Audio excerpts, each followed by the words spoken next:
Great. So thank you so much again for joining in today's session. The purpose of today's session is to give you some introductory idea about the EDAIC 2 exam.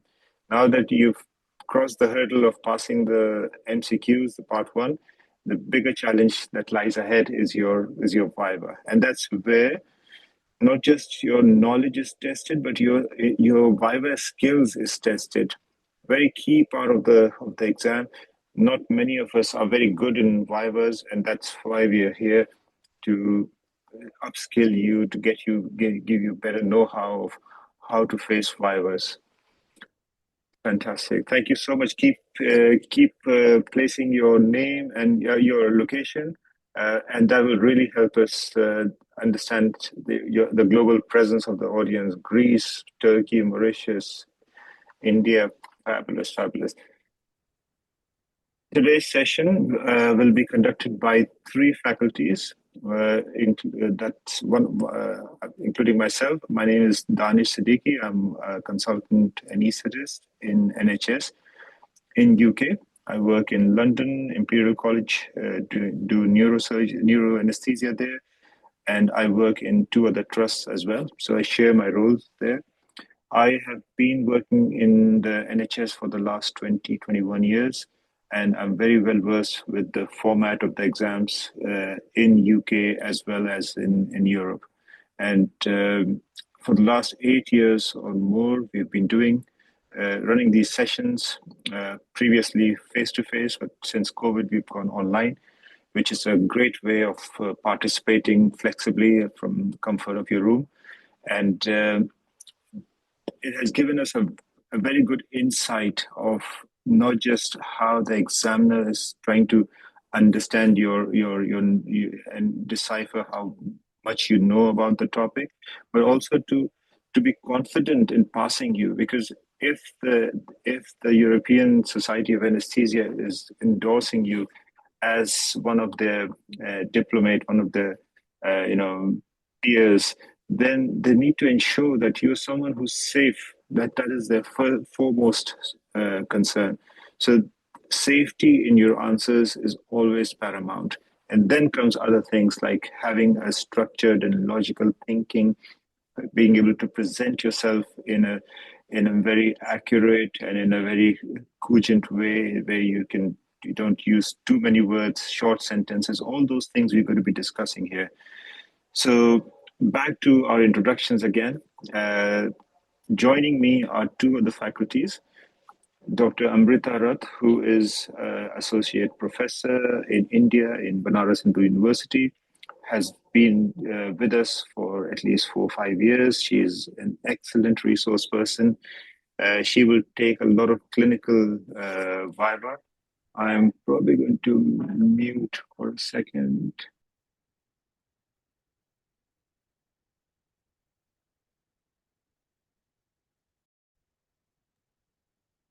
I'm really sorry for pausing these videos because people are just roaming around on loudspeakers. If you feel that the noise gets overwhelming, please do write down in the chat, and I will stop at that point.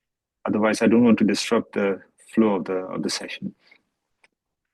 Dr. Amrita will be taking some clinical topics today. She is a regional anesthesia person who deals a lot with image-based questions. So questions on focus, on different kinds of ultrasound images.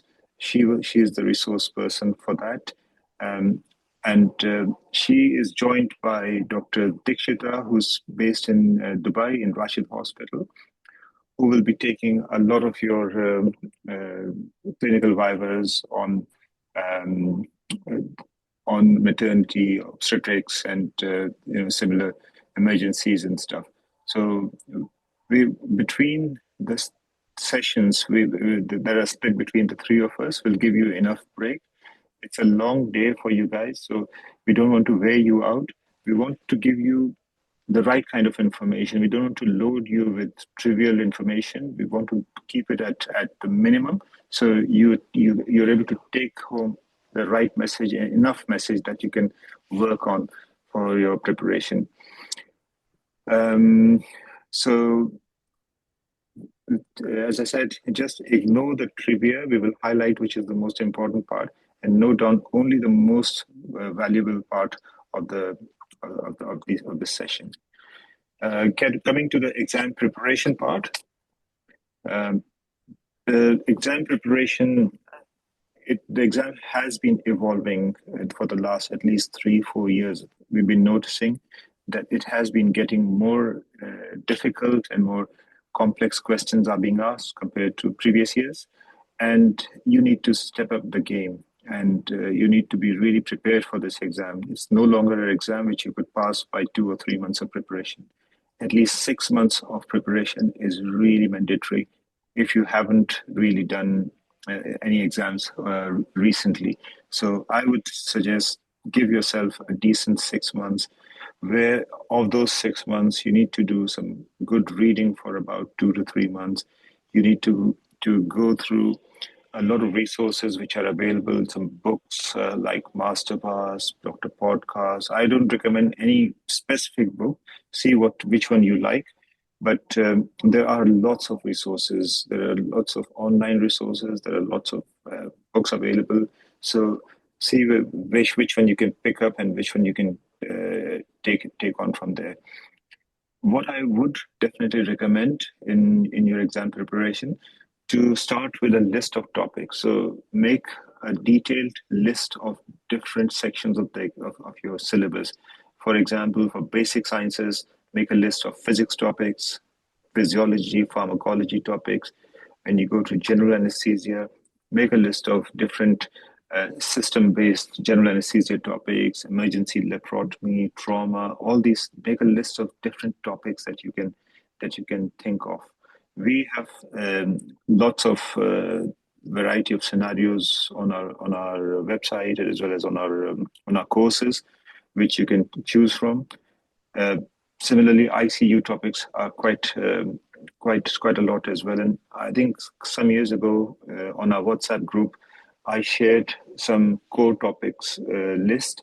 So for let's say for ICU, there were just straightforward ICU topics that are asked, like ARDS, acute kidney injury, Guillain-Barré syndrome. These are sort of very straightforward topics you could be asked. So I would recommend that you start preparing a list of topics for your exam preparation. Once you have got that list ready, start your preparation by going through those topics, reading through those topics one by one. Once you've done your first reading, for example, you start with physiology and you start with, let's say, specifically liver physiology, respiratory physiology. You go through the lists of topics in respiratory physiology. You've done compliance, you've done PQ mismatch, you've done shunting, you've done, dead space, different methods, different forms of dead space, and all the topics that you can think of in respiratory physiology. Pick up another topic for, let's say, next week, cardiovascular physiology or renal physiology. Come back to respiratory physiology after a couple of weeks, 4 or 5 weeks or so, and see how much you can recall on those particular topics. Don't read them again, just open those topics and see what is your recall on a particular topic. If you're able to recall a good 70-80%, that's just a rough number. If you're able to recall major part of the topic, that means you've absorbed it well. Just put a green tick mark. That means you don't need to revise it straight. You don't need to revise it again. You can leave it for another 3 months. It'll stay there for some time. Then think about those topics that you have intermediate retention. Let's say 50% or less. Those topics, this is like a traffic light. So green is you're going great on that topic. Orange is that you're a little bit hesitant. Put an orange on a topic where you have intermediate retention, and put a red where you hardly remember the basics of those topics, or very sketchy details. So you have to make sure those red topics are attended urgently. Go back to those topics, bring them to the orange or green zone, And this way, as you're moving forward with your revision, you are retaining things well. It's not something which you left for passive reading. It's something which you've been actively recalling and you're moving forward with your preparation. So that's my suggestion when you're preparing. Prepare a list, prepare an orange, green, red tick box list, which you can periodically review. So as you're moving forward, you're not forgetting the stuff you read a couple of months ago. We've talked about material and resources, preparation time, and strategy. This is one of the strategy which retrospective revision, which I found quite helpful in my own case and others as well. How we could help you in your preparation? Okay, Akamedics has been doing lots of interactive as well as a lot of pre-recorded courses. It's entirely up to you, but I recommend that if you've got 6 months in your exam, start with some pre-recorded stuff. So you can do it flexibly. You're not time bound. You're not under pressure, and you can start with pre-recorded things like we have topic-based vivas which are pre-recorded. We have comprehensive preparatory course. I will just share with you. Allow me 1 second. I will just share with you the. Please mute yourself if you can. Yes.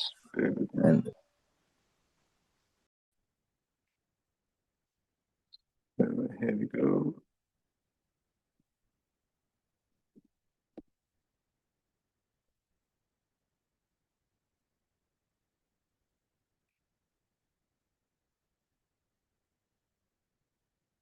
Okay.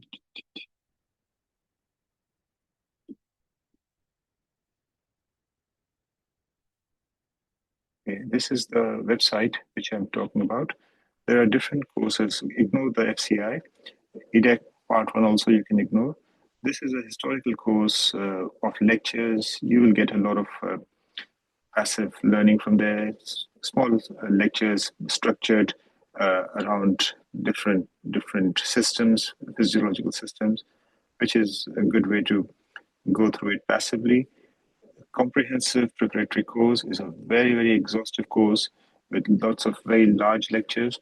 I recommend that this course should only be picked up if you have a lot of time, and more importantly, if you think that you have a knowledge vacuum, if you think that you do not know enough, you need to feel confident about deep learning of a particular topic, then go for this course. This is a very deep course, very extensive.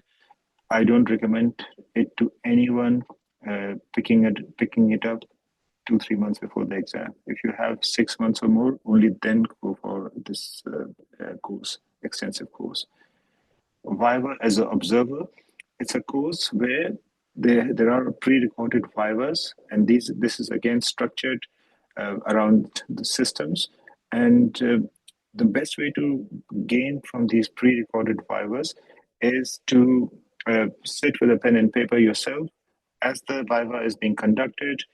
Just write down the points that you recall and make notes of the new things that you've learned during those vivas. You will learn from other people's responses, but you will learn, how you could have added more points into it. What are the deficiencies? So that's the best way to use this viva, and it's flexible because it's a recorded viva. After this, you have. Please mute yourself. Topic-based Viva. Some of these are recorded Vivas. These are in cycles. So there's a cycle 1, cycle 2, cycle 3, 4, and so. So these are some of the historical Vivas which have been, which are topic-based and have been recorded. So you can go through those recorded sessions, and they're again structured and topic-based. These are a bit more upgraded because there are recent recordings, a lot more content, a lot more recent papers have been added to it. What EDAIC examiners have been doing, or the association has been doing, they've been looking at the recent publications, and they've been putting those questions in the exam. So anything that was published, let's say 8 to 12 months ago, that could be recently asked. So rather than you going through all the hassles of those publications, we've tried to put them together and make it easier for you to revise. There are special lectures on some very unique topics which you wouldn't cover in your normal revision or in your normal preparation. And again, mock vivas. These are recorded mock vivas, but with mock vivas, what I strongly recommend to all of you is that when you're going through your exam preparation, do these passive recorded sessions maybe in the first few months, but at least 2 to 3 months before your exam. Come to the interactive sessions, which are the mock vivas, or topic-based vivas, which are the interactive form, not the recorded ones. And there, your viva skills will grow. Growing of knowledge is only one part. Growth of your knowledge is only one part of your preparation. Growth of your viva skills is the key element, because they're not just assessing you on your knowledge, they're assessing you on a lot more than your knowledge. And that can only be gained when you are, having a one-to-one session, or you're in a group under a pressure, performance pressure.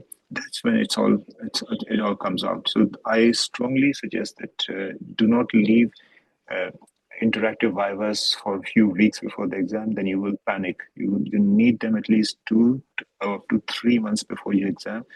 It builds you up much better than anything else. Okay, any questions so far? This is an interactive session. If you have any questions, feel free to unmute yourself and fire away, please. Dr. Siddiqui, hello. Hi. From this side, from India. Hi, Dr. Roy here. Hi, Dr. Roy. I just wanted to ask you a few questions. The books that you mentioned, I think you mentioned about podcast and masterpass that you had mentioned there. So for the Vivas, the contents that's given in these 2 books, are they enough for the preparation? No, they wouldn't be. No book is enough for preparation. That's why I recommended prepare a list for yourself on each topic. Make a structured list and see where you can get the best out of that list. If some of the stuff is very well given in podcasts or masterpass, but not everything given there is enough. And again, it is not the minutiae. I've noticed that a lot of people go about tiny details. It's the conceptual understanding that is tested on the day. So wherever you read it from, make sure you have a full conceptual understanding, because in the exam, the way they will ask you a topic, it starts with the first question will start with your factual understanding of a topic. So, for example, if I ask you about gas exchange, if I ask you that, tell me about the oxygen cascade, and this is a pure test of your factual understanding of oxygen cascade. Okay, it starts with partial pressure of, let's say, 22, 21, goes down to 15 with dilution from water vapor. When it crosses the alveolar membrane, alveolar gas equation is used there. This is all factual knowledge, and I'm trickling down what I know. The examiner can now check your critical thinking. That is the next point. Now, all the facts that you've been working on so hard, they are over at this point. And when your critical thinking comes in, this is the next level. And they say, okay, now this gentleman is either on an aircraft at 5,000 feet, 13,000 feet, or he's on the top of a mountain, which is a high altitude mountain, let's say 4,500 meters or 5,000 meters. Tell me how the oxygen cascade will change there. Again, your critical thinking. Or this gentleman has got ARDS. What happens to the oxygen cascade here?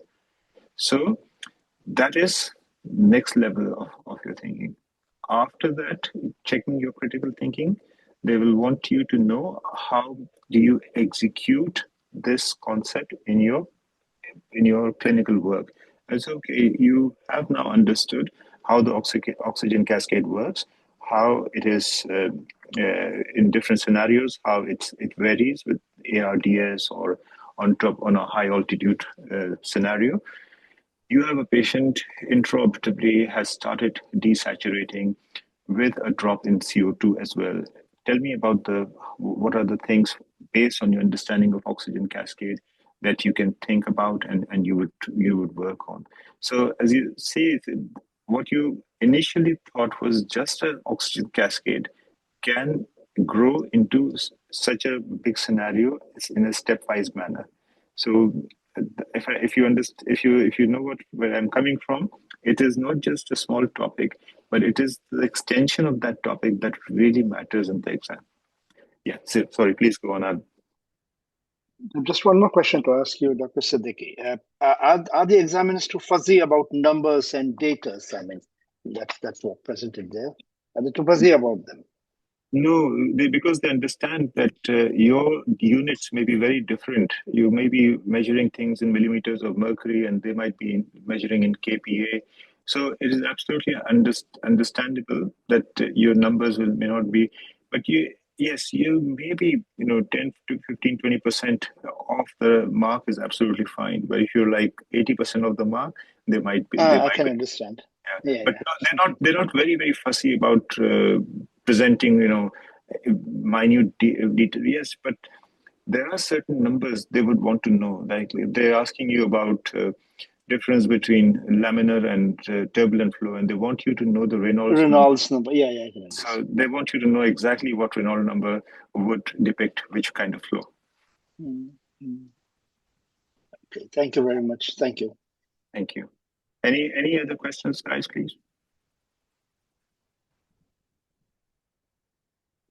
Just one more question, if may I. Yeah, sure. You mentioned about the list of topics which might be important for the Viva. I mean, just mentioning to you, there are a lot of Telegram and WhatsApp groups floating around, a lot of topics being flagged out in those groups. Are these, I suppose these are helpful topics for preparation for the exam. What do you suggest in that? What do you have to say in that, sir? Yes, I exactly, this is what I did because I did the exam only once and I couldn't get the whole spectrum of topics. So I went to these Facebook groups and other social media groups, collected as much data as I could. Then I collected data from our candidates who were feeding me back that these are the new topics that are coming up. And based on that, I made some core topics and structured them around the subject. I would say if you can get hold of, I don't know where those topics are now. They were circulated about 5 years ago, 5 years ago. But if you, we'll try and share them on the WhatsApp group. But if you can get these topics from different social media groups, then create your own, because the thing that is original will work better for you. So create things which you data where you can work on it, and feel free to share it on the group as well. People might benefit from your work. Yeah. Okay. Yeah, sure. Thank you very much. Most welcome. So then, any questions before I can start with the next part of this session? Which what I'll do next is I will take you through with the different topics. Can you guys see this? Yeah. Okay. Yeah. So I will give you some insights about different questions, different sections of the exam. In fact, just before I do that, I'll give you one more important tip. It's about the exam day, exam booking, and exam day details. So the exam booking will start in the beginning of January for the European candidates. So you will have a priority over the non-European candidates. By European candidates, I mean people who are working in Europe, not people who are based in Europe but not working, no, you have to be working in a European country, and you will get a priority to book your exam. I think it opens somewhere around second week of January. By third or fourth week, the booking will open for the rest of the countries, and there's a huge demand for online places, and they go very, very quickly, especially for the non-European candidates. So I would suggest to you, keep yourself very, very vigilant on the social media groups, on WhatsApp groups, where there are when 10 eyes, 10 pair of ears or 100 pair of ears and eyes are looking for something, you can spot it faster. So when the whole group is vigilant, they will flag up that the booking has opened, and you should be ready with all the data and documents and things that are important for the booking. Make sure your login to the ESEC site, all the prerequisites that are required are all in place, and you can straight away book your place. Be swift, but don't rush, because I've seen so many times people have booked an exam in a wrong language, and then it becomes almost impossible to change it. What you end up having is getting an exam in March. If you're not ready for a March exam, these are the exams in the first two sessions in the first half of March, and then the last half of March. These are the exams no one wants to do, and you will end up being under pressure to do those exams if you have done the booking in an incorrect language. So be careful when you're doing that, your booking there. Secondly, the choice between online and face-to-face or offline options. Online options are definitely more flexible, much more cheaper. You're doing it from the comfort of your own room and less pressure. But there's a thing about technology. Technology in different parts of the world has a different sort of backup. So if you think that you can't rely on technology, then probably spend a little bit more money. Either find a nice internet cafe or area or a library which provides you with a very predictable supply, or opt for a face-to-face session. Some people are not able to interact or express themselves as adequately online as they would do it. And I can understand that the human interaction without a screen being in place is completely different. If you're not a seasoned speaker on the camera, you will find yourself in a reluctant position. So doing the exam, it can sometimes be easier for those kind of candidates. So recognize what works for you and book accordingly. There are 4 different Viva tables or 4 different sessions if you're online. Each session will have 2 examiners. One will be asking the question, other will be marking you. First, it's a 25-minute session. For 12 and a half minutes, first examiner will ask, second examiner will mark. And the roles will reverse after 12 and a half minutes. The second examiner will ask, and the first examiner will mark. And that is how it will progress. Now, there are 2 basic science tables and 2 clinical tables. In basic science tables, they could be structured as pharmacology and physics, physiology, anatomy. Basic clinical tables can be structured as ICU and emergencies together, and general anesthesia and specialty anesthesia like pediatrics, pediatrics, obstetrics, neuro, cardiac, all pain, all those things together. So you never know whether you will start with table 1, table 2, 3, or 4. So don't worry about the order.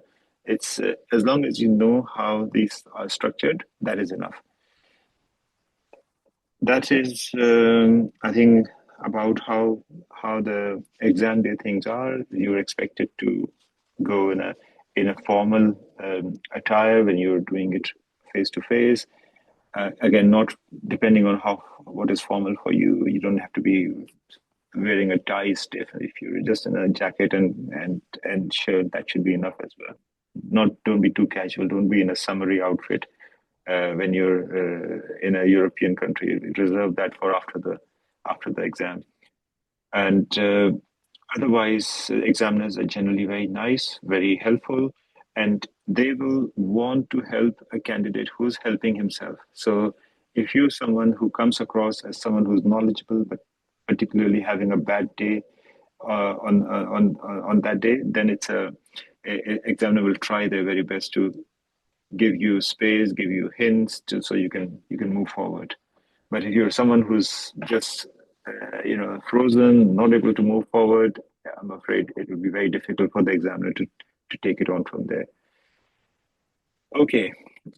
Now, any questions so far for this before I start with a little bit of the description? So this is, I will give you some tips about how to answer questions on different tables. So this is quite useful. This is not a trivia, but this is something you should be mindful about. And okay.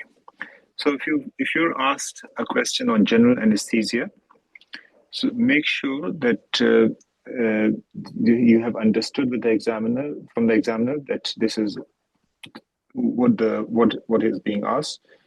If it's elective or an emergency surgery, the same operation has a different meaning when it's elective or emergency. You can, and again, what is the examiner trying to ask you? If he's trying to ask you about a detailed presentation, then this will hold. But if he's asking you a specific question on a clinical scenario, then you can ignore a lot of it, or just make a mention of the headlines or the topic or the of the points rather than going into details about it. So, for example, if you do start with a pre-assessment, tell them about the ample history, which is allergies, medications, past medical history, last oral intake, and events leading to the presentation. Previous anesthetic history, what were the problems in there, addiction history, physiological reserve, CPECs, or other simplistic ways of measuring physiological reserve, history of acid reflux, airway management, frailty assessment, any risk scores that you can present on the day, PPOSM, or can't remember. Sorry, a little bit blank at the moment. But the risk scores that come with scoring the risk of surgery on the day. Make sure you explain that and explain then I will take a consent when it comes to blocks. I will take a consent or explain all the stuff that comes with that particular procedure. And then you go to the intraoperative part, plan of anesthesia, which involves your explicit presentation of what are you going to be giving, a GA with a intubation or a supraglottic part, or with or without block, with or without spinal monitoring, describe the AAGBI monitoring, make a name of these buzzwords like AAGBI monitoring, whether you'll be using any invasive form or it'll be non-invasive, plan of induction, drugs that you would use for induction. If the examiner asks you, then go explicitly on what doses are needed. Airway management plan, which initially you mentioned about securing a tube, but if there's more explicit airway management plan, do describe that. Your maintenance of anesthesia, what volume will you replace at what rate, and your plan of extubation. After that, you should be mentioning about the destination of the patient, whether this patient is going to be in recovery or in HDU or ICU, your post-operative plan of analgesia. Clear so far, or you have any questions on this?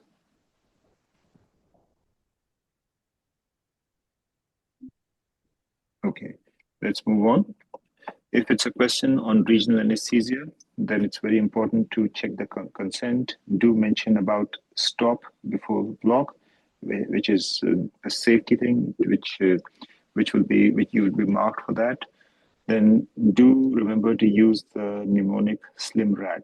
Slim rag starts with ensuring sterility, light in the room, ultrasound, ensuring IV access before you start the procedure, all the monitoring that is mandatory as per AAGBI guidelines, having resuscitation drugs available and an assistant handy. and then the provision to be able to convert it to a GA in an emergency. Then they might ask you about specific information about the drugs and their concentration. They could ask you about volume, about the mixing of the drugs. They could ask you about the effect on what particular nerves you're blocking and their dermatomal, myotomal, and osteotomal coverage. They could ask you about local anesthetic toxicity, its signs and symptoms, and its management protocol. Again, EAGBI protocol on and local anesthetic toxicity is available. You can pick up that. Then on questions, now I've seen this time and again. Most of the experienced anesthetists who did their exam, who did their post-graduation 10, 15 years ago, they struggle in two areas. They struggle in basic sciences and they struggle in intensive care because a lot of anesthetists do not do intensive care. So if you are one of those people who haven't done intensive care and who have done their exam maybe 15 years ago, 10 years ago, or sometimes even 6, 7 years ago, you will not have enough knowledge on the basic sciences. You have to work extra hard on that. And amongst the topics in basic sciences, especially with the Asian part of the curriculum, we do not cover physics very well, and physics can be asked in great detail. So make sure you read physics a bit more extensively. Again, be mindful about the topics, hot topics you prepare for physics. Go in great detail to prepare those topics. If you're lucky, it may not be asked in the exam in that great detail, but I have known that people have been asked in great detail about physics, and most people struggle there. ICU, again, if you're not in touch, you will need extra reinforcement in ICU. Okay, when you're answering a question, any questions so far, or we move on? Okay. Fantastic. So when you ICU topics are fairly standardized, and so if you've read those topics, if you've done a Viva on those topics specifically, you will sail through those topics. I was asked Guillain-Barré syndrome in my FCI exam. Unfortunately, I had a mock Viva with a colleague. I literally switched off in that Viva. I was just speaking everything from memory of my previous Viva. It was as simple and easy as that. So if you've done mock Vivas on specific topics, the confidence that you have on the day of the exam is immense. You do not have to do very active digging. It all comes passively to your tongue, and you sail through it. When you're asked about ICU scenarios, remember the mnemonic fast hug. And fast hug, basically, you have to comment on these things. This is a very commonly practiced mnemonic when you're doing ICU rounds. You start with feeding, ensure the patient has been fed. If feeding is contraindicated or it's not possible, then minimally feeding the gut to prevent translocation of bacteria is something that you can mention at the time. Analgesia is quite a key thing to be mindful about. Sedation holds. What is the sedation being used? Whether the sedation hold or sedation holiday has been in place. What thromboprophylaxis has been in use. Head up elevation to prevent, to ensure that aspiration, micro aspirations, and ease of ventilation is preserved. Ulcer prophylaxis. Again, in ulcer prophylaxis, you have to be aware that what drugs are used commonly in ulcer prophylaxis. In certain hospitals, PPIs have been completely stopped in NHS in certain hospitals or in certain regions because there was an increased incidence of Clostridium difficile infection. So all these things are something worth recalling when you're talking about these mnemonics. Glycemic control. What are you should know the number that you practice in your hospitals or in your region. If you can't remember the KPA version of it, that's absolutely fine. And then spontaneous breathing trials, what sort of weaning has been in place, and what sort of weaning trials has been practiced that you can mention. And after fast tech, there's a sort of often used mnemonic of BIT, fast hugs BIT, where you should know about the bowel regimen, what sort of ventilation can be greatly impacted if the patient has got a very hard and rigid abdomen. So be very aware about that. Having the awareness about indwelling catheters, changing of line sepsis is quite a key thing. Reducing antibiotics or reviewing the drug chart every day and minimizing drugs as much as possible. That is something which is key to your ICU questions. In any and every question that you answer in a clinical setup, you must demonstrate clarity about the topic. You must demonstrate leadership. You are not, of course, leadership doesn't mean that you do not call for help, but leadership in your decision making is very vital. And when you're answering your quiz, you should be very emphatically saying that this is what I do, this is the reason for that, and this is how it will work. So it's quite key that you come across not as a very underconfident, because most of you are quite experienced. It is the exam that is something that you not a usual thing for you, why you're a bit hesitant or a bit reluctant. So don't make it apparent. Try and play this game of coming across as a very confident candidate who has the leadership capabilities of leading the ward rounds and stuff. Emergency scenarios. It's very important. You should follow a structure in your emergency scenarios. Of course, there are ABCD structure and all those things. We'll talk about it as well. But identifying the immediate problem first is very important using the ABCD approach.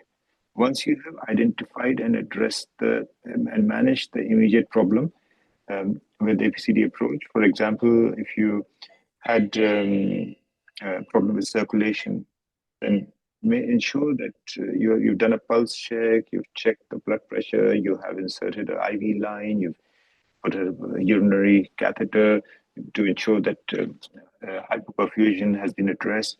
So immediate, of course, catheter won't be an immediate address thing, but something that you can mention about when you're ensuring the circulation has been preserved. But you manage the immediate problem. Then you go to the specific management of the problem.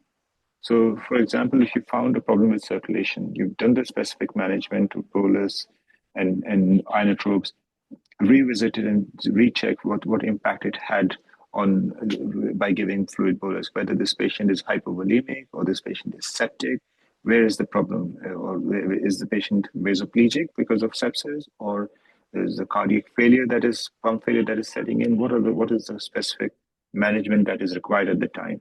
So that will give a very good impression to the examiner that you're going in a structured, logical manner to answer this question. Once it has been improved, the situation has been improved, then you follow it up and you decide whether the patient needs further coronary care, unit care, or intensive care, or any emergency intervention. And this shows that you have a full awareness of the trail of treatment that is needed. And finally, make sure you document. You can mention that I will document and communicate with the relatives and with the other teams to tell them about what treatment has been provided and complete the full loop of my intervention. If you're dealing with a trauma scenario, so ACLS protocol is worth mentioning here. Start with the primary survey. You rarely go to the secondary survey in this exam. So primary survey is the most important thing. So it's in this scenario, it doesn't start with ABCD. It starts with catastrophic hemorrhage first. Imagine you had a patient who was bleeding profusely and was hypotensive because of that, the severe blood loss. And you want to establish a definitive airway before addressing that, and you give the induction agents on somebody who's already hypovolemic and hypotensive. The patient will crash further rather than improve. So first and foremost thing is to address that catastrophic hemorrhage before you start addressing the airway issue and see stabilization. Of course, it is important, but the priority is to handle the hemorrhage first. And you carry on in the ATLS protocol as highlighted. Breathing at the same time when you're mentioning breathings, mention about 100% oxygen. When you're mentioning about airway, mention about C spine stabilization. Circulation, disability, environmental. You can go on about these details of these. What is important in the ATLS as well, that do not rush through this list. Complete one segment first comprehensively, then move to the second. Once you've completed the second, then move to the third and then fourth. It is same is important in the way you answer your questions in the exam. If you have, I'll give you an example here, different from the trauma. If I ask you a question about perioperative heat loss, the urge I've noticed in patients is, oh, there are 6 ways or 7 ways of heat loss. This is the most important mistake you should avoid. Do not assign a number at the start of your answer, because you may not be able to fulfill that whole list. You may remember only 3, 4, or 5 points. If you're committed to 7, you have put yourself under pressure at the start of answering that question. So just say, okay, the methods of heat loss are radiation. It accounts for about 60% of the heat loss. The method of heat loss through radiation is this. The way to prevent heat loss from radiation is this. Now you have completed radiation fully. You have defined that is the foremost cause of heat loss. You have defined the way heat is lost through radiation. You've defined the intervention, and once this is completed, you go on to the next one. Yeah. So okay, the convection is this, and so forth. You just follow the list through. Without even mentioning any numbers. It is human nature that you want to reveal everything at the beginning. Leave that thing for the last. What you can do is, sometimes when it's a very complex question, you can give let's say a classification at the beginning. That okay, the main forms of heat loss are radiation, convection, respiration. All those things. Without mentioning any detail of that. Okay, and now I will start with, and that way the examiner knows that you know many of them, if not all. And it is something that you can do in some other way of answering. But my advice is follow the ATLS protocol, finish one stage comprehensively. Examiner will be able to give you marks fully on that particular topic. If you're fleeting between point A and point 7 or point 6 and then back to point 2, these examiners will struggle to find where that topic is, and you might lose the mark despite answering it. So my suggestion is finish one topic, move to the next, and then move to the next. Your yield for that topic will be much better. Your marks yielded will be much better. Okay. Moving on to the basic sciences. Once we finish this list, we'll take a short break, and then we'll start with the Vivas, the sort of mock Vivas, or some sort of giving you an idea of how the Vivas will run. Pharmacology questions, again, you have to answer in a structured way for this session as well, for this section as well. define the chemical structure if you know it, and give a bit of description of how it is presented, what its pharmacokinetics, pharmacodynamics are.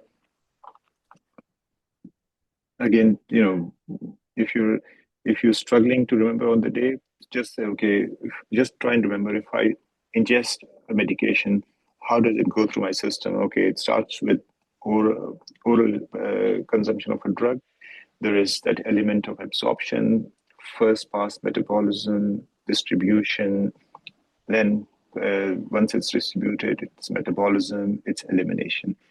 Just try and recall how it would go through the system. Sometimes under the pressure of the exam, it's difficult to remember the steps. So when you're finding yourself stuck, just take a step back, think about, if I ingested a drug, what will be the impact, what will be the absorption, first pass metabolism, bioavailability, its distribution, metabolism, and elimination, excretion.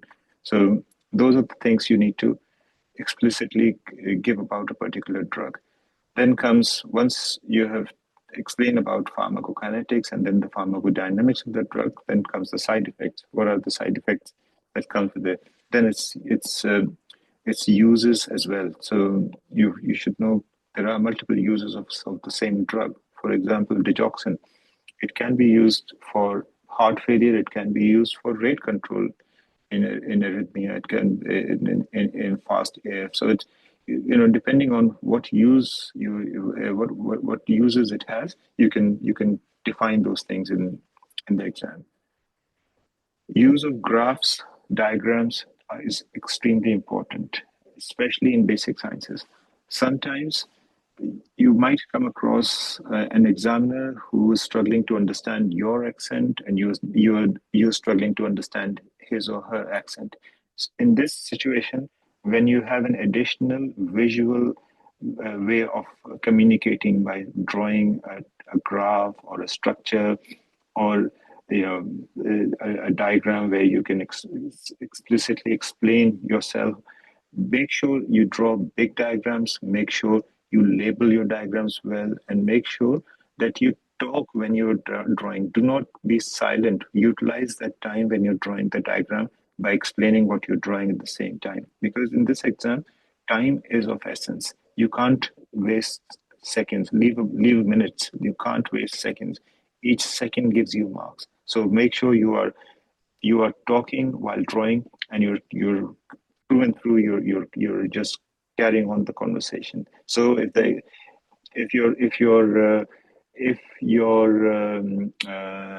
sorry, I'm just mute.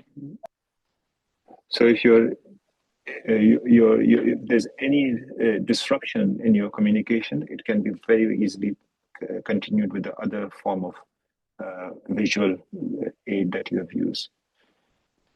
Physiology questions. A lot of these physiology questions, they involve multiple systems. So, for example, if I asked you about changes taking place at term in maternal physiology, so it's very important that you pick up your answers in a system-based approach. You start with one system, comprehensively cover that system, then move to the other system and take it in a systematic way. If you start moving, you answered about cardiovascular system, for example. Okay, there will be increase in the volume, blood volume. There will be a peripheral vasodilatation. There will be stroke volume will increase, and this and that. And you move to respiratory system. Okay, there will be a bit of bronchodilation. There will be a bit of VQ mismatch, and this and that. And then you come back to, there will be a compression of the IVC, and aortic cable compression will cause the decrease in preload.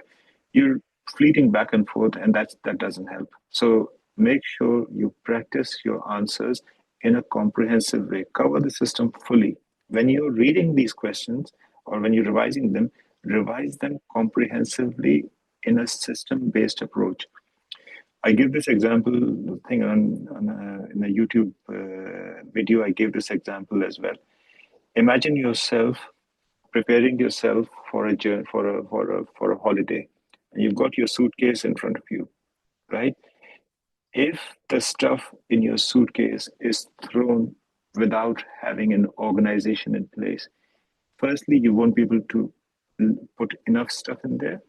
Secondly, when you have to withdraw stuff in dark, for example, or in haste, you'll be struggling where it is, and you won't be able to withdraw it.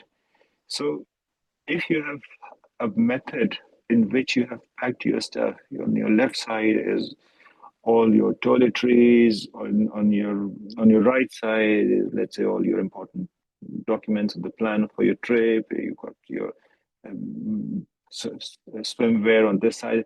If the person asks you to just put your hand and get some stuff, you know exactly, your recall is will be very, very quick, and you know exactly where it is, because you have packed it in a systematic way, in a compressed way.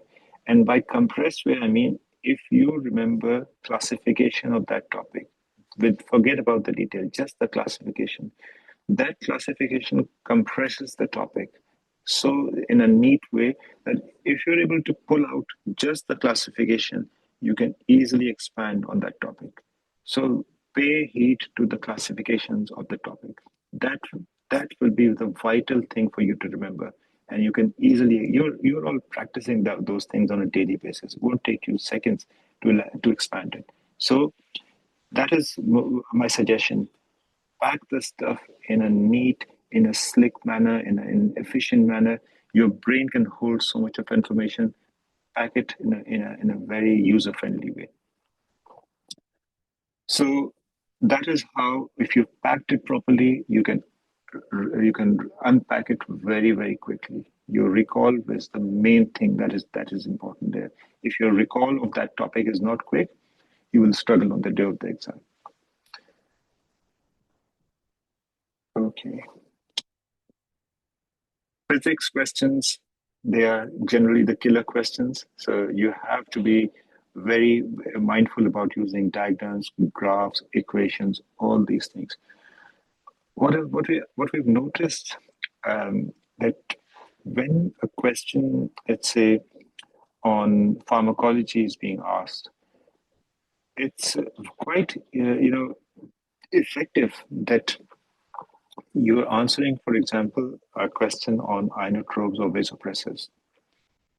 If you club a bit of pharmacology with a bit of physiology, it makes your answer very, very impressive.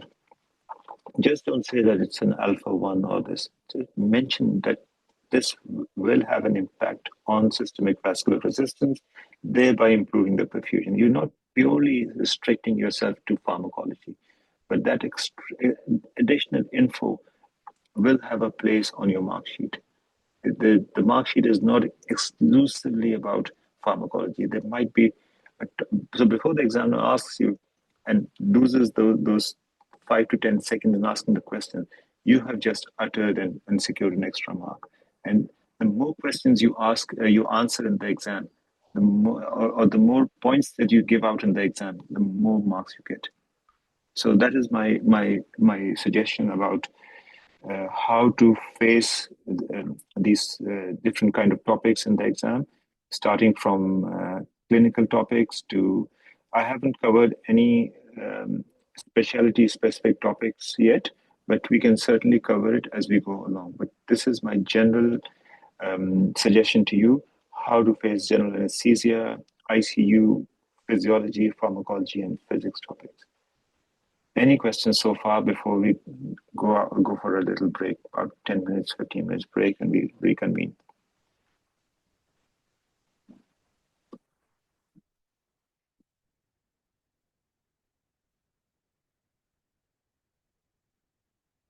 How have you guys been finding the session so far? Is it something of use to you, or it's something which has added value to your? Yes. Quite useful, though. Thank you very much for the information. Most welcome. Most welcome. Feel free to ask any questions so far, and we will catch up If not, if you, yeah. If the list of topics would have been provided, that would be quite helpful. The list, you said you'll be providing in the session or in the WhatsApp group that has been formed. Yeah, I can't promise because this list was created 4 or 5 years ago. I last remember seeing it, I think 2 or 3 years ago. I'll try my best, but I can't promise that I will be able to get you all the hot topics. But we do have our old WhatsApp groups, and I'm sure we'll be able to get, if not all, some of the content. Well, no, actually, if we're able to get them, we'll get all of them, and if we can't, then we can't. Okay, thank you very much. Most welcome. So let's go for a 10 minutes break. Is that enough, or we want 15 minutes break? It'll be okay. Okay. Let's go for a 15 minutes break. Just stretch yourself because the next session is very interesting, and I want you guys to have a good relaxed, yourself, come back in a relaxed way, so we'll need volunteers for the next part, and it's very important that you come forward. You will learn a lot through volunteering, and that is the best way. Nobody's going to judge you because you don't have your exam, in the next month or so. So don't worry about being judged in the exam, but this will give you an insight about how the exam feels. See you guys in 15 minutes.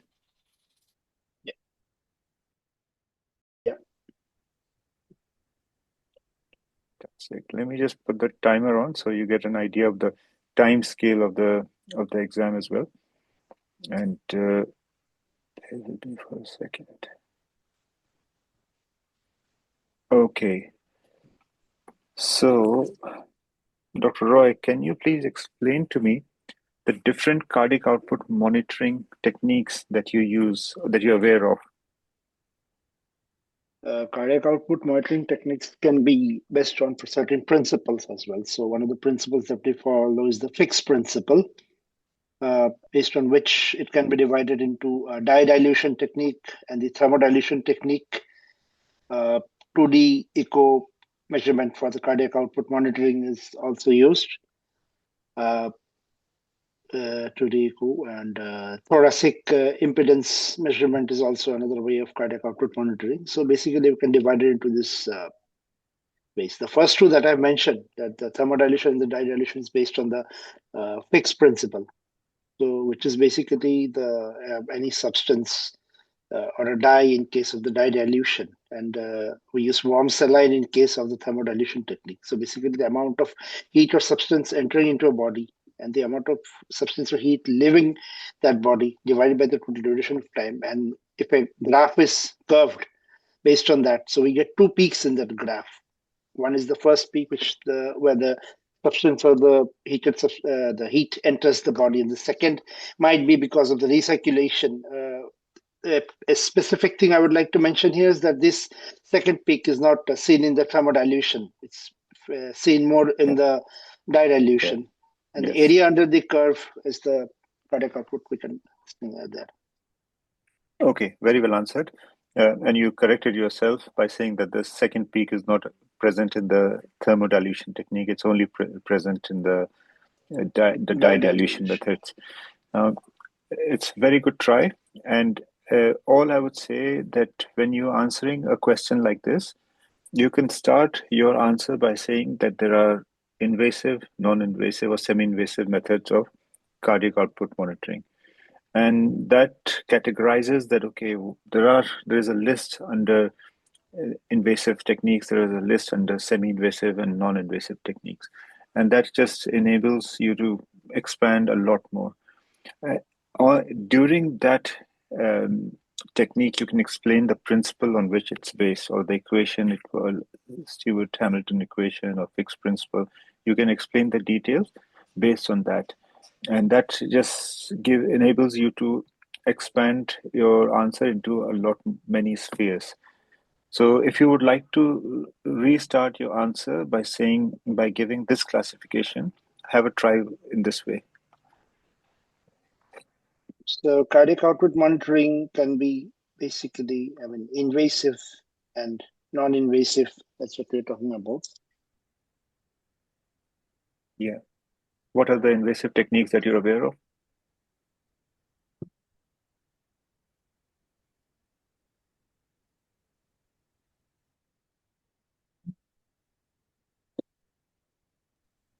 Sorry, can you hear me? Okay. What are the invasive techniques that you're aware of?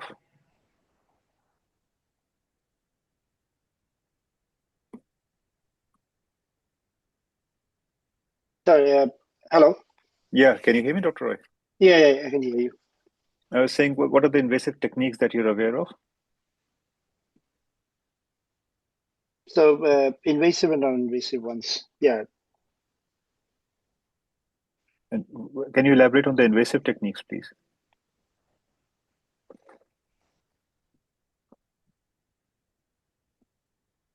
This part, I mean, I'm totally lost in this part. How do I mean go ahead with this part? I mean, So you can this part. first give a list of invasive techniques that you're aware of. That okay, uh, cardiac output in an invasive way, you can use a PA catheter, which is a gold standard Swan-Ganz catheter. Okay.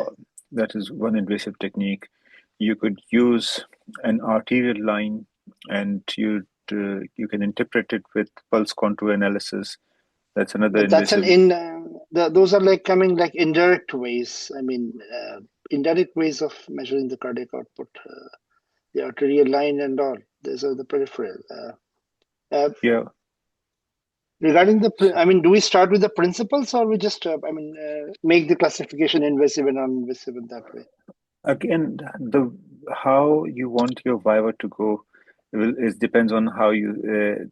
That's the way. If you're basing your classification is based on principles categorically, then Okay. and you're able to put in as many examples within those principles, then you'll get the marks. Because at the end of the day, you have to enumerate as many techniques as possible. And if you think by giving principles, you can enumerate Okay. all of them, that's fine. But I found that by giving invasive, semi-invasive, and non-invasive, you can put in a lot more numbers into your answer. You can put in a lot more different ways of monitoring cardiac output. So, if I'm getting this correctly, I should start with mentioning the principles and then divide it further into invasive and non-invasive. In invasive, I mentioned that there's arterial line there's a pulmonary artery catheter. And in non-invasive, I go ahead with the echo, where I go again subdivided into transthoracic and esophageal. Is that way how you want me to approach in that No, question? don't mention the principle, because principle will be different depending on your example. You can't use the fixed principle when you're defining echo or Yeah, Doppler. we'll use it in the invasive one. That's Yeah. what I think. So I would say just go by your invasive, non-invasive, or semi-invasive technique. Okay. While you're giving out about let's say pulmonary artery catheter, there will be a Okay. lot more detailed principle as well as graphs and techniques, all those things that will come with that particular technique. You can elaborate it at that time. Initially, it's just classification, then filling it up with numbers on that classification, and then expanding on each example of that. That would be my way of answering that question. For example, the invasive techniques are PA catheter, pulse contour analysis, thermodilution or Echo. dilution technique. Echo is either semi-invasive or non-invasive. So you would say so these so far have been invasive ones that I've used. Then I would say semi-invasive, which is esophageal Doppler, or I could use the esophageal echo, TOE. That these are all semi-invasive. Non-invasive, I would consider transthoracic echo. I would consider bioimpedance, thoracic bioimpedance. These are all the non-invasive methods of cardiac output measurement. So this way you have opened three verticals where you've elaborated yourself on those three different sections. Then if the examiner picks up and says to you, pick up one technique and explain to me in detail. Now is your choice of elaborating the principle behind it, or how it's done, all the details that you want to sort of present about one topic. Okay. Does that make sense? Yeah. So look how seemingly simple and easy that question was, just cardiac output. But the way you approach it, the way you present it, how you structure your answer, all these things count. These tiny bits of techniques will save you time, will save you from going back and forth in the exam, and that extra conversation that you do not want with the examiner to upset your rhythm. All those things are very vital. If it's a smooth entry into the question, you're cruising through the question in a smooth way, you've done the job. Even if you miss out on 1 or 2 points, doesn't matter. You will get all the points that were there for you in that topic. Okay.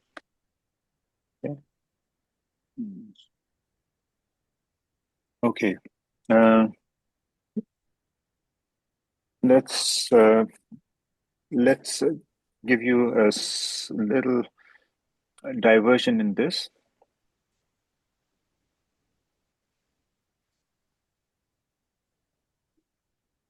Okay. So generally, before any Viva, or when you're going for let's say table 1 Viva, they will give you a scenario, and you'll be left with that scenario for at least 5 minutes, sometimes up to, if I remember correctly, up to 10 minutes you're given on that scenario. Now, in this case, for example, you have a 52-year-old gentleman who presents for elective total knee replacement. He's currently on hemodialysis 3 days a week. He is claustrophobic with face mask, and he requests you for alternatives where he can avoid general anesthesia. Very seemingly clinical question, right? Okay, What are the questions when you're given those 10 minutes? You have to think about the possible offshoots from this particular question. So think about what can be asked in this. I want you to, I want this as a group exercise. I want all of you to tell me what are the different questions that can be asked from this scenario. TKR, anesthesia for TKR by itself can be a question in here. Yes. The patient is having a comorbid, like he's undergoing hemodialysis, so he might be a patient of a CKD. So CKD might be another facet to this question. Yeah. He's presenting with the claustrophobia. So managing a patient who's having problem with claustrophobia, how do you deal with it? The behavioral modification and all. I mean, behavioral dealing with the patient might be another, and the subsequent alternatives what I can provide for this problem that can be. So I can see 3 questions here lined up. Yes, excellent. Anything else you can think about? Now, it's very important that you have to go beyond the obvious. These are the 3 obvious points that you picked up from here: TKR, hemodialysis, and claustrophobia. What are the other offshoots of these topics?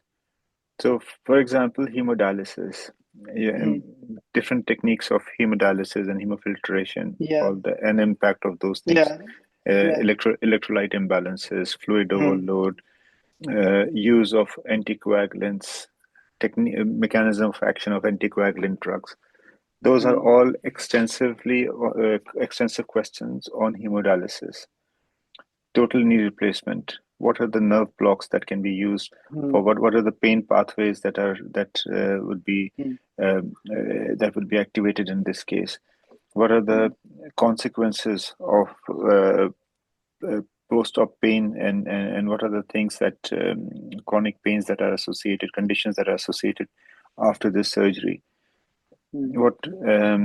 So now you are dealing with multiple questions. You are expanding your thoughts in those 10 minutes of all the possibilities that can come into this particular scenario.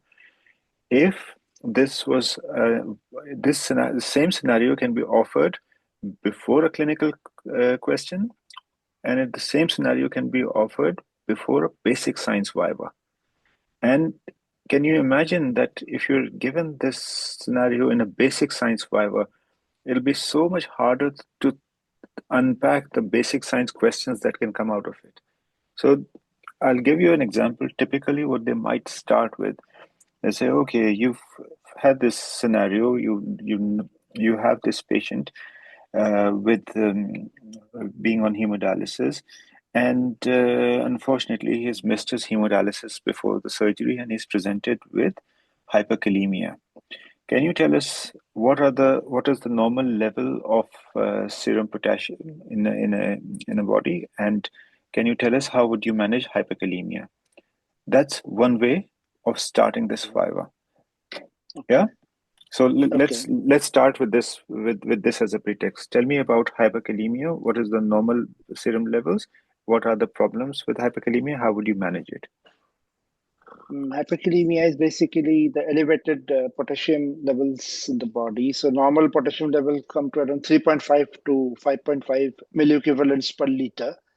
And for hemodialysis, usually we consider a level of 6 or more than that. We consider a mark to start of a hemodialysis for this patient. Fine. And why are these patients on hyperkalemic? What is the reason, and how would you treat hyperkalemia if dialysis is not available straight away? Hyperkalemia main reason is because the kidneys seems to be a case of a chronic kidney disease. So chronic kidney patients, they kind of mess up their countercurrent system in the kidneys, which kind of exchanges the different ions. So they tend to collect more of potassium ions inside their body, leading it to more of an acidic kind of an environment. And the way we manage hyperkalemia is basically we nebulize with beta agonist, salbutamol nebulization, one of them. Glucose insulin infusion is there. And we give polystyrene complexes, which kind of traps on this potassium ion into there. Yeah. Can you hear me? Yeah, I can hear you. Yeah, very good. So very good answer. Calcium we add at the end in order to prevent sensitization of the heart to the excess levels of potassium in the body. So calcium kind of is used here. IV infusion of calcium. Is it calcium or magnesium that you would use? I'm sorry. Yeah, magnesium. I'm sorry. Okay. Magnesium. Yeah. Okay. Fine. You've accurately given me the methods, and what to make it a little bit more impactful, you could say that okay, potassium is an imminent risk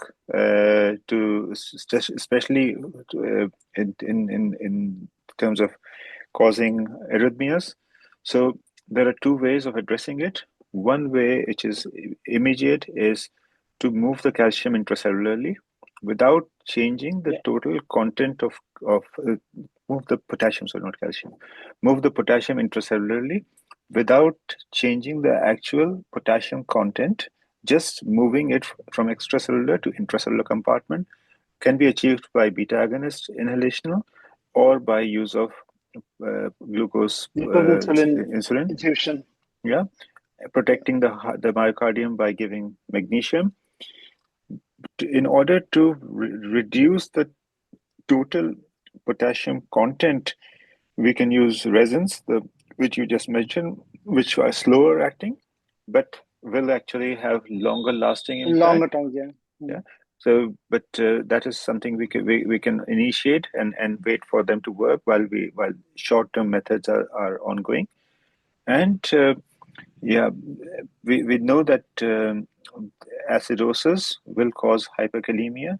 So we'll try every a bit to ensure that the patient is not acidotic.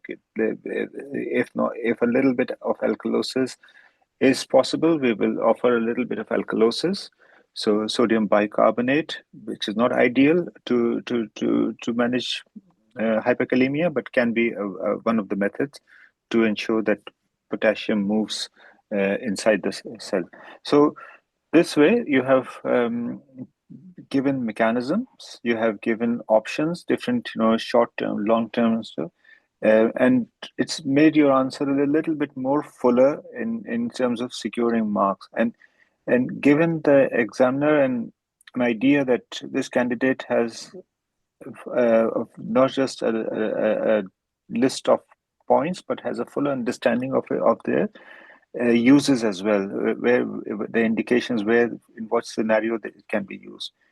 So this is so much for the potassium part.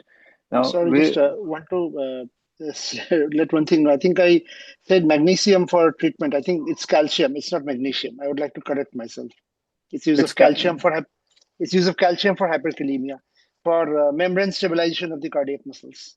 is it calcium or magnesium? It's calcium. It's not magnesium. Because Okay. hyperkalemia, if you give magnesium, it's going to, lead the patient more towards brady, Yeah, brady, yeah, brady, brady, and yeah, arrhythmia. yeah, It's yeah. calcium. It's not Yes, magnesium. yes, yes, yes. You're right. For hypokalemia, I think we use magnesium, but not for. Magnesium, yeah, as an antiarrhythmic for high antiarrhythmias and all, we would like to use magnesium. Yeah, yeah. For hypokalemia, it is something used, but calcium, as Yeah. you're right, and yes. Um, so let's take a step back uh, on this particular question. Your question started from the scenario started with hemodialysis and hyperkalemia, and ignored all the elements that were given here, other elements. And the next question that could follow from here is, can you draw a cardiac a diagram of a SA node action potential? Now, if they want to stick to this format of the question, otherwise they could completely move from this particular question into, if this was a pharmacology viva, they could they could move into, okay, tell me about the use of non-steroidals, and tell me about the mechanism of action of non-steroidal anti-inflammatory drugs, and Okay. what are the problems that can come from there. For what I'm highlighting here is, this is just an in setting in question, just to set the stage. Your rest of the viva can be a stark difference from this scenario, and it would have nothing to do with this. So don't spend too much time on, I mean, think about what the options are. It's often a possibility that they'll ask the opening question from here, but don't get too absorbed into this scenario thinking, oh, they can ask me 20 questions from here. They will probably ask you just one question, and all the other 20 questions will be completely different from this scenario. That was the reason I was giving you um, this sort of introduction, that you can be presented with that, but it has no bearing on your subsequent viva. Okay, so Okay. let's carry on with a little bit of the physics viva, if I may. Yeah. So you are given an arterial blood gas. So let me just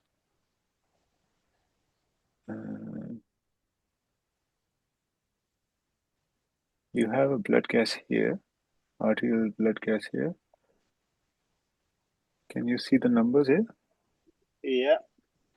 So can you tell me about this particular blood gas? What's wrong with this patient?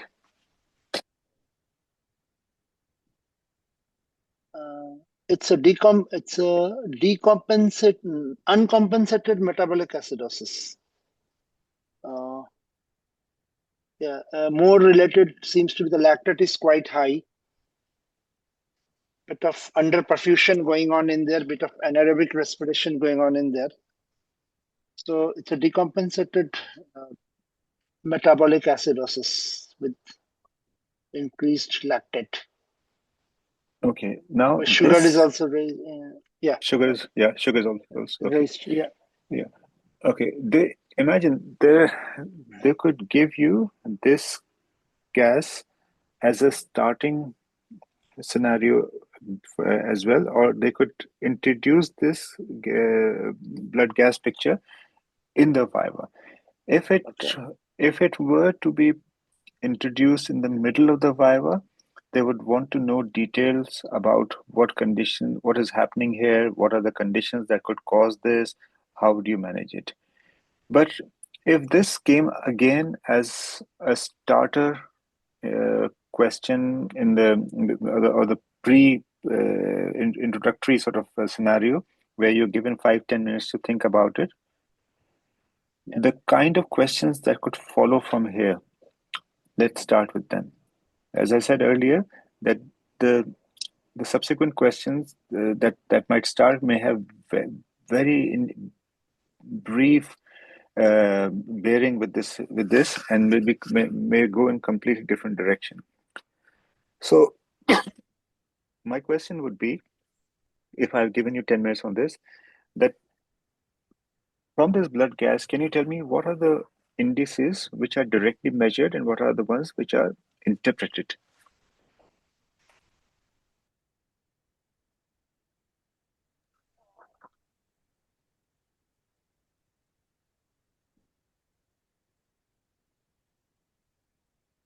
Are you with me, Dr. Yeah. Yeah. Yeah? Yeah.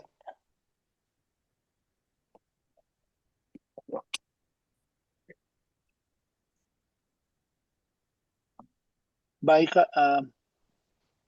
PCO2, PO2, these are directly measured, and pH is calculated from the hydrogen ion concentration. Glucose is directly measured. Lactate is measured. Electrolytes can be measured. SATs calculated. Fine, perfect. So you mentioned that the in the metabolic part only, if we stick to that the three things that are directly measured are CO2, O2, and hydrogen ion, and Yeah. pH is interpreted from there. Mm. Okay. What are the things? What is the effect of different things that can lead to spurious results? Like, for example, what happens if there is excessive heparin in your syringe? What happens if there is a big air bubble in the syringe? What happens if the sample is left out for too long in a warm area? And tell me what will be the impact on the blood results in Heparin, this. I think it causes too much of acidosis there. Uh, Is heparin Sorry, acidic or is it it's acidic or alkaline? alk- heparin is alkaline, I presume. Yeah. Yeah, so Yeah. it can cause alkaline Yeah. Yeah. in The pH might increase in this one. A spurious rise in the pH can be seen. yeah. Uh, what's the second one which you said? If there's a big air bubble in the syringe, what happens there? Then the gases might get altered. The In what PO2 and the way? PO2 might rise. Yeah. Will it rise or Uh, will it fall? PO2 will. It could be either. So it will If be the, I mean, yeah, it's the yeah, extra oxygen in the air bubble might add more to the this thing. if it's a sample from an ARDS patient whose PO2 was well below the Yeah, 21% mark, it will rise. If it's yeah. someone who's hyperoxygenated, it will fall. So this is again, these are questions which are testing your thinking on both sides of the spectrum. That if you're able to answer in an ambivalent way, that Mm. it can be both. Similarly, CO2 with increased metabolism, if it's left out in on the There'll be warm too much of surface, I mean, if left out blood sample can have hemolyzed blood in there. So, I Yeah. mean, hemoglobin and all will fall because of release of potassium from the intracellular part, RBCs. The potassium will rise in the sample. Yes. We can have Yes. these kind of findings there if left out blood sample. Yes. Yes. You had mentioned a left out blood sample. Right? Yes, yes. If it's not left out for too long, if it's still intact, the hemoglobin, the RBCs are intact, then Yeah, those will cause increased metabolism. increased metabolism and the RBC will be there. So that will Yes. lead rise to all the other things, lactate and all will rise. PO2 will Yeah. fall. Everything will be used up. Carbon dioxide will rise as well. Yes. Now, this was so much for the direct questions on the blood gas. Next question will completely move this occasion I'm not moving it too far off. I'm asking you, I'll ask you, what are the different methods of measuring oxygen, carbon dioxide, and hydrogen ion that you're aware of from this blood gas sample? Sorry, can you please say that question again? I missed you at that part. What are the different methods of measuring oxygen, carbon dioxide, and hydrogen ion from this blood sample? Is my audio clear or is it breaking up? Yeah, no. It's sometime. I mean, it's a bit of problem with the transmission here, I think, with mine. Let me move. Is this better than before? Yeah, this sounds a bit fuller. Thank you. Okay, perfect. So yeah, so my question was, how can you measure carbon dioxide, oxygen, and hydrogen ion from the sample? Somebody said it was better before. Is this not very clear, or?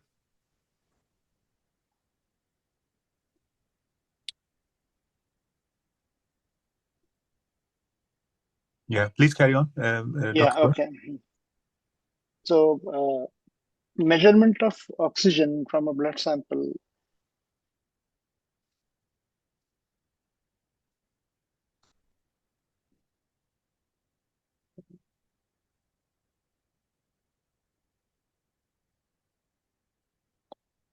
We use the Clark's electrode for, I mean, if we can divide it broadly, it can be specific and non-specific. Hello? Yeah, I can hear you. Yeah. Yeah, okay. Yeah, so specific, we use the Clark's polarographic electrode process, the galvanic fuel cell, and the paramagnetic analyzer. And a bit of non-specific, the mass spectrometry is used. Do you want me to go to each and every of them, I mean, individually, or should I stop it here? No, I want to know specifically for blood gas, which measurement. What are the things that you would use? Would you use for blood gas measurement? In a blood gas measurement, would you use mass spectroscopy, or like for example, No. Yeah. Hello. Yeah, for example, carbon dioxide measurement. If you're using carbon dioxide measurement in a breathing circuit, the method is completely different from what you do. So used in a ABG. In the ABG. Yeah. So I want specific to the blood measurement. Okay. So when you're talking about the blood measurement, yes. So basically the principle of the Clark's electrode is employed here. So it depends on the presence of the concentration of the oxygen. We're talking about the oxygen. So measurement of oxygen. So the more amount of oxygen is there, there will be the Clark's electrode has got anode and the cathode. So it's a silver anode and a platinum cathode with a media of KCl or KOH, potassium hydroxide, in there. So the more amount of oxygen is there, it will greater amount of electrons will be released from the anode, which will react with the more amount of oxygen in the cathode, and the current will be there, which will be detected by the galvanometer. Okay. The Clark's principle that's involved here. The galvanic fuel cell is similar to the Clark's electrode, same principle, but it doesn't involve a battery. There's no power source there, so there's no battery there. That's for the oxygen. For the carbon fuel cell, can you use it for blood gas oxygen analysis, or is it something for circuit measurement only? No, it's just this thing measurement. Talking about the Clark's electrode. Since it was related to the Clark's electrode, I had mentioned it there, the galvanic fuel cell. Fair enough. Coming to the carbon dioxide determination in a blood sample, it's basically the hydrogen ion detection. It's an indirect detection. The hydrogen ion concentration is there, which is usually we use the principle of a pH electrode. There's a reference electrode and there's a measuring electrode. So the reference electrode, the blood sample is going there. The sensing circuit is this. The reference electrode is separated from the blood sample with the thin membrane, and the measuring electrode is separated from the blood with the pH sensitive glass. This reference electrode maintains a constant potential despite the changes in the arterial pH. And at the measuring electrode, the hydrogen ions, they move into the buffer, which is encased in that electrode. And this creates a potential difference, which is detected by the sensing circuit, and it shows up. Similar to this pH electrode is the Severing-Gauss electrode, which is basically nothing but a modified pH electrode. Here we got a medium there. The medium is the bicarbonate.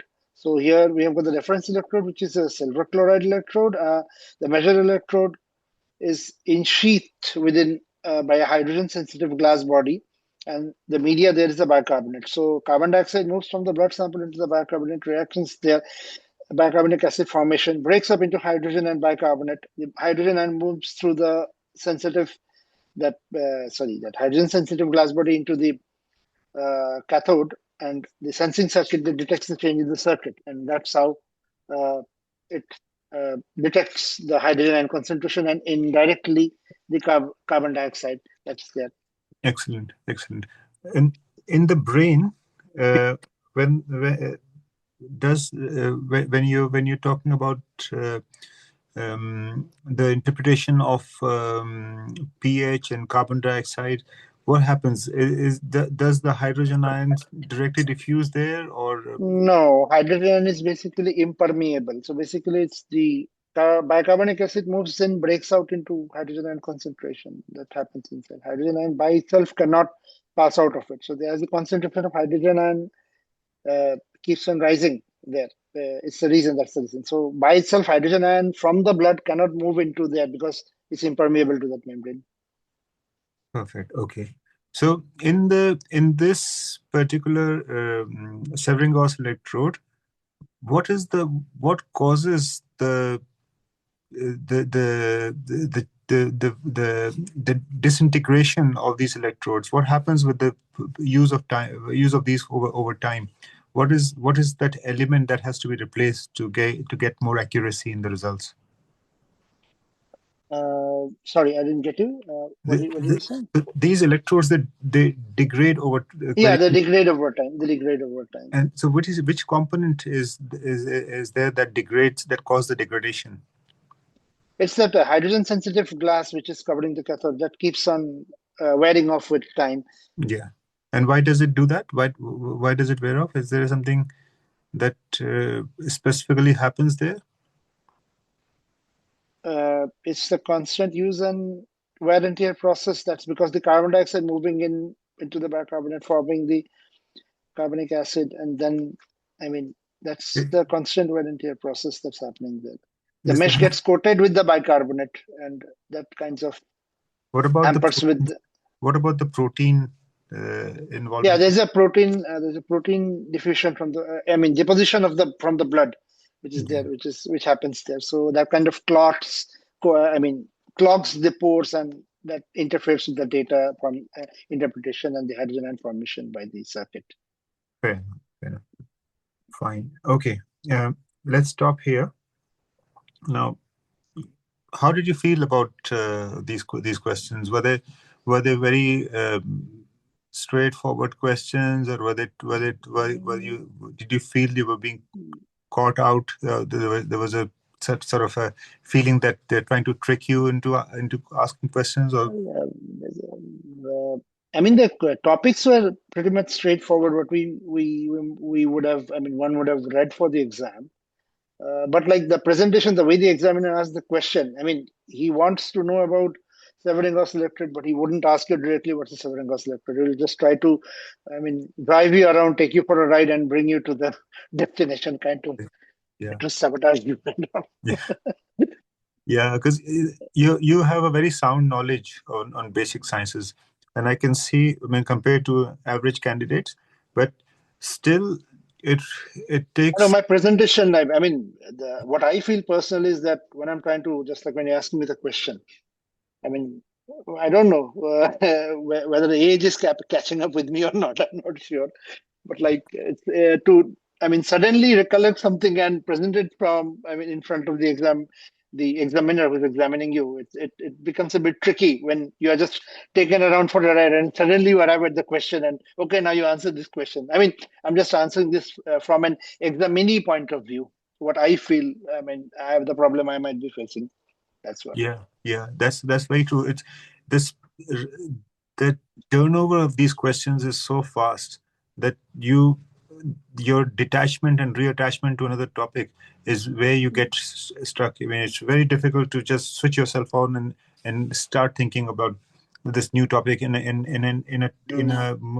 depth, actually. So that is one of the biggest challenge. You'll be asked in those 25 minutes.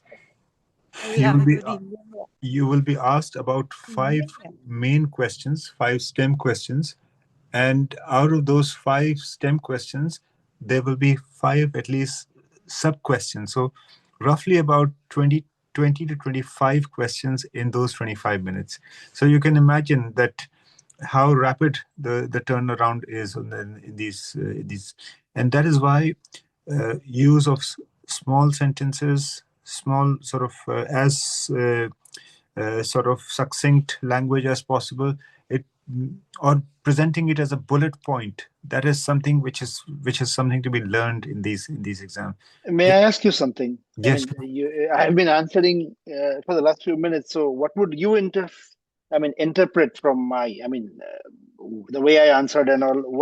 What points do I need to address in my presentation? What I need to go through? So I would be very happy if you can let me know about that, please. Certainly. So I will tell you, first of all, what are your strong points? Your strong point is, of course, you have a very good conceptual understanding of these topics. So definitely something you don't have to worry about, and it will go in your favor. You are good in coming back to the point very quickly. You don't beat around the bush for long. You take the instructions very quickly. You're a good listener, and you take the cues very, very fast. So these are the main highlights which will help you throughout your exam journey. Areas where you need to work on will be probably classification. Sometimes you can't classify. Sometimes you wouldn't remember classification, which so creating a classification on the spot, that ability has to be worked on. So just straight away making a classification. Okay, if I ask you about, let's say, what are the problems associated with this scenario that I gave you, TKR in a hemodialysis patient with claustrophobia, and without thinking much, you would straight away say, okay, there are factors related to the patient, there are factors related to the procedure, and there are factors related to anesthesia. So you have opened 3 slots straight away without thinking much about what they are, and then you start filling them up. The problems with patient is dialysis based, claustrophobic, blah blah blah, related to surgery, duration of surgery, positioning of the surgery, blood loss during the surgery. Related to anesthesia, it could be anticoagulation, it could be electrolyte imbalance, it could be, cardiac instability. You've just started adding things into those. So just on the spot, try and make up those classifications. So those kind of things help you a great deal in the exam. You will, if you gain that skill, any difficult question can be answered with great ease. Okay. Just one more thing I would like to ask. I mean, since we're talking on the topic of TKR in this patient, we all know that for rescue, for the pain control in TKR, we are commonly using the adductor canal block. Just mentioning a few things. I mean, recently in the NYSODA site, they have come up with the femoral triangle block as well. Not the femoral nerve block, the femoral triangle block, where we block at the tip of the femoral triangle. Since this is not included in the textbook, I mean, I use this in my personal practice as well, pretty much. So, I mean, can I mention femoral triangle block in along with the adductor? I mean, my point is to add recent advances which are not in textbook, not talked too much about, but they have been tested and tried out and published in journals and specified, well-known websites. Can I use them in my answers? So imagine a scenario if I'm the real EDAIC examiner and we are having this question in the exam. Okay. Now, I'm a neuroanesthetist by background. I don't do that much of regional.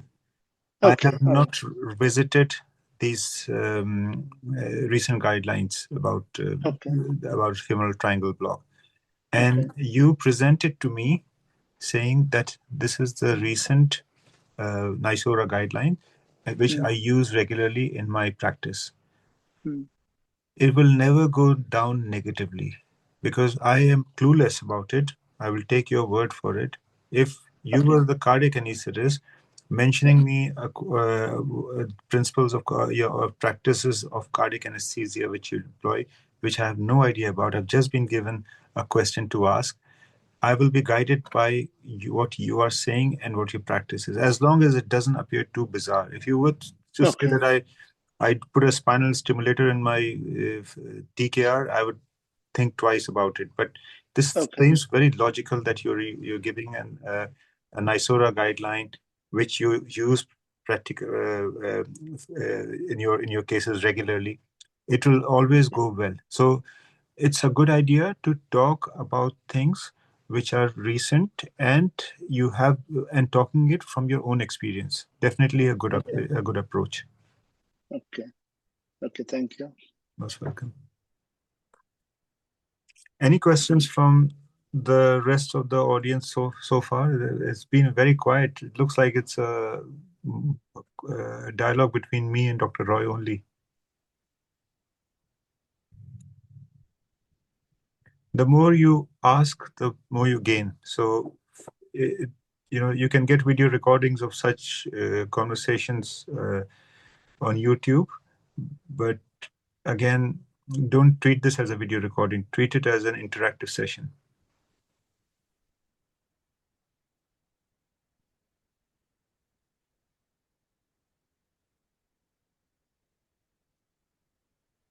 I can see that our sales team has become active with discounts coming up very fast, so make use of that.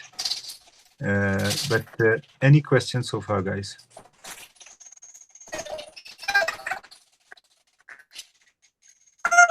Dr. Luma, any questions?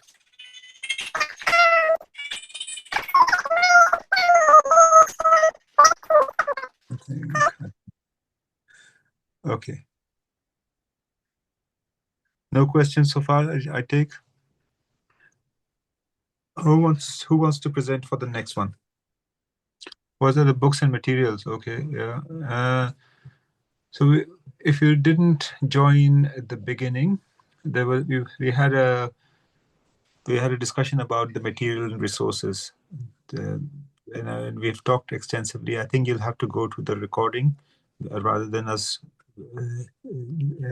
repeating that. It will take quite a bit of time. So go back to recording at the initial bit and see what are the tips on materials, preparation time, strategy of the exam. It's quite an extensive topic.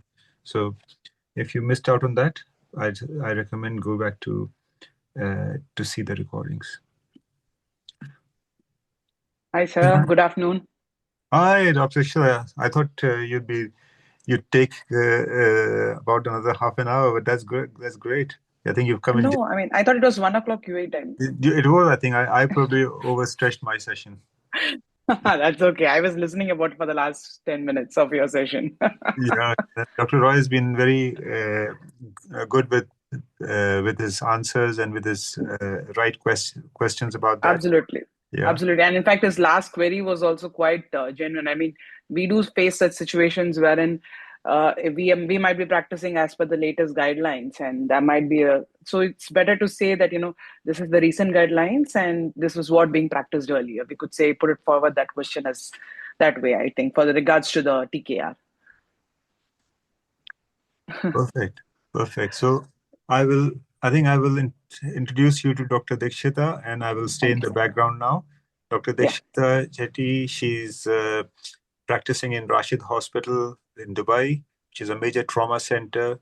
She is, I would say, the ambassador for EDAIC, not just for us, but for Dubai as well. She won the Simpsons Prize, which is the highest scorer when she sat the exam, so got 100% marks in EDAIC. So I think you will get all the how to score between 75 and 80% marks. You will get the answers from her.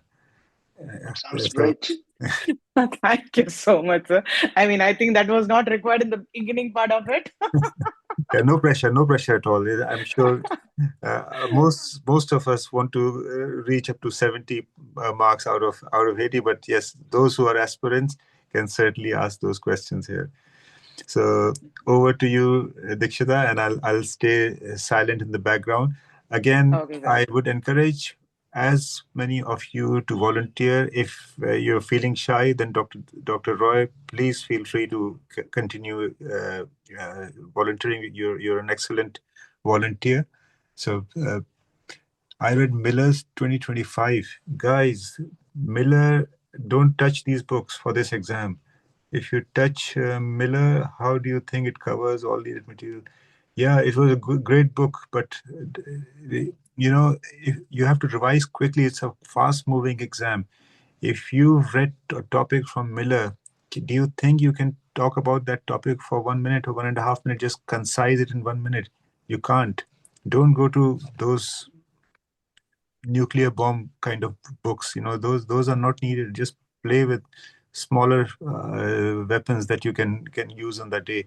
Don't use big books. No, you can't handle them on the day. It's a very fast moving exam.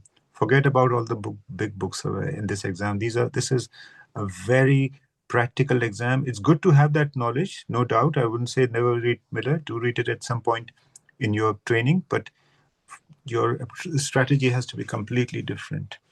Anyway, over to you, Dr. Dikshita, and I'll stay in the background. Thank you, sir. So just in case you have to log out, just make me the host. I will do. In case by chance, yeah. Thank you, sir. Thank you. Right.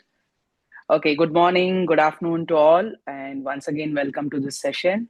I hope we'll be able to give you the best and you can decide and, plan out your strategy for the preparation.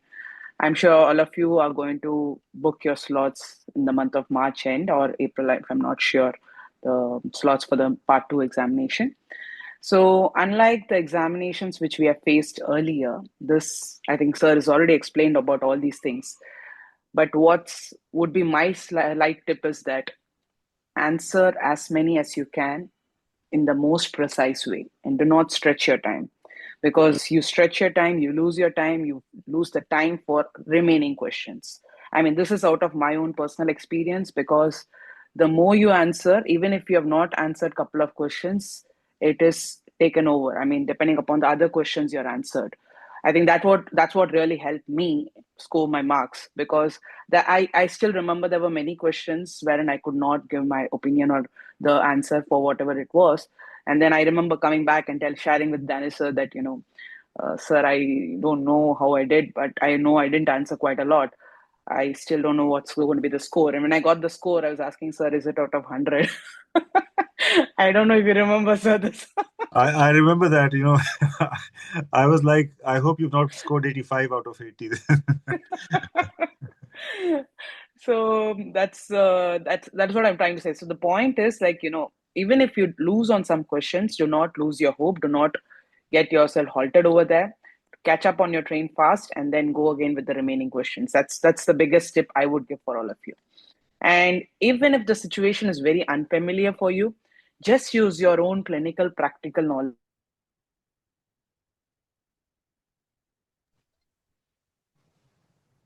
Can you guys hear me? And just keep speaking. I can hear you. Okay, sorry, I think it got frozen for a few seconds.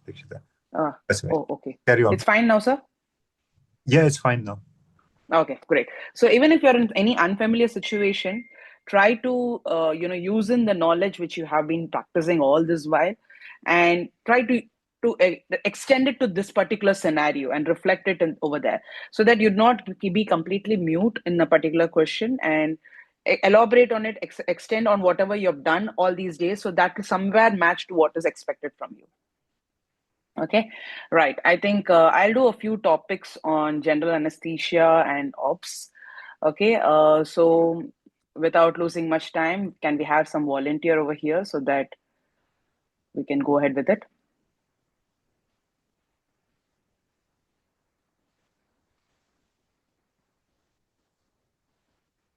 Anyone? It's going to be casual. Don't worry about it. It's not going to be evaluated over here. We're just going to help you out on how you can further improvise on your delivery of answers.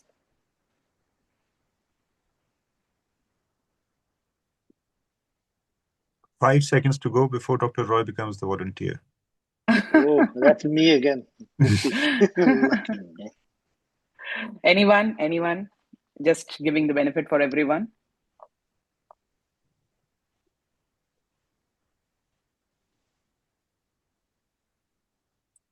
Go on. I think go on with Dr. Roy. I think people are very shy. I think you have to come out of it, guys. This is the best opportunity. Start with Dr. Roy before they get their courage back and face the Viva, I think. Right. Okay, fine. Dr. Roy. Yeah. Okay, nice to hear back from you again. I heard about 10 minutes of your session with Dr. Danish. Now let me have my taste of knowledge with you. Right. Okay, so you have a 45-year-old male patient who is like 8 months post an orthotopic heart transplant. Okay, and it's a post cardiac transplant. Yes. Okay, and this patient is posted for an elective laparoscopic cholecystectomy. Okay. So what are your main concerns, pre-op concerns? Okay, 45-year-old post-heart transplant, elective lap chole. That's me. Yes. No other data on this patient, right? Just 45-year-old. Nothing. And okay, fine. Post-heart transplant patient definitely seems to be a person who's having an issue with the cardiovascular system and all, considering this thing. Heart transplant by itself carries its own implication. I've read about this topic quite long back. I haven't revised it, but as far as I can remember, two P waves in the ECG not responding to directly acting, responding to directly acting sympathomimetics, not responding to indirectly acting sympathomimetics, associated hypertension, check the patient for cardiovascular disease, rule out each and everything, and then proceed for the elective laparoscopic cholecystectomy procedure. That I have in my mind as the background. Okay. So how you wanted to check the cardiovascular status of the patient. So how much will history help you in this? Regarding the history, why did the patient, what comorbidities and all the patient for which he's taking on any kind of medication, whatever he's taking, any history of smoking or alcohol and all this thing, medication history, past medical history related to this is earlier medical records will also help. History of allergy. My question is quite specific over here. You wanted to speak about the cardiovascular status post cardiac transplant and in the interim period before the lap chole. So how do you what is important in the history would you want to know?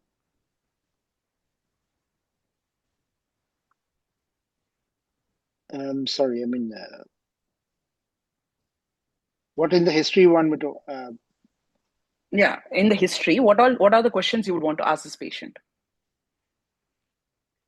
Related to the cardiovascular system. Yep.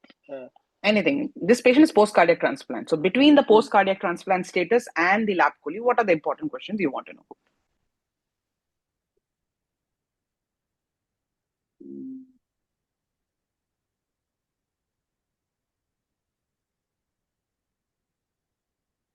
Generally, what would you ask in a patient for a preoperative history? What are the concerns? And how would you relate that to this particular specific topic?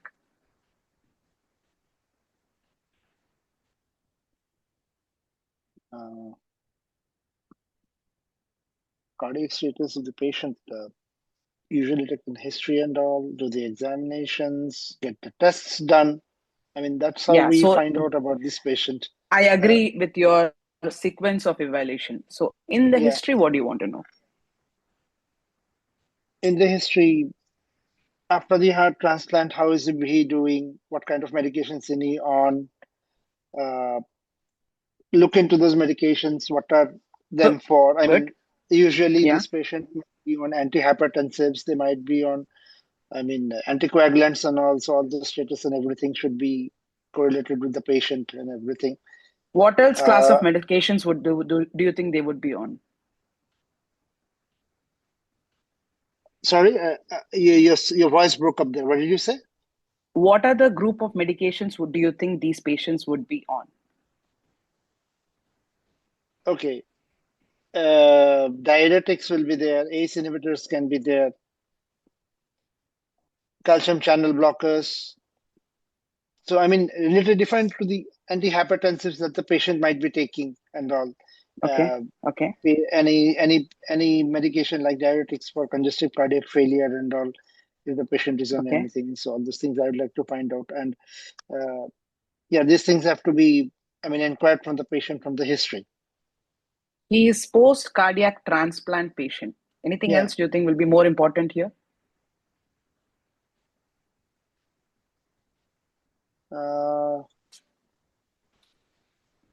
I'm sorry. No problem. How does the duration after a transplant concern you as an anesthetist? Okay. You want me to, sorry. The immunosuppressive drugs they might be on, that's the patient. Okay. Yes. Immunosuppressants, it's a transplant. So basically immunosuppressants, if we have to know about it, the side effects of immunosuppressants, nephrotoxicity, pulmotoxicity and all has to be looked into. Okay. And what else is the concern because of immunosuppression to you? Infections and all. Yes. Will be there and all for this patient. Okay. So what are the hemodynamic concerns in a post-cardiac transplant patient? You mentioned a couple. Yeah. Really sorry, I've read the topic so long back. No problem. Take your time. I remember, take 10 seconds and then. As far as I remember, this patient has got the ECG will be showing 2 P waves because he's got 2 things will be there. These patients, when they respond more to the directly acting cardiomyometics than the indirectly acting cardiomyometics that we give them to this patient. Okay.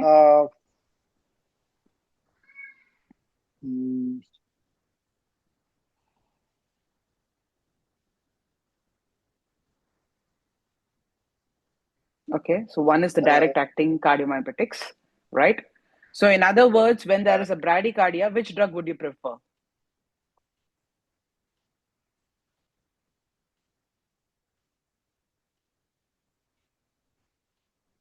And if there's an hypotension, then which drug would you prefer? I would prefer to have an alpha-2 agonist, metronidazole, for this patient. Okay. Ephedrine. And if there's a bradycardia?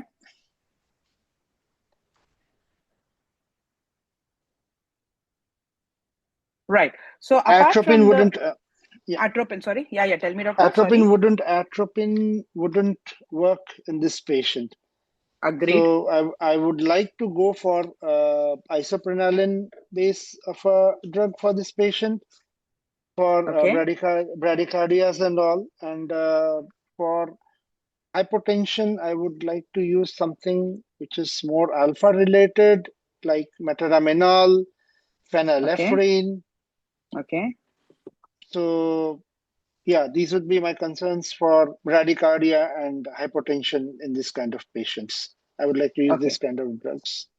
Okay, so that was with regards to your cardiac medications. But what about your anesthetic medications, which you use on a regular basis? What would be your concerns with each particular class of anesthetic drugs you use? And so, yeah, considering the anesthetic medications that we use, opioids, fentanyl, and all use, okay, fine, this shouldn't be much of a problem. Considering the induction agents, propofol, massive drop of blood pressure might be there, so you have to be keen regarding that. The blood pressure might just plummet and all. So I would try to use a co-induction kind of a technique using inhalational and a bit of IV at the same time, co-induction, so that I can just reduce both of the, those are both of them are reduced and I can have a very gradual kind of this thing. Okay. Induction for this patient. Okay.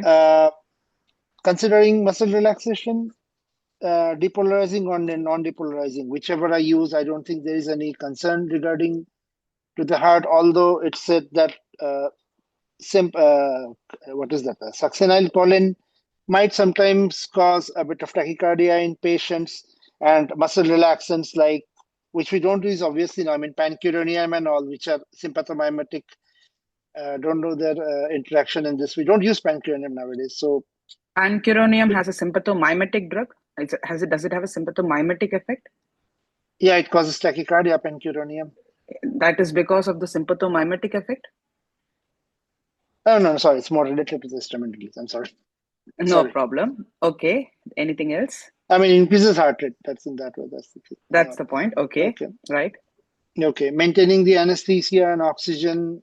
It's a lab coli. So oxygen, air, inhalational agent. I would like to go with sevoflurane, avoid desflurane. And with intermittent shots of, considering intraop analgesia with incremental doses of fentanyl and all. Okay.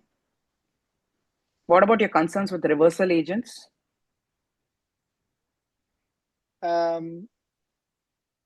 Reversal agents, as I said, if I use a non-depolarizing agent throughout my procedure, from intubation till maintenance, I would prefer to go with cisatracurium. That seems to be a more favorable option in this space, for me. And reversal, although cisatracurium has got a unique property that it's only Hoffman degradation based, not even on specific, plasmaesterases. So it can easily get metabolized and the patient can easily be reversed. Or if I have to use a reversal agent, I don't think, neostigmine and all shouldn't be any problem here. Neostigmine is glycopyrrolate for this patient. Should be an easy. But if it can cause some problem, then what do you think it can cause? Which one? Neostigmine and glycopyrrolate. Neostigmine and glycopyrrolate, anticholinergic.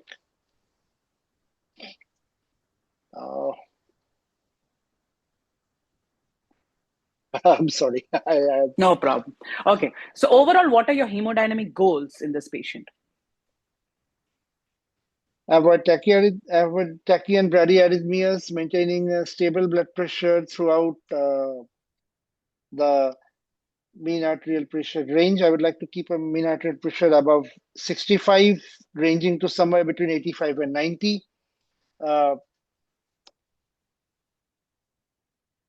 Okay. And avoid tachyarrhythmias and bradyarrhythmias or any kind of abnormal cardiac rhythms. So I'd like to keep that in mind. Okay. Now you mentioned these patients could be on certain other drugs, right? So what are your concerns because of those drugs in your perioperative management? Antihypertensives and drugs for cardiac failure like diuretics and also antihypertensives, ACE inhibitors and all, hyperkalemia and everything. Diuretics, congestive cardiac failure, the patient might be low on the volume. His intravascular volume might be low in the patient. Usually we stop diuretic one day and ACE inhibitors one day before surgery. So that shouldn't be took care. Immunosuppressants, since it's a post-transplant patient. So as I said, immunosuppression might be associated with lower increased chances of having infection, and also proper antibiotic coverage and all should be there. Other comorbidities, diabetes and all, whatever, if this patient have, and also considering all those. So yeah. Related to right. Right, we'll wrap it up here. Okay, so how do you feel, Dr. Roy? After your basic session, you've come to a clinic. Dizzy. Oh my God. That was not intended though. No. Right. Okay. I'm sorry I couldn't answer this question too much. That's what I read this topic. No. It's nothing for you to feel sorry. You should actually feel happy knowing what is our current status, where is our scope of improvement. We might be very good in one particular topic. In fact, we have had several such candidates who have been excellent in clinical sciences, but they lost in the basics. And similarly, we had some candidates who were excellent in basic sciences, but they lost in clinical. So what we try to get out of these... I think at the end of the day, it's the revision that matters. The human brain is not trained enough to handle so much of information in just a matter of 4 or 5 hours. That's processing power. Absolutely. And in that way, I would still say good tick marks for you is that you kind of maintained your composure, though this topic was just like bouncer out of the blue, post-cardiac transplant. Nobody would expect that too in a probably in a mock session. But on purpose, we chose certain eccentric topics because we do have such topics in the exams. Okay, and it has become quite common also nowadays. Because obviously, with course of time, the competition is becoming higher and they want the best of the candidates to come out of it. So in that ways, these topics are being chosen quite often now. So we want to familiarize with all of you that these are the kind of sometimes eccentric topics. They start off with some basic topics and then they go to some offbeat questions. So I think we all should be prepared with that. With respect to that, you still kind of maintain your composure. You try to deliver whatever you could, whatever remembered. I remember often you went to this 2 P waves in ECG. That was one thing which was stuck. And you can't forget that. That's why you can't forget 2 P waves reading about it. So that is a good part of it. But initially you could not catch the cues, but later on you did. When I was trying to again and again trying to probe you to get into the point of what are the other implications, what are the other medications they would be on, then finally you came up with that these patients would be on immunosuppressants. What are the other supportive things these patients could be on? Sorry, what did you say? What are the other supportive therapy or other supportive devices these patients would be on? Pacemaker, the patient might be having a pacemaker in situ. So that's a supportive device this patient might be. So now you have come out of the Viva zone, so you're more free now to speak, I think. That seems so. Yeah, so that is what I want all of you to just catch on. Just, whenever you're answering, I do agree all of us go through this anxiety when we are in the hot seat. So, but just try to relax yourself and answer in such a way that, as though you're discussing with your colleague, what do you think should we be dealing this case with? Okay, so that would be a better strategy. It's easier said than done. I do agree, but if possible, try to implement this. Okay, right. So with regards to this topic per se, any cardiac topic for that matter, when it comes to you, okay, and when the examiner asks you, like, what are the goals, hemodynamic goals you want? Hemodynamic goals means stick yourself to heart rate, which he rightly told, avoid any kind of bradytachyarrhythmias. Next important thing is preload. These patients are very much preload dependent, okay, and it's quite critical in them. So the preload is very important. Third is they are a denervated heart, okay. So in that case, any kind of indirect agents are not going to act on them, which also was mentioned by Dr. Roy, okay. And fourth is, apart from heart rate, preload, afterload, contractility of the heart per se, okay. And then finally, your ventilation parameters, which includes your hypoxia, hypercarbia. Okay, so these kind of parameters keep a standard pattern. Whenever you ask for hemodynamic goals for any particular scenario, then you put in this particular table, and according to the scenario asked, put in your answers. Okay, so this would be my first tip with regards to your the question which is asked here. Second is, when you are asked for the immediate concerns, if you can classify it as what are your concerns in the preoperative evaluation of this patient, what would be your preparation for the perioperative period, okay, which includes your pre, intra, and post-op. Okay, this way, if you can classify your answer for any scenario, any particular patient with a particular pathology, you would be able to get in a lot of points. Okay, so this would be your second important tip for this, any clinical situation. So in this case, if you see in the preoperative period, yes, you would ask about the evaluation. So be very brief. Do not talk about the patient would be on antihypertensives, diuretics, AC inhibitors. No. Cardiac medications to optimize the cardiac status. Okay, most important, your beta blockers if the patient is on, which you need to continue perioperatively. And the rest of the antihypertensives as per the cardiologist advice and for your, based on the surgery which is planned. Second is the anticoagulants, which you mentioned. The moment you say immunosuppressants, you're going to be concerned about the perioperative coverage of the immunosuppression. Okay. Second is the risk due to the immunosuppressants.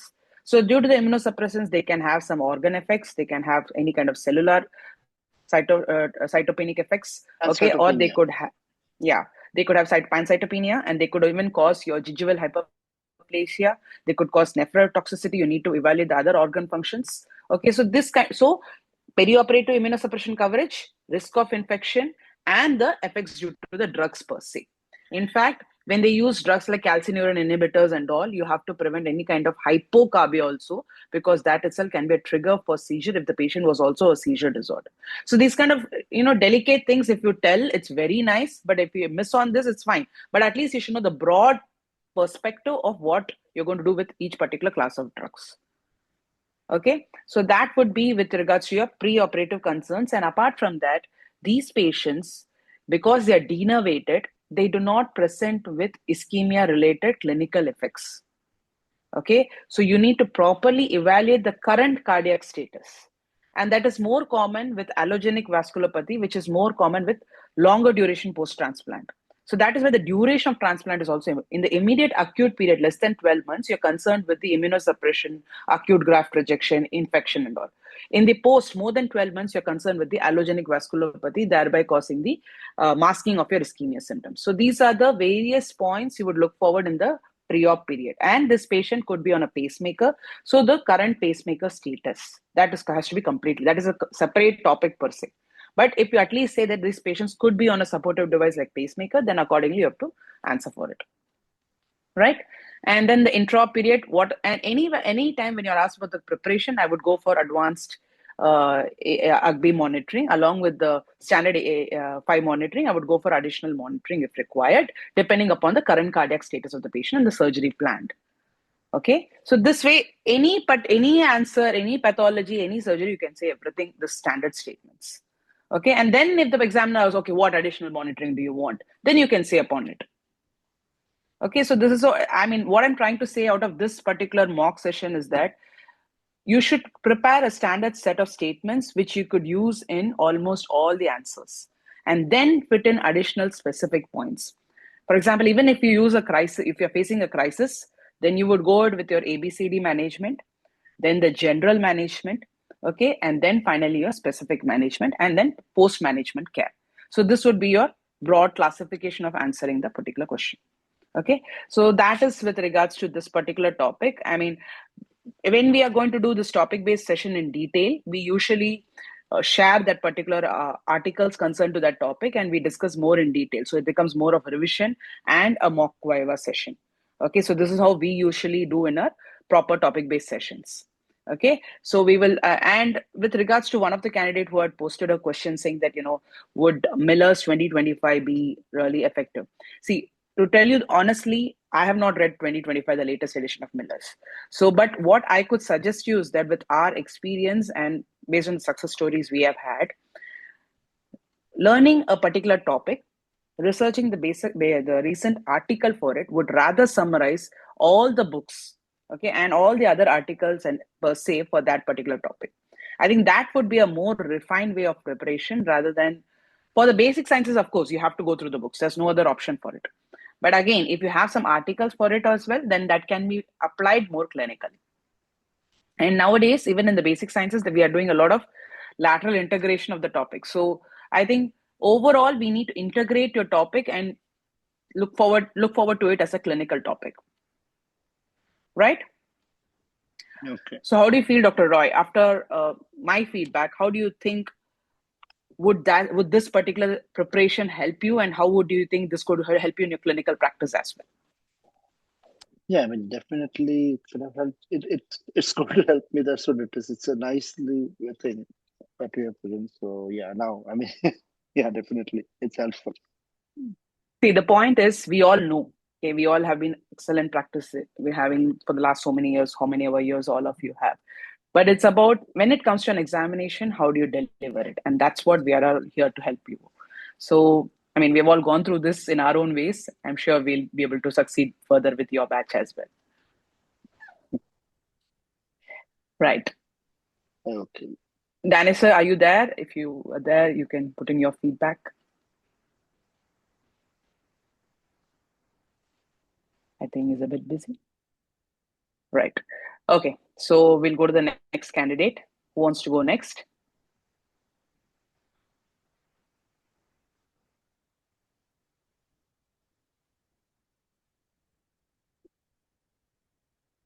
I see so many people, but I don't want all of you to be mute. There's nothing to hesitate here. This is the right platform for you all to pitch in and, show and commit mistakes here. This is where you can commit mistakes.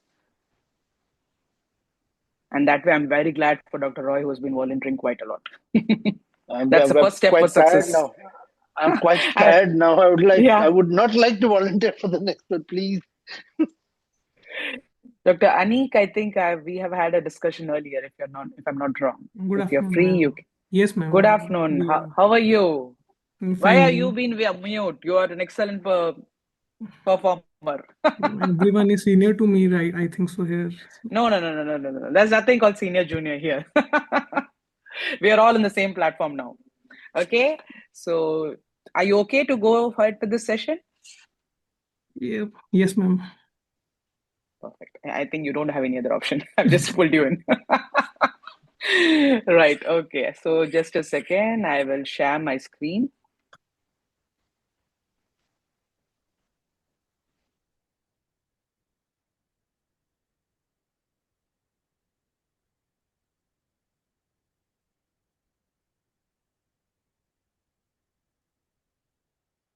You were with us in which topic? OBS, ma'am.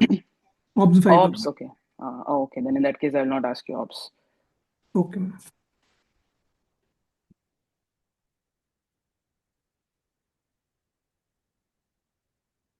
Okay. Right. Can you see my screen? Yes, ma'am. Okay. So you can have such kind of, the visual display of the ECG or X-ray, and then they might ask you to interpret, and then the session goes on it. Okay, so here the question is, we have a 38-year-old male patient who's again posted for laparoscopic chole. Don't think I'm obsessed with lap chole, but that's the easiest surgery I think I can ask you with regards to the other topics per se. And this particular patient has history of intermittent palpitations, and hence his ECG was done because he gave this history. And this ECG is showing this. So can you interpret what is... strip in this? Yeah, you don't have the rhythm strip. That's okay. You have only the chest leads. Excuse me for that.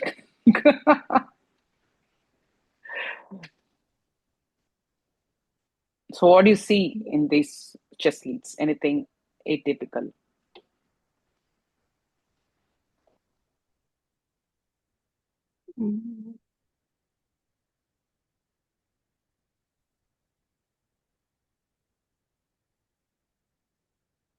So any ECG when it's given, okay. So the first, as you said, are there pacing spikes there? I mean, no, this is not pacing spikes. I'm sorry if it is being shown. I mean, if you're seeing it as a pacing spikes, there's no pacing spikes. This is just the arrow. V4, V5, V6. Okay. Yeah.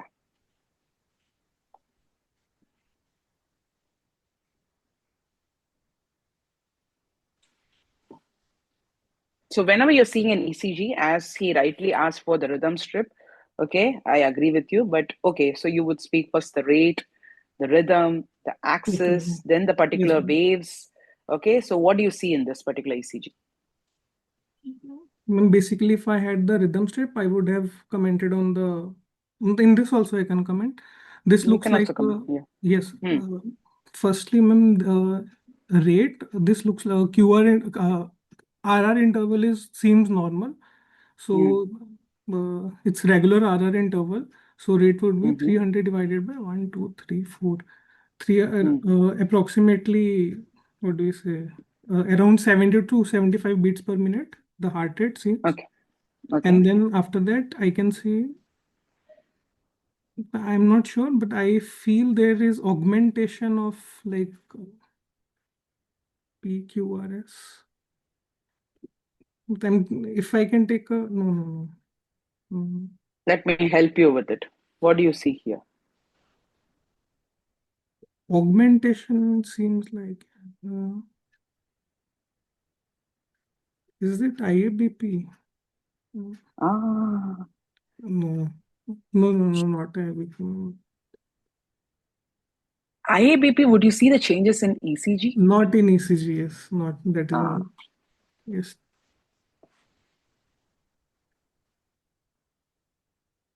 What do you see? Anybody to help him with the ECG changes?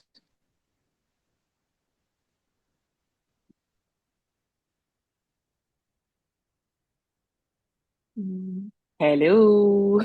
I don't know if all of them are muted because of their mic issues, or is it because...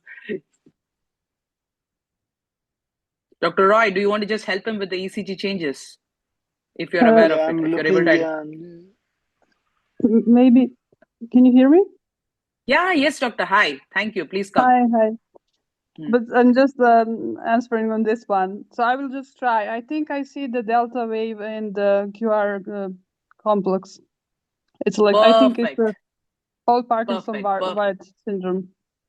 Very good. That's nice. Nice. We'll come back to you, Doctor. Since Dr. Anik had volunteered for this, we'll continue with him. And if needed, he'll need your help again in between.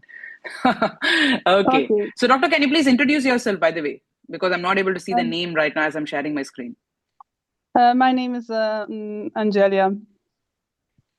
Dr. Angelia. No, it's my first name. My surname is Sarsanevich. Sarsanevich. Okay, that's nice. Where are you from, Doctor? I'm from Germany. That's nice. Welcome to the session. Okay, so Dr. Anik, you have got the clue. That is, there is a delta wave and there is a slurring of the QRS complex, which is more likely suggestive of the WPW syndrome. Okay? Right? So now we will close the screen sharing. Now tell me, what are your concerns when you have a patient with query WPW syndrome for an elective procedure? Okay, so first I'll briefly explain about WPW syndrome. It's Yes. a spectrum of pre-excitation syndromes. There are two syndromes in this pre-excitation syndrome: one WPW syndrome, one LGL, Lowe-Jensen L1 Levine syndrome. So basically, in WPW syndrome, there occurs accessory pathway. It's called bundle of Kent. Normal transmission of impulses from SA node to AV node, AV nodal delay, and then right and left bundle branch. But in WPW syndrome, there is one accessory pathway called bundle of Kent, in which there can be two options possible. Either there can be re-entrant tachycardia. It means that the waves normally it can pass through both of if the impulse is passing from the normal, it will allow normal. But when the wave is passing through the abnormal pathway, there occurs re-entry of the pathway. So it can predispose the patient to ventricular fibrillation or any atrial tachycardias. So that is the pathophysiology. So if patient is just patient is not explaining it, stress can exaggerate it. So first, if patient is coming for the first time, I would want a proper cardiac evaluation for the patient done based on the ECG. So if patient is known case of WPW syndrome, then he'll be on drugs. So what kind of drugs do you think drugs you would prescribe? Means that usually I know the drugs which are avoided. So I mainly go the mnemonic for that. DAV was the mnemonic. Digoxin, adenosine, beta blockers, verapamil. These are to be avoided. Why? Because they can they will block the AV node. So if they block the AV node, what happens? So the patient can go in ventricular fibrillation, VTVF. Why? They can exaggerate. Why? Because they will block the normal path only, ma'am. The normal, the conduction system, they will block it. So ventricle VF will be there. Okay, so the normal conductional delay which happens at the AV node is going to be further blocked. So the aberrant pathway will take over a lot more compared to the normal. Okay, go ahead. Next. Yes. Then what else? What are your concerns? What are your hemodynamic goals?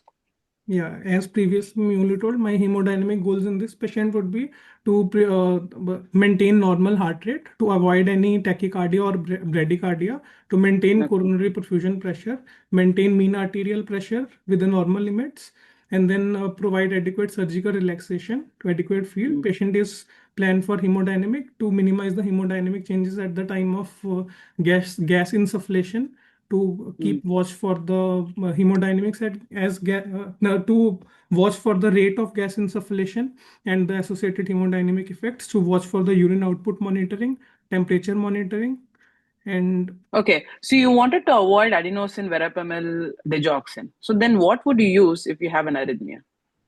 Which drugs would you prefer? Okay, one is amiodarone. Anything else? Beta blocker. Okay. And what additional preparation would you do apart from the monitoring you mentioned? Before taking the patient for the OT, I'll external pacemaker, temporary pacemaker can be applied. The pads at back of the patient. External pacemaker pads, defibrillatory pads, I will attach to the patient. Okay. Right. Okay, so this patient, and you told about the other pre-excitation syndrome as LGL. What was the other? LGL syndromes. How do you differ that with WPW syndrome? That there were three pathways. It does not have to do anything with this. And bundle, I forgot the name of those. LGL. Okay. The three pathways you're mentioning about you mean to say the AV nodal pathways, AV nodal bundles? I think so. I'm not sure, ma'am. Okay, right. Okay, so what's happening here in the pathology? Do you see a delta wave in LGL syndrome? No, there is no delta wave. Why?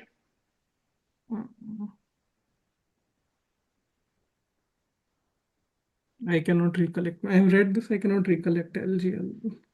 No problem. Okay, right. So fine. If you have, suppose I say you have another patient with HOCM, hypertrophic obstructive cardiomyopathy, then now what are your goals, hemodynamic goals? I would want to avoid tachycardia in that patient, ma'am, because if tachycardia, their patients are prone to go in sudden cardiac arrest. It's functional closure. If there is, they can occur functional closure of the aortic valve at the time extreme of stress situations. So in those situations, I want to maintain adequate preload to minimize the work of heart. Okay. So one is that. So you want to maintain a regular normal rhythm at 60 to 80 beats per minute. Okay. Yes, Anything else? Same, and then I'll maintain the coronary perfusion pressure. I'll minimize the hemodynamic fluctuations at the time of laryngoscopy.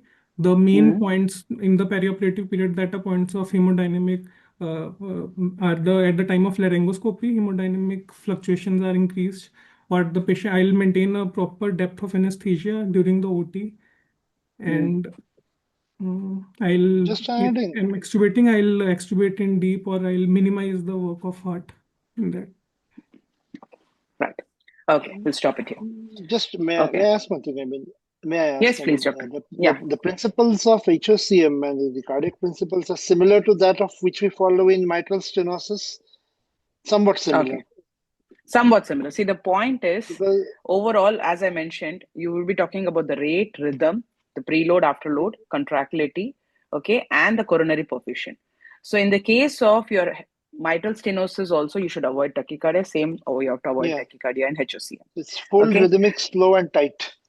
Exactly. So sinus rhythm, 60 to 80 beats per minute preferably. Okay. And then you maintain the preload. In the case of here, your HOCM is very much dependent on preload. But in the case of mitral stenosis, yes, you need to have an adequate preload. Okay. In the case of mitral stenosis, you have to avoid any increase in the afterload. But here you have to maintain your afterload, HOCM. You cannot have a drop in the afterload. Okay. Third is the contractility. You have to avoid any excessive contractility in the case of HOCM. Okay, so there are some specific points with regards to each pathology. So in HOCM, you have to avoid any kind of excessive contractility. Here, the coronaries can have the normal caliber, but still they can go for a coronary hypoperfusion. So as Dr. Anik mentioned, the coronary perfusion pressure has to be maintained over here. Okay, so these are certain intricate differences, I would say, but overall, it's almost the same. Okay, right. So the whole point of me bringing this particular topic is that you will be given a particular ECG, okay, and then you will be asked to interpret it. And whenever you have an ECG, you're supposed to speak in terms of the rate, rhythm, the axis. Then you go for the individual waves, okay, and individual depending upon and segments. Okay, so with that you can, and before you do this, you would suppose you're just given the ECG. First, I would like to confirm that this ECG is of this particular patient taken on this particular time of the day, because it could be an old ECG. So you're first confirming that the details of the identity of the ECG, and then you proceed with the identification of the ECG per se. Okay, and then ECG was very nicely identified by our other doctor. I'm sorry, I could not remember your name again, but it was a very nice interpretation you did. Okay, and rightly further elaborated by Dr. Anik. And he very nicely, so now this is one thing. If you are not very sure of a particular thing, do not commit before itself. For example, he very nicely committed about LGL syndrome and WPW syndrome. And then when he was asked about LGL, he was hesitating. So that I would not advise for every one of you. Probably you can keep it as an answer which you want to pitch in when the examiner further probes you. Okay, that gives a better impression rather than pitching about it and then you do not know about it. Yes. Okay, is that clear? Yes, ma'am. Just one question. I mean, ECG is like a huge topic, the library for ECG. So what ECGs though usually, I mean, asked in the exam? I mean, what ECGs we need to okay, ECGs for that matter, see, majorly your in the case of your STEMI, those ECGs can be asked, or any kind of electrolyte abnormalities can be asked, or the arrhythmias, which we have, all the arrhythmias starting from your atrial flutter, atrial fibrillation, or even AV blocks. Okay, and then they can go ahead with the effects of a particular drug, for example, digoxin effects and ECG. Then they can go into finally your all your ACLS rhythms. Okay, so they will even test you on ACLS if needed. So they will bring into a particular scenario, and this patient has gone into VF. Then what would be your next step? Okay, so your ACLS also can be integrated into these kind of questions. Okay. So here, that's why I took this particular topic of WPW syndrome. Basically, we all know there are 3 normal AV nodal path bundles. Okay. In addition, you have an accessory pathway of Kent with regards to your WPW syndrome and your James fibers with regards to your LGL syndrome. So in the WPW syndrome, it is directly conducting to the ventricle. Okay. But with regards to your, that's why the AV nodal block. Okay, no. Yeah, sorry? No, I misunderstood. Yeah, okay. But in LGL, what happens is the accessory bundle, the James fibers, it's going to be conducted to this one, bundle of his. So what happens is further the Purkinje fiber conduction system to the ventricles is the same. Okay, so they have the same rate of conduction, everything is same. So what I'm trying to say here is that unlike your WPW syndrome, which can have a faster conduction of your AF or into rapid ventricular conduction of your AF and all, it will not happen much over here in the case of your LGL syndrome. Okay, so I would say WPW syndrome is a more serious aberrant pathway pre-excitation syndrome. Okay, and hence because you have a direct conduction by the bundle of Kent and it bypasses the AV node directly, so what happens is you have the QRS complex is slurring in the case of your WP syndrome, but not in the case of your LGL syndrome. Okay, and it is widened, of course, and the PR interval is short. So these are the various typical features for your WPW syndrome.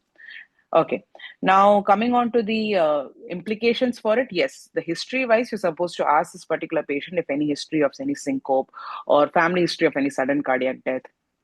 Okay, now when there's coming to sudden cardiac death, that's why I asked you about the HOCM also. Yes. But here I've given clearly about the ECG, so I'm speaking more in terms of the WPW syndrome initially. And you have to go for the full-term monitoring of cardiologist evaluation of this patient. So whenever you have a particular super specialty evaluation, you do not pitch in, you simply ask for that particular opinion. In all international practice guidelines, we have to ask for the other particular specialty opinion. Okay, so I would ask for a cardiologist opinion, what are the medications this patient on, and as per the cardiologist perioperative continuation of medications, we would proceed further. Okay, and then in your immediate preoperative preparation, as you rightly mentioned, initially didn't, but you caught on the cue which I mentioned, you would definitely place a defib pads. Okay, so if needed for your temporary pacing, okay, or transcutaneous pacing if needed, or you can even have it for your defibrillation if the patient goes into an intraoperative fatal arrhythmia. Okay? Yes, ma'am. So this is a very important thing. Apart from that, the goals are the same. We could speak lots about this, but for this particular session, we will keep it brief because our strategy for today is about catching on the important ways how you have to catch on the cues and answer the particular topics. Right? Yes, ma'am. Okay. Okay. So I think I did a couple of topics in your CBS today. Now we'll just proceed to OBS. Who's there for OBS now? I don't want Dr. Anik, nor do I want Dr. Roy. I want somebody else now.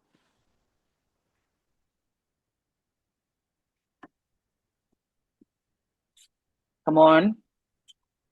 The doctor from Germany. Are you okay to? I'm sorry, I could not get your name. If you can unmute yourself and present yourself again, it'll be great. Hello again. I'm not in the condition now because I'm post 24-hour shift, so my brain is working on its minimal capacity, but I'm still looking forward to the session. That's nice. No, that's okay. That's okay. Right. We sympathize or empathize with you. Okay. Thank you. Thank you. Anybody? Come on. We have so many doctors. Or do you want me to randomly pick up? I think that'll be the best, huh? Dr. Kiran George.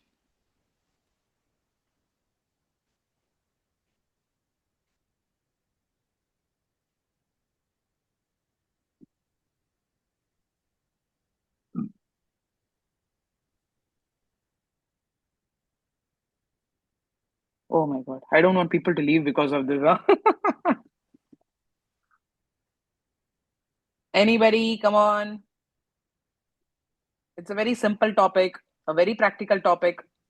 Sorry, I missed out. Dakshita, what was the topic? Sir, we just spoke about a couple of topics in CVS. Now I'm asking them to volunteer for OBS, but I see a lot of silence. I know.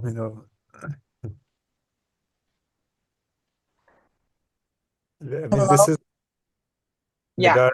Come in. Thank you. Hello. Thank you, Dr. Thank you, Dr. Nigar. Yes. Hello. Hi, Dr. Nigar. Yeah, I'm from Turkey, and I think I can participate in this obstetrics session. I guess. I hope. That's great. That's great. That's the first stepping stones for success, I would say. Coming out of it and stepping out of your inhibition zone. Okay. Right. Okay. Let us keep it very simple now. Can you tell me the various techniques of neuraxial labor analgesia? So, neuraxial labor analgesia for labor. Okay.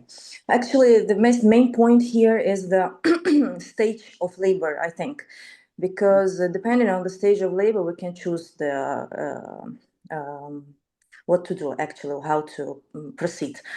There are several ways. The first one is epidural, which is most commonly used, except that we can proceed with some combination of spinal and epidural, and the spinal anesthesia alone, but it's not very widely used. So depending on the stage of labor, actually, the second stage is risky for proceeding with neuraxial anesthesia, and in our practice, we usually rely on the dilation of the cervix, the centimeters, and below 6 centimeters, we proceed with neuraxial anesthesia, and above 6 centimeters usually are not. We do not make neuraxial anesthesia. So the main three ways to proceed with labor analgesia is spinal, epidural, and combination of spinal and epidural. Except that there are also blocks which are not very commonly used. The pudendal block, the cervical block, that's like a kind of local anesthesia, and that's it, I guess.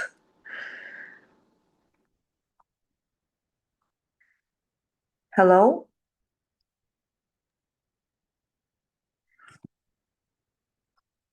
Sorry, I was on mute. Yeah, please carry on. I think Dr. Dikshita's connection became unstable at this point. Can you hear me? I do hear you. Yeah, I think Dr. Dikshita somehow got logged out. I don't know how, but bear with me for a second, please.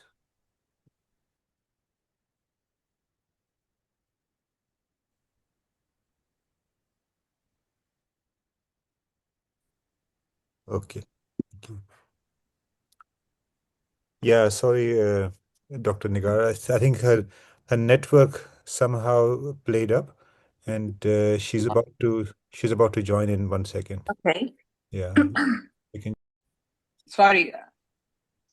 Yeah, apologies. There was some glitch in my network.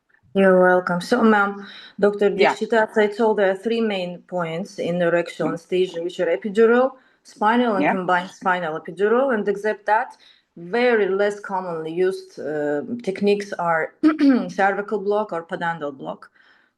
Okay, right. So now in the neuraxial, there is another technique apart from the single shot spinal you mentioned, the epidural and the combined spinal epidural. There's one more. Are you aware of it? Maybe that may be a spinal epidural puncture spinal epidural. So you're close to it. threading the catheter through the epidural needle into the spinal. Okay, you mean to say spinal catheters, the continuous spinal? Yeah. Okay. Probably that I would say was used earlier, and now it's more of an plan B technique if there's an accidental puncture. So what about your other techniques of using the same epidural space? but with a better effect? Epidural space, I can use only for single short or for just placement the epidural catheter. They're two main techniques. I don't know any other techniques. Okay. Are you aware of DPE? DPE? No. Yeah. Okay. Right. Fine. Okay. So now with regards to the epidural, what are the various regimens do you use? For epidural? Yeah. Usually used regimens are local anesthetics, opioids like morphine, and clonidine maybe, but not an epidural. It's not recommended right now. Then we can mix local anesthetic with epinephrine to prolong the duration of action. Okay, so that's with regards to the choice of drugs. My question is, what are the various types of regimens you can use? Can you repeat your question, please?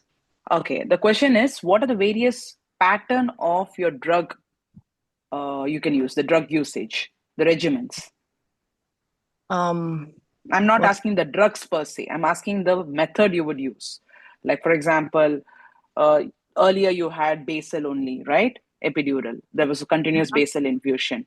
So now what are the various modifications to it? I'm sorry, but I'm really not aware of it, I guess. Okay, so what do you use in your setup? What kind of a regimen do you use? Controlled, patient-controlled pumps we use for epidural. Okay. Very good. Usually we mix them with local anesthetic with opioids. Okay, so since you're using a patient-controlled pump, so which means today the patient takes a particular bolus, and then there is how frequent can the patient take, or is there a continuous basal also on the background? Yes, there is a continuous infusion, and also the patient may use the pumping of the bolus whenever it's needed, and usually we arrange it at to twice an hour. Okay, so this is one particular regimen which you are using. Do you think any further modifications have come to these kind of usage? So earlier there was continuous basal, and now you're saying along with the continuous basal, you use a patient-controlled top-up. Anything else possible? It's out of my knowledge, I guess. Okay, right. So what can you tell a few points about what do you think would be essential if you want to practice ambulatory or walking epidural? What would be a prerequisite? Yeah, what would be your prerequisites? You mean the medication, which would I prefer for that? No. Everything with regards to the medication, with regards to the patient, and with regards to the ambulation. What are your concerns? What are your essential prerequisites? Okay. So I think we should use the patient-controlled pump without opioids because they may lead to sedation because these patients are hanging the pumps for a long period of time. For the first period of labor, it may be 6 hours, 12 hours. So I would not use opioids in that pumps, and I'll use local anesthetics in lower doses than normally we use for neuraxial anesthesia. Due to the epidural space is much, the vessels in the epidural space are dilated, and the transmission of local anesthetics is much more faster than in normal non-pregnant patients. So the doses of local anesthetics should be reduced. Okay. And nothing else. Okay, so before you want to ambulate a patient, okay, who's on an epidural, what would you check for? Before placing the epidural? Before ambulating a patient who's already on epidural? I think I don't exactly understand the meaning of ambulating. You mean the patient is already in labor? No. Ambulating in the sense, what I'm trying to say, suppose a patient wants to walk around, okay? She has the epidural in situ. So before you want to make her walk, what would be your important clinical checks? I will check the motor block. If there's a motor block in the patient, if there is a motor block, we won't allow any walking, and maybe there should be someone in around to help the patient in cases if the motor block takes place during walking. Actually, I've never thought about such a situation. Okay, And no I have never problem. faced such a situation. Okay, so the main concern is the motor block, I guess. Okay, anything else? Anything else? Maybe should outpoint the intoxication with local anesthetics. Maybe there are symptoms of intoxication. I don't know. Okay. That's everything I can say now. That's the thing. Okay. Suppose you have this patient, okay, and she's having an epidural already. And this patient, unfortunately, there is a fetal concern, and you have to take this patient for a category 1 cesarean section. Okay. So what are your options? The patient is with epidural placed. Yes, already she's having an epidural for the labor analgesia. Now you need to convert this patient for a category 1 cesarean section. So what are you going to do?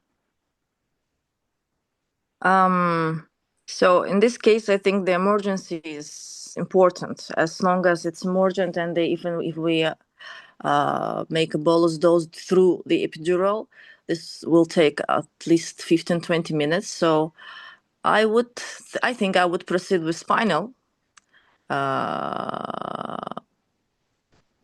Spinal, yes, to fasten the onset of the block. Yes, I will proceed with spinal. Okay, if you're going to proceed with spinal, how much would you want to give, and what do you want to give? I would give local anesthetics along with opioids. I would give not more than 10 milligrams of usually most commonly used bupivacaine, and maybe 1-2 micrograms of fentanyl. Yes, that's it. Okay, so when you have given this, okay, and about within 2 minutes, the patient is becoming cardiovascular collapse. She suddenly turns blue, and then she is in a state of no pulse situation. Okay, so what do you think? How are you going to manage the situation? So in this case, the main concern is the cardiovascular, the etiology of cardiovascular collapse. There may be very many etiologies which may be related to the patient, related to the neuraxial. And but most commonly is the problem is due to neuraxial spreading too high to the levels of T4, which is necessary for surgery. And in this case, we have sympathetic paralysis, which should be managed. My first choice, actually the first choice worldwide, is phenylephrine. Those which will usually reduce the cardiovascular condition. But I should also keep in mind that the problem may not be only the high spinal, but also there may be intoxication, as I told, LA intoxication, which also we face this problem also with cardiovascular collapse. I would check the mental status of the patient, which is also very important. If I have any doubts about the mental confusion or any patient is a no pulse situation. Patient is what? No pulse. No pulse. Pulse not palpable. Pulse not palpable. Okay, then I'll intubate this patient and start with ACLS. Intubation and check for the airway. Maybe not intubation the first choice, but try to ventilate the patient. After what, again, phenylephrine, if not effective, we'll start to the normal ACLS cardiovascular massage and adrenaline. Okay. Right. Okay. So now you intubation, then cardiovascular, ACLS. Okay. So how do you think are the major modifications of ACLS with regards to an obstetric patient? Oh, that's important. If the patient the fetus is still inside, in this case, we only have about 4 minutes, no longer than 4 minutes. If in 4 minutes the pulse is not returned, the the emergent cesarean should be proceeded. And there's also such a condition like aortic compression, which is important, and ACLS may be ineffective in patients with severe uterine compression of the inferior vena cava. And it's important to tilt the patient, to tilt the right side of the patient at 15 degrees and tilt the table to 15 degrees, or elevate the right side of the patient with a pillow maybe, and proceed with the ACLS with cardiac massage in that position. Okay, right. We'll stop it here. Yes. How do you feel, doctor? At the beginning, it was very exciting, and DP, what is DP? Maybe I have read about it, but I can't recall now. Okay, right. Okay, so first and foremost, good hats off for you to volunteer with a lot of silence in the background for the rest of people. Okay, so that's the first step. I would really congratulate you for that. Second is, with what I've seen, yes, you have a good confidence in your answering, but you have a huge scope of improvement, because since you have the time now, I would want you to really pitch into your, when are you likely thinking about taking up your exams? I know it depends upon the dates we get, but what are you intending as your target? Sorry, once more. What are you intending your target for examination date? But actually, I don't have an urgency with the dates. First, I would like to understand the structure of the exam. I want to be fully prepared and then admit to the exam. Actually, I'm not in a hurry right now. Very good. That's a very good strategy of your preparation, because yes, we are all practicing, but we need to really be updated with the latest questions and the latest guidelines, the latest strategies being implemented in the clinical practice overall. So that we see, for example, when you were asked for labor epidural, you straight away told very rightly what was being practiced and what is being practiced also still in some setups.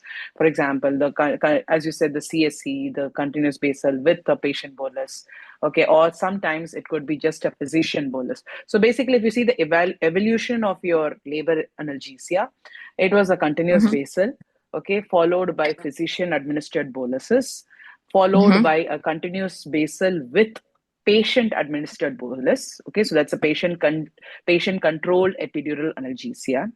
Okay, and now we have another regimen. Anyone who can volunteer and say what is the other regimen? PIEB, ma'am. Yes, program intermittent epidural bolus. Very good, very good. Thank you, Dr. Ani. So it's programmed intermittent epidural bolus. Okay, this is very important. Okay, and it is PIEB. So now the latest best practice, I would say, is programmed intermittent epidural bolus with patient-controlled epidural analgesia. And there's no role for basal infusion now. Okay, so why they're saying is that whenever the bolus is coming, that has a better dermatomal spread required for your labor analgesia compared to the continuous basal. Okay, so with that, so what happens is, one is based on the requirement of the patient, the computer analyzes it and it sets a particular programmed intermittent epidural bolus with a particular lockout interval. And in addition to this, the patient can take certain top-ups. So that is why it is PIEB plus PCEA, patient-controlled epidural analgesia. Somewhat similar to the TCI. Seems to be similar to a TCI. Absolutely. The concept of TCI. That's what. Yeah. But this is important. You mentioned this particular latest regimen, which is being used quite a lot nowadays. It's almost like 4 or 5 years. It's into the practice already. Okay. Second thing is the DP, which I asked was your dural puncture epidural. Dural puncture is, yeah, right. Sorry. Oh, how could I forget that? Oh, yeah. I mean, you were close to it. You were saying it's punctured and epidural. So I thought you're going to say up with the term. I mean, even if you don't say the term, it's fine. But the concept is more than sufficient. So the DP has a better quality of analgesia compared to your epidural alone. Okay. Okay. And the other thing is that with regards to your DP is that you don't give a dose into your subarachnoid space, unlike your combined spinal epidural. Okay, so the chances of the immediate hypotension and fetal brady, which can happen with regards to the CSC, does not happen with DP. Okay. Okay, so these are the other neuraxial techniques. So apart from single shot spinal, which you mentioned, then you place epidural alone. Okay, then you place a combined spinal epidural, and now you have the dural puncture epidural. Okay, so these are the neuraxial techniques. Apart from that, the regional techniques which you mentioned, the paracervical and the pudendal block. Thank you. Okay, so that's fair enough. I mean, if you just incorporate these two newer things, that'll be great. Then with regards to what else were we asking about? Yes, first is conversion of epidural. Now, I want to take a poll on the rest of your opinions as well. How many of you would you want to go ahead with an immediate general anesthesia or an immediate spinal in a patient with already existing epidural in a category 1 cesarean section? So what is category 1 cesarean section first? It's of like utmost emergency. We need to get the baby delivered ASAP. ASAP. Yeah. So GA, I mean, I would be, I mean, considering the difficult airway in an obstetric patient, I mean, if we top up. So what's the time limit? What's the time limit you have for Cat 1 section? 4 minutes. Any references, doctor? Sorry? References for you to say within 4 minutes? I mean, how do you say it's 4 minutes? So basically, category 1 cesarean section is within 30 minutes, if I'm not wrong. Did I say the time when I tell by time, it is the time from decision to delivery. This is what is the timing for the categories of the various cesarean section. So category 1 cesarean section is an emergency section, as you rightly mentioned. It's an immediate threat to the fetus or the women. Okay, so you need to do the timeline is less than 30 minutes. Okay, so which means the decision to delivery time is within 30 minutes. And when you have 30 minutes, immediately the decision is made. You have an epidural, you know about its functioning, you can give a rapid acting drug like lidocaine with soda bicarbonate if required. If it's a well-functional epidural, first thing. And before so one is well-functional and second is you assess the level of the blockade right now. Okay. Of course, after this, if you think that no, there is a patchy effect, there's nothing happening here, then you go with your troubleshooting maneuvers. But before that, straight away pitching for a neuraxial anesthesia would be slightly skeptical. Okay. Okay, so I would rather advise you to know whenever it's a category 1 cesarean section, you have a time of less than 30 minutes. That's the confusion, actually. I didn't know what is the category 1. I thought something much smoother, so we still have time for Neuraxial. Yeah, I think, I'm sorry. I mean, I think the number 4 minutes, which I said, was from the incision to the delivery of the baby. I think I might have confused that because you were meaning to say from the decision to the delivery. Yeah. I was thinking about the incision to the delivery because that's how we used to do in our trust. Yeah, so before you get the incision, we are talking about the anesthesia for the procedure. Okay. So when we're talking about the anesthesia for the procedure, that's what I was asking you. Yeah, no, right? No, sorry if I missed that part. Not at all. It's a good volunteering of the answer, and in fact, that 4 minutes is very important for another important time. Which already Dr. Nigar has mentioned about it. Yeah. Now, with regards to first thing is, even if you have just less than 30 minutes, you need to first analyze what's your plan. Okay, and in this patient who's already having an epidural, you need to first check on the functioning of the epidural, and if it's well functioning, you just straight away go ahead with the top up of a fast acting agent. Okay, and so then you can further prolong it if required. So you are going to accompany the patient from the labor suite, or if you have a proper obstetric anesthetic practice, then I would go for this. But if you do not have this, the patient is already on table and you do not have time. Okay, then with the risk benefit ratio of the patient, okay, and the time available, then you would decide whether you want to go for either a single shot spinal, which is called as a rapid spinal. They say it as rapid spinal, wherein another person is preparing and you're just ready with the drug and you're going to give it. Okay, and you have 2 anesthetists required for that. Okay, otherwise you go with the GA based on the patient. Now you straight away went ahead with an answer. So you didn't assess the level of your epidural height. You didn't check about its patency, and you straight away went with a neuraxial dose of 10 milligram of your hyperbaric bupivacaine with opioid. So that's when I took you to a scenario of hemodynamic compromise. And hemodynamic compromise, I do not know if you really noted my point. From the beginning, I told the patient is cyanosed with no pulse. Okay, I skipped that. So give a very careful ear to the question, and as you rightly stop me sometimes in between when our communication was not clear, you asked, pardon, can you just repeat what you're trying to say? So that is what I want all of you, in case you're not really clearly hearing what the examiner is telling, you can ask them to politely repeat what they're trying to say. Okay, so that's a very good strategy. But here, I do not know if you missed it. So that's why I again told you this patient is in a no pulse or pulse is not palpable. And once when you say pulse is not palpable, you have to again go ahead with the advanced cardiac life support. Okay, so there you told you were a bit confused about intubation, ventilate the patient, all that. So it's all going to go hand in hand because you're in a high setup with all the possible support staff with you. So you're going to go ahead with the compression. So the modifications you rightly mentioned, that is, one is you have to go for a perimortem cesarean section within 4 minutes. Okay. Okay. So if the ROSC is not achieved in 4 minutes, or in other words, if within 2 cycles no ROSC, you go ahead with the perimortem section. Okay. This is because to relieve the uterine compression on the IVC and to improve the maternal prognosis. People think it as fetal, but it is for the maternal prognosis. Second is you give a left lateral tilt, as you rightly mentioned.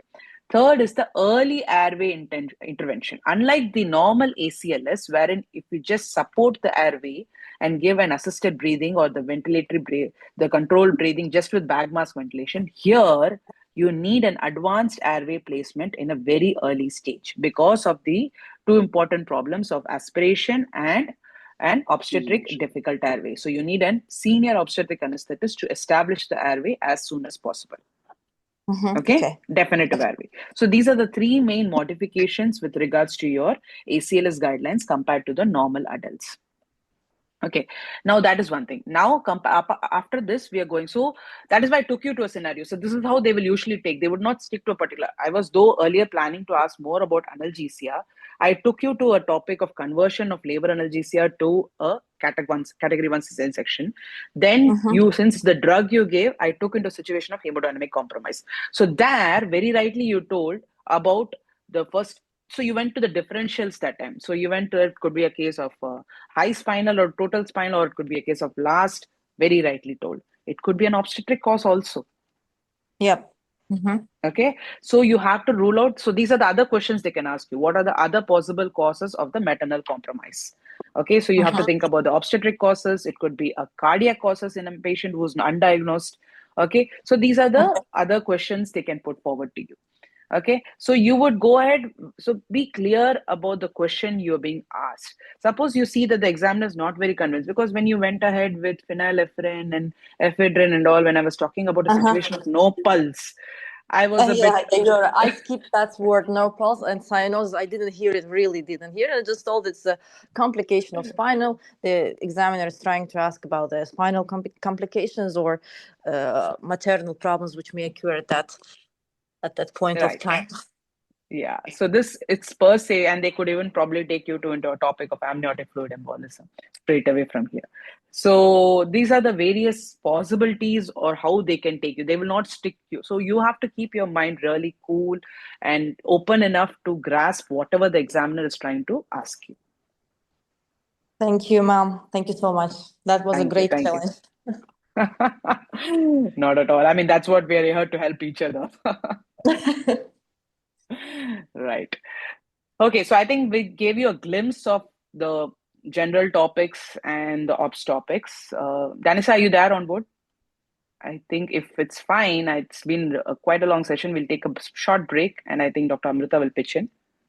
Can I ask a doubt? Yes, please. Most welcome. In the last Viva, if during the Viva, as you told that they'll give us 15 minutes to prepare.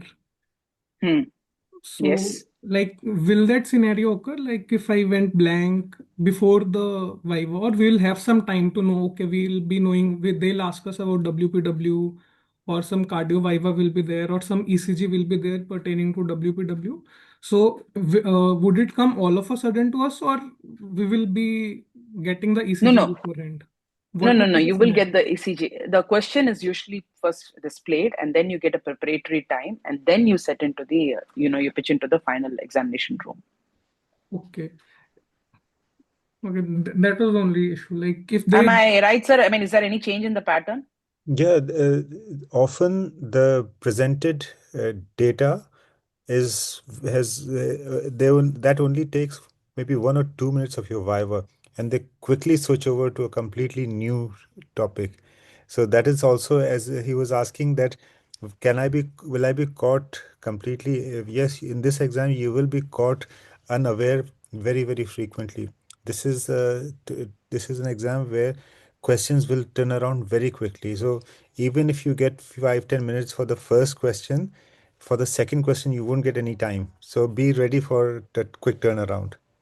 In fact, sometimes it'll be in your favor. Trust me, this is what happened with me. Because I mean, there was one topic which really, I mean, the moment I see it, I just go down. And I was just hoping that this topic will not come for my exam.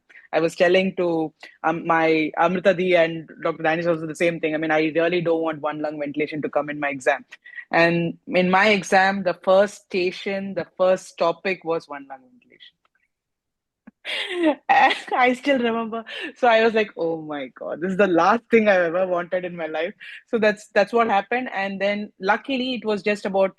I mean, in that 20-minute session, they just asked about some 3-4 minutes in that topic, and they moved to another topic. So that might actually be on your favor also. But as Sir rightly mentioned, what you need to really remember here is that there can be a lot of deviations from the topic being asked. But for whatever topic is presented initially, at least be prepared. You have the preparatory time for it. And if you can write down some or draw some graphs based on that particular topic being asked, you are much more ahead in time. If we go blank in that, so like if we'll say I'm not able to recall, so will they shift or like they'll stay on the topic? So they will try to give you some cues if you're able to catch on it. Okay. Still, if they feel that no, it's really not happening, then they might shift the topic. But it's better if you keep verbalizing whatever you can. Okay, so it will not be like a pass-fail situation. Like they'll fail if you're not able to recognize the ECG. No. You can. That's what I'm trying to say. Even when that ECG was given to you, as you rightly started off, you can start off with the rate rhythm. Okay. Then I see the particular waves. So you go in a systematic way. At least they are trying to appreciate the systematic analysis you're doing in that particular ECG rather than coming to the diagnosis per se. Yes. Okay.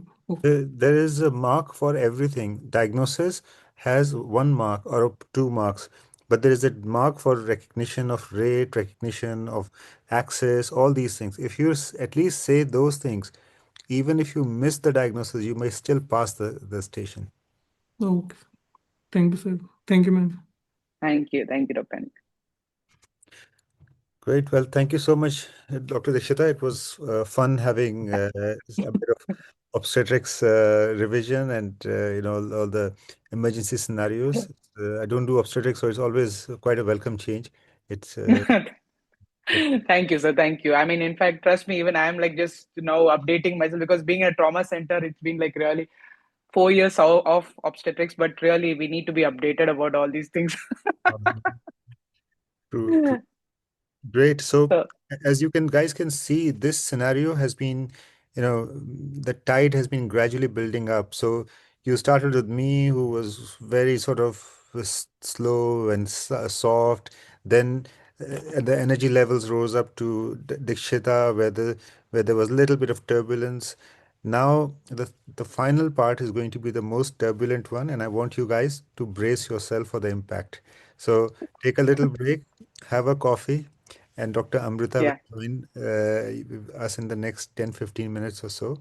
And we will wind up the session after that because it's been a very long day for you, equally for us, and there's a limit to which your brain can take in. So I will take a break from you guys now. We'll stay logged in, and Dr. Amrita will finally join in and wind up the session. If you have, Dikshita, you can leave. I will just ask questions if they have any doubts, and before I leave, any questions, anything that's not coming to your mind, just feel free to fire it away, and we can answer. Maybe we can answer together, and then we'll both log out. Any questions, guys? No, nothing is small or big. And regarding the questions you've had asked in the chat, whole recording is there of the initial part. Go through it because it's very extensive. There's no point for me saying a few points in the chat. So go through it. You will benefit from it.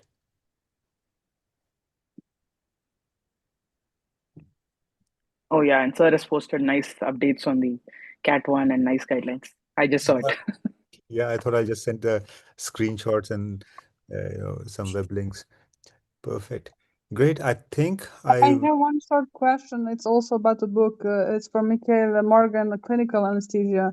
So everybody on the Reddit is recommending maybe read that for the EDAIC part 2. Which one is Michael Morgan, Clinical Anesthesia. Would you recommend reading it? It's quite extensive. With over 2,000 I'll take that. something. I'll take that. I do understand. I'll take that, sir, if it's okay for you. Yeah. Okay, so see, what I would say is that you stick to whatever book you have been reading, okay? So you first read a particular topic in the book which you have read earlier, okay? You summarize your points over there.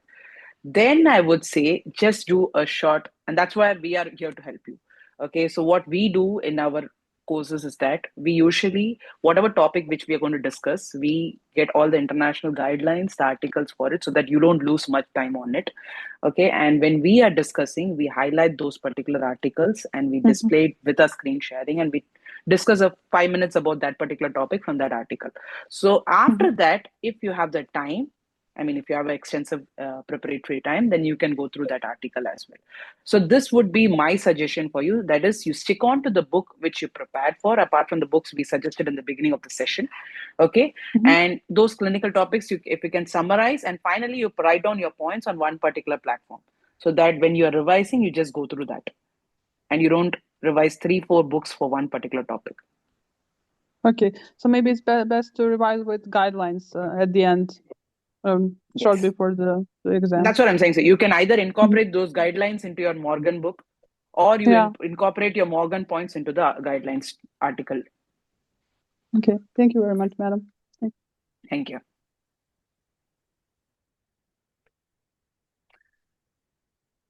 Any other questions, guys?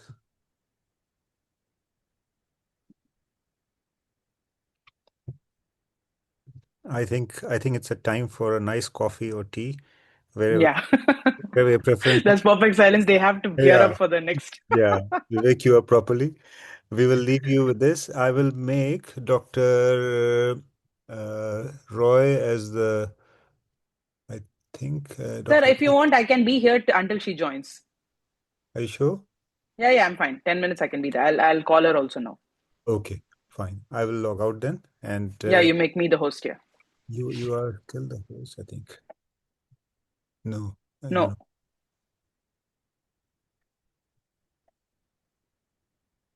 Right.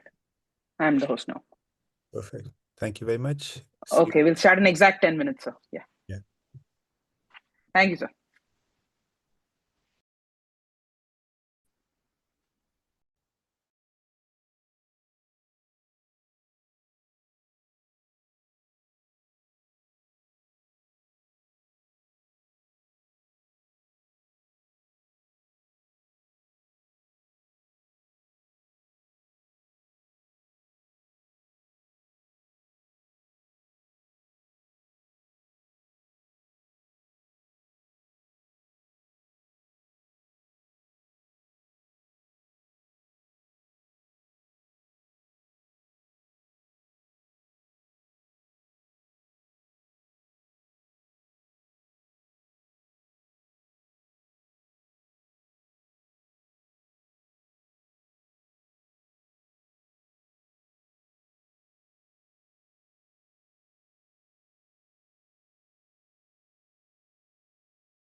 Dikshita. Hi, Dr. Amrita is here. Hi, how are you? I'm good. So, all of you, I think, as Dr. Danish mentioned, we have to brace for impact. You are muted. Unmute yourself. Oh my God. Oh, right. Yeah. Can you hear me now? Yeah, you're better. Okay, right. As Danisha mentioned, we have to all brace for impact now. I had to. What a nice handover, huh? I mean, trust me, all of you. I mean, for those who are there on the background, and I'm sure like a couple of people have gone for the break. So for those who are there, she's been my mentor, my tutor, my well-wisher, I would say everything. Right from her journey of EDAIC. I think that's the impact. No, not at all. So I would say really, the way she has molded me, I mean, I'm sure that's the impact she's been giving on all the candidates who have been in these groups. So, I mean, you'll have a great experience with her as well, along with Danisa, what we have had earlier. So, I mean, take the best of it. She will give you all the important points, but you need to be really patient for it. I don't know how much they are actually left with the energy to him.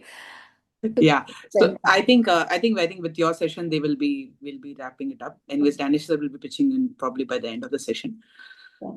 Okay, so I did about a couple of topics in CVS and OBS, and then we spoke about critical situation in OBS as well. And I think Danish spoke about the basic sciences. So again, they just need a few orientation on the books and the topics, where to study and everything. Dr. Roy and Dr. Anik were quite active. Dr. Nigar gave with me. I'm not too sure who volunteered in the basic sciences session. I will be happy if the rest of you break out of your inhibition zone and come out for this session. It's going to be really impactful for all of you. Right. I think I've made you the host. Yeah. We can start the session in another 2 minutes exactly. They should be back. Thank you. Bye-bye. Thank you all. All the best.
Hi all.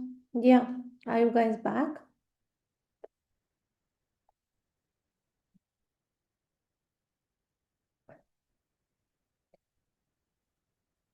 Should we start?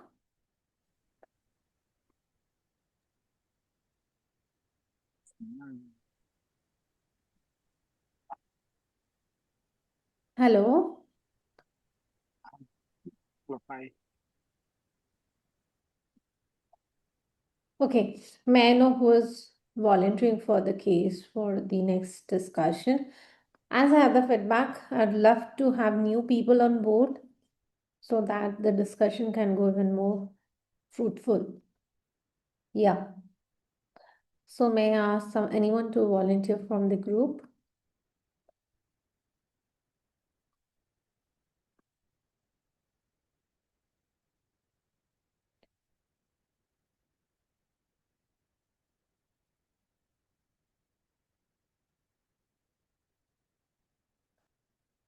Dr. Mishra, Dr. Bibi, Dr. Luma, Dr. Georgius, Mesri, Dr. Sindhu.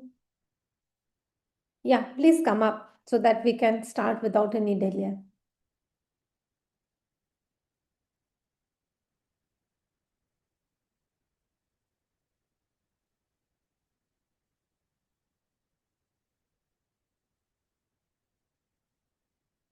What should we do? Can you please guide me now?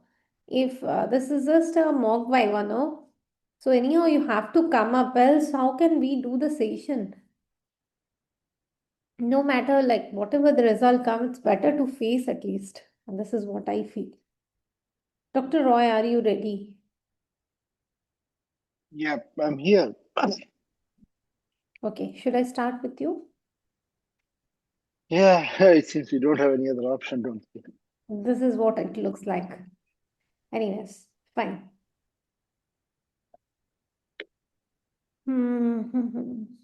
Okay. So I'm giving you a scenario. You have a 44-year-old female who is posted for a diagnostic laparoscopy for primary infertility. Okay. So Okay. in the PSC, she gives you a history of repeated syncope, dizziness, and palpitation. So what are the pre-op investigation you would like to order for her? Repeated syncope and palpitation. I'm sorry, I'm just writing it down before I can structure my answer. Okay, let's see. Okay, Yeah. so as you said, 44-year-old female posted for diagnostic laparoscopy for primary infertility. So Yeah. no issue, no child issues at the moment. And Yeah. she's got a history of repeated syncope and Mhm. palpitation, isn't it? Yeah. Yes. So my Okay, question is, what are the pre-op investigation you'd like to advise because she has turned off for a pre-anesthetic evaluation?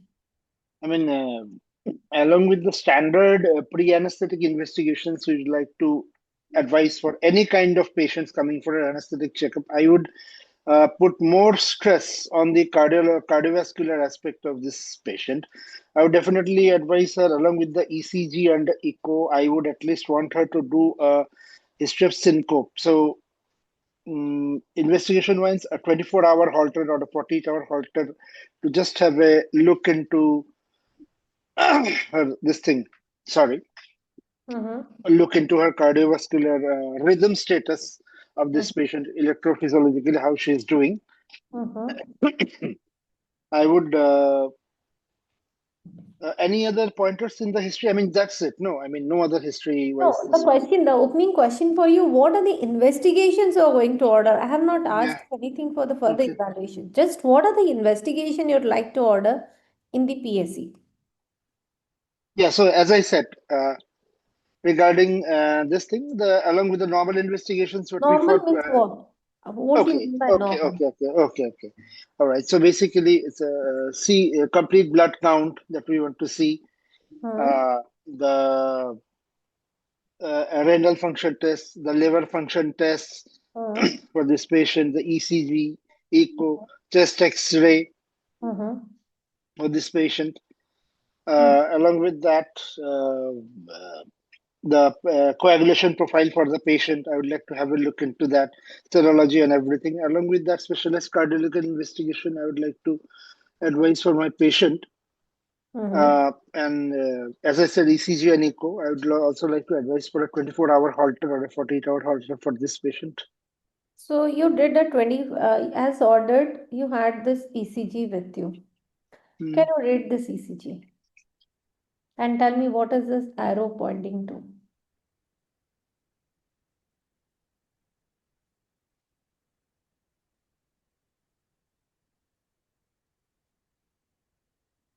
Rapid P wave. M wave. Yeah.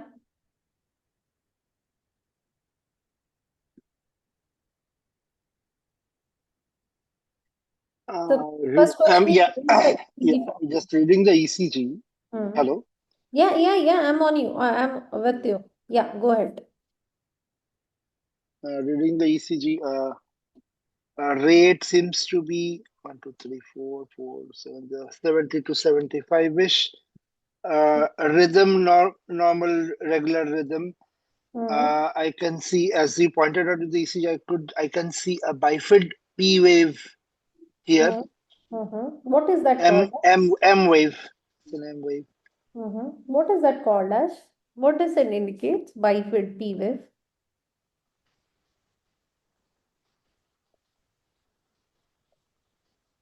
So the M. Okay. Okay. Anything else? Anything in the V1 you can appreciate? Sorry? Anything in the V1 lead you can appreciate, the inverted one?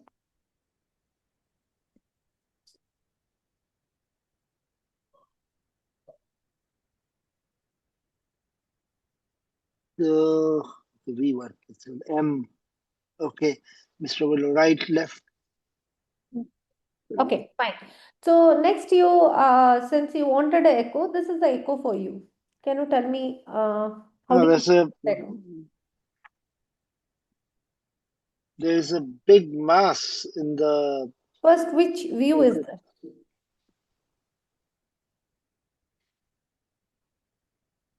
It's an apical view. Pardon? It's an apical view. Apical view, okay. Can you use the annotate to tell me which is what chamber, to tell me the various structures you can appreciate? You can see the 4 chambers of the heart. Okay, so what is this chamber? Left atrium. What is this chamber? Left ventricle. What is this? Right atrium. Right ventricle. Okay, and then what is the mass? There's a big. What is that? What you can? It might be a clot. Okay. So I would like you to see the echo once more. Do you say this is a clot?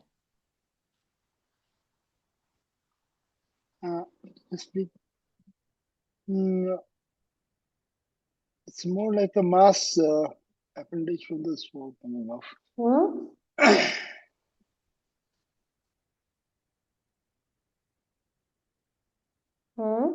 Big mass in there. It might be a big mass. It's attached to the wall. It's a atrial, some kind of an atrial tumor might be coming out from the thing.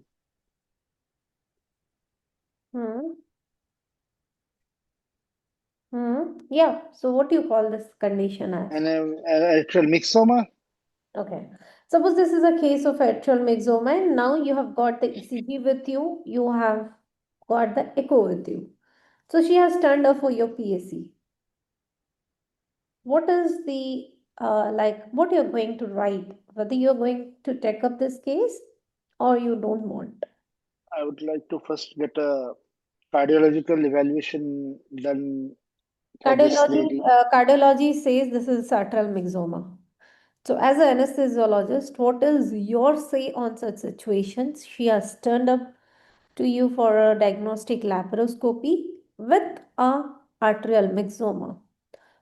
What is your say like? Will you go ahead with the case, or would you like to defer? What is your say? I mean, it's a case for primary infertility. It's not a life or limb kind of a scenario. So, bless you. It's Okay. not a life or Yeah. limb kind of a scenario. So I would like to defer the case, get it further worked up further, and then only, I mean, So you want to get then her if operated for atrial mixoma, then you'd want to take up the yes, case? yeah, I mean, if we can get this referred to, so cardiac this thing. Yeah, if you can get it treated for the atrial mixoma, then if you can go for the procedure for diagnostic lab for primary infertility, I think we can go ahead for that. Okay, fine. Suppose now you're the anesthetist and this case has been posted for diagnosis for your atrial mixoma. What are the goals of your anesthesia management? I'm asking goals. Anesthetic goals. Yeah. Okay. Normal rate, normal rhythm, normal rate in the sense like low normal rate and maintain a normal rhythm. Try to avoid any kind of abnormal rhythms in the patient, not let the systemic vascular resistance fall too much.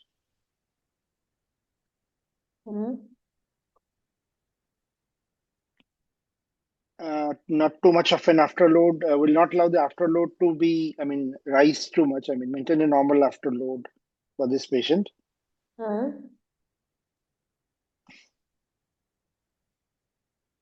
Yeah. Anything else?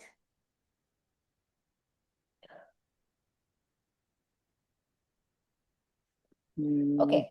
Can you tell me, I gave you history. She had occasional syncope and dizziness. What is the cause of occasional syncope? Why she never turned out before to any, for any consultation? Can you just give me any pathophysiological basis of such presentation?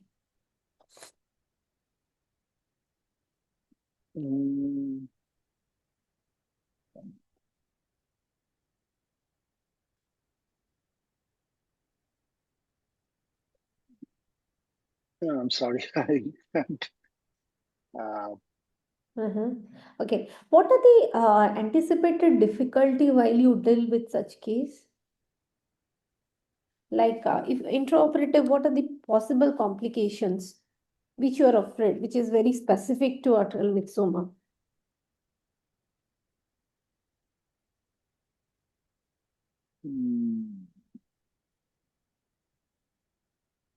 I'm really sorry. I mean, I haven't, I'm not able to recollect at the moment regarding this.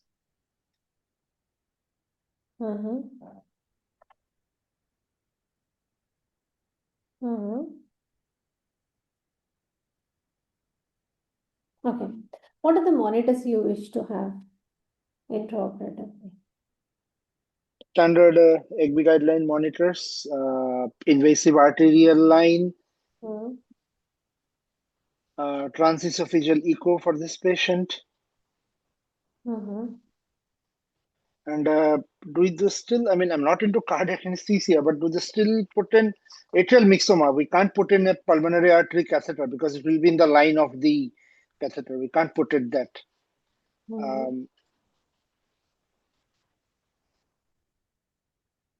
And pretty much that's it. I mean,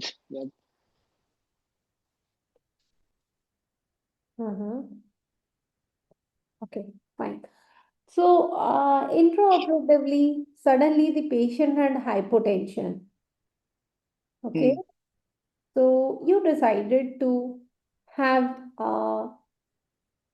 echo done. Okay. So, just post-induction especially. Yeah. So, this is the image. Can you see the screen? Yeah. Well, there are two, yeah. So, yeah, I mean, just saying that there are two images I can see here.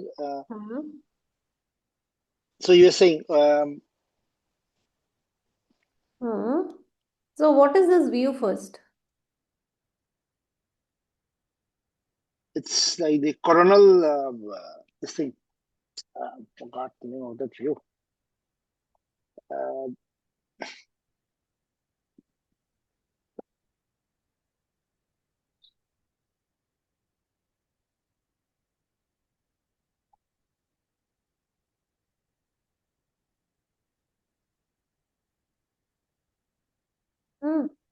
Hmm. I think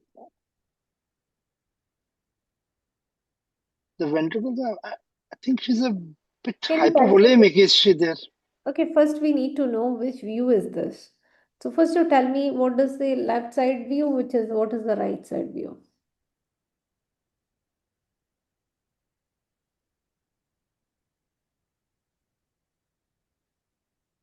It's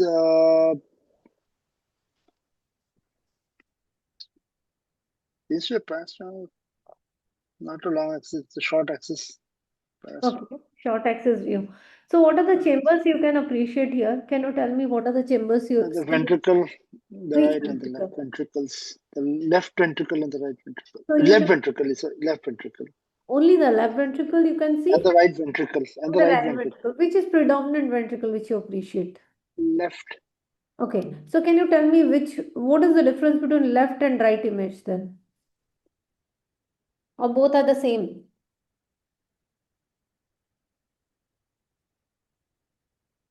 No, both are not the same. Basically, the one in the right, it's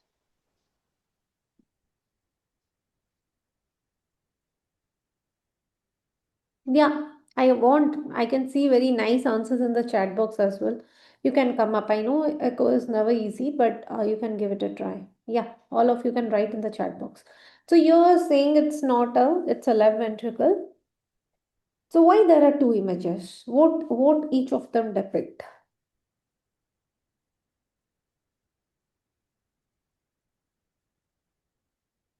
Okay, fine. So what is your image interpretation? If you get this image, what you're going to give?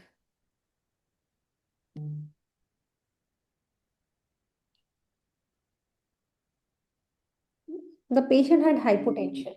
That I gave you one. Yeah. So what is your call now? contractility seems to be fine. I think if we can give a bit of fluid, the patient should respond. Seems hypovolemic. Okay.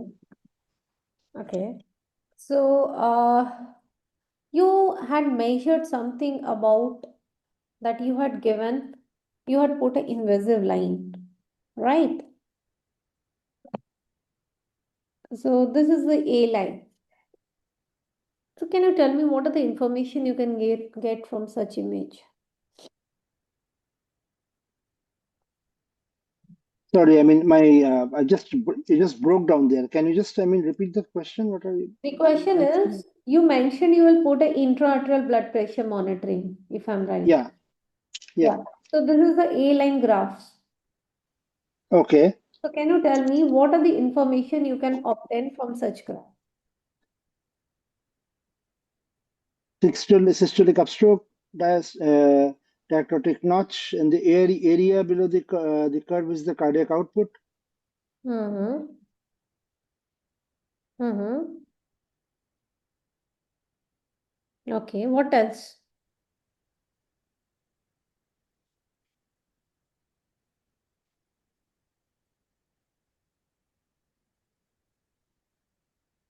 Yeah. Okay. If a patient is hypovolemic, if you go for a stroke volume variation, first, which monitors can give you a stroke volume variation, and what is the stroke volume variation? Like, how do you interpret if there is a hypovolemia?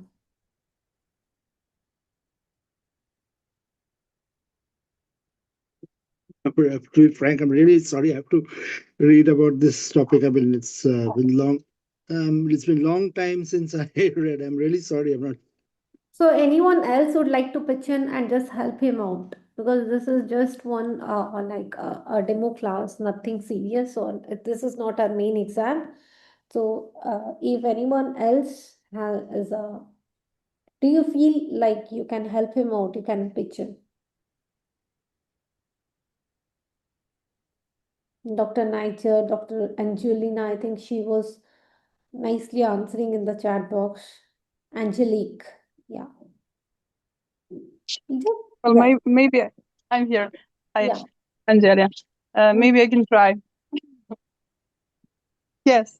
So you were referring maybe to pico line measurement, Very pulse good. control, Very cardiac good. output.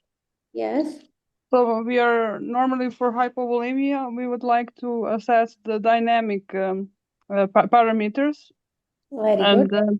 one of them would be stroke volume variance, and other would be pulse pressure variance. Very good. So, Dr. Angelique, so when I was asking that echo to him, he directly mentioned it mixoma. Do you agree if I call it as a, I'm so sorry, I picked another question. So, why it can be a thrombus? What are the points in favor of a thrombus? What are the points in favor of a mixoma? Well, I would say it's for the mixoma, it's very typical that it's more present in the left atrium, but in this case, it's present in the right atrium, and I would say it's a No, Dr. Angelique. Don't go by what he told, because in your in European exam, the examiner need to have a mask-like facies. That means even if Dr. Roy was wrong, I'm not going to guide him anywhere. So if he told the left side as right or right side as left, I'm not supposed to make him show any torchlight to change his answer.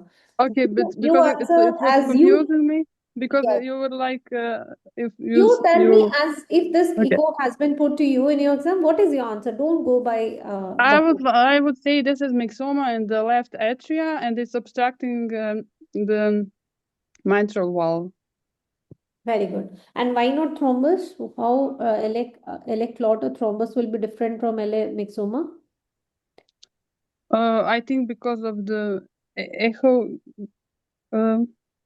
homogeneity. I don't know how to do, and it's very adherent to the septum of the atria. So I would maybe, and it's also very huge. I wouldn't go in favor of thrombus. So okay, fine. So we'll stop here. Thank you so much, Angelique, for the correct image. Okay, thank you very much. Yes. So first, Dr. Roy. First feedback is in exam, suppose I asked you what are the pre-op orders you will write. Never talk normal or never say like what are the like standard thing. We don't know what is the standard you mean. Like every place standard is different, normal is different. So it's better if you classify as blood investigations like CBC, LFT, whatever you want to answer. But again, if it's a history of syncope and palpitation, when whatever you write or say, there is few things which you should have in support. Okay. So blood investigation, suppose you say CBC, LFT, RFT. So they might ask you why you need a LFT. So you might say, since there is a syncope, so there can be evidence of right ventricular failure as well. So I want to look at the liver enzymes. RFT, again, syncope is there. So maybe right atrial stenosis or failure is there, blood circulation is not adequate. I want to see for the baseline electrolytes. So this all, whatever you say, you need to have from certain thing. Okay. Next is you mentioned I showed you a ECG, if I'm right. So can you see the screen? Yeah. Yeah. So this led to is the P mitral. Okay. So this indicates of a left atrial enlargement. Okay. And similarly in the V1, you can see the deepening of the P wave. Okay. That is also suggestive of LA enlargement. So LAD is there. Next comes the echo. So first, if you ask me to read the echo, there is a way of reading. So first you have to say this is a apical four-chambered view, and in echo, always the left side of the screen is the right. So this is the right ventricle. So this is the right atrium. So this is the left atrium, and this is the left ventricle. So if you see, the tumor is originating from the interarterial septum and it is moving towards the mitral valve. Okay. Had it been a LA clot of the thrombus, it is unlikely it will, like it looks like, if I again run, you can see it's a pedunculated one. Like it originates from here and it is moving towards the mitral valve. The LA clot will never be a pedunculated one. Okay, and it will not be that immobile. It looks like something that you picked up very nicely. So this is in more favor of LA. Next, I question why you don't see, why the patient never turned up to the cardiologist. What do you think the pathophysiological thing? So this is a dynamic obstruction. That means what? When the clot is going and obstructing the mitral valve, patient will get dizziness or syncope. As soon as it moves away from the valve, he will be all right. She will be all right. Okay? So intraoperative also, the hypertension, that will be a roller coaster ride in left atrial mixoma. Okay? But yes. So, but in LA thrombosis, or if there is a LA clot or thrombosis, if the clot is that much not big, generally they do not complain. And if they complain, that is a fixed obstruction that will happen. Okay. And so next I asked you what are the goals of management. When you are talking about goals, it is no, you cannot talk about having the normal heart rate. These are not the medical terms that to be used in such exam. So it is all to talk about maintaining a stable hemodynamics. So hemodynamics is the correct term. So in this, when you're practicing, just ensure you use a correct term, and it is a time bound game. So you don't have so much of extensive time to talk. So the answer, entire question, like you have to answer in 3 minutes, which you took almost 15 minutes. So pace of answer should be fast, and you can actually get that pace if you answer more scientifically and in less possible words. You can convey the message. So if you talk about stable hemodynamics, that means you are trying to maintain the preload, afterload, the perfusion to the cardiac should be correct, maintain a sinus rhythm, and avoid increasing pressure of the pulmonary arterial pressures. Okay. Second thing, in such cases, what we are afraid of is tumor embolization. When they handle the tumor, it is likely that it can go for embolization. So intraoperative, you should be very careful about. Okay. Then it is a next is Dr. Loma. I will get back to you. So next is managing the potential complication. In this, the chances of valvular obstruction will be high. This I've already mentioned. Intraop arrhythmias will be great. Hypotension can happen, and finally collapse. So you need to have a good monitoring. Intraop T is very, very important in these cases. Okay, so Dr. Luma has asked, can we proceed with this case even if it is a pure elective surgery? First, I didn't understand, you mean hysteroscopy or you mean a left mixoma surgery? Dr. Loma, can you just unmute yourself and just let me clear what exactly you mean?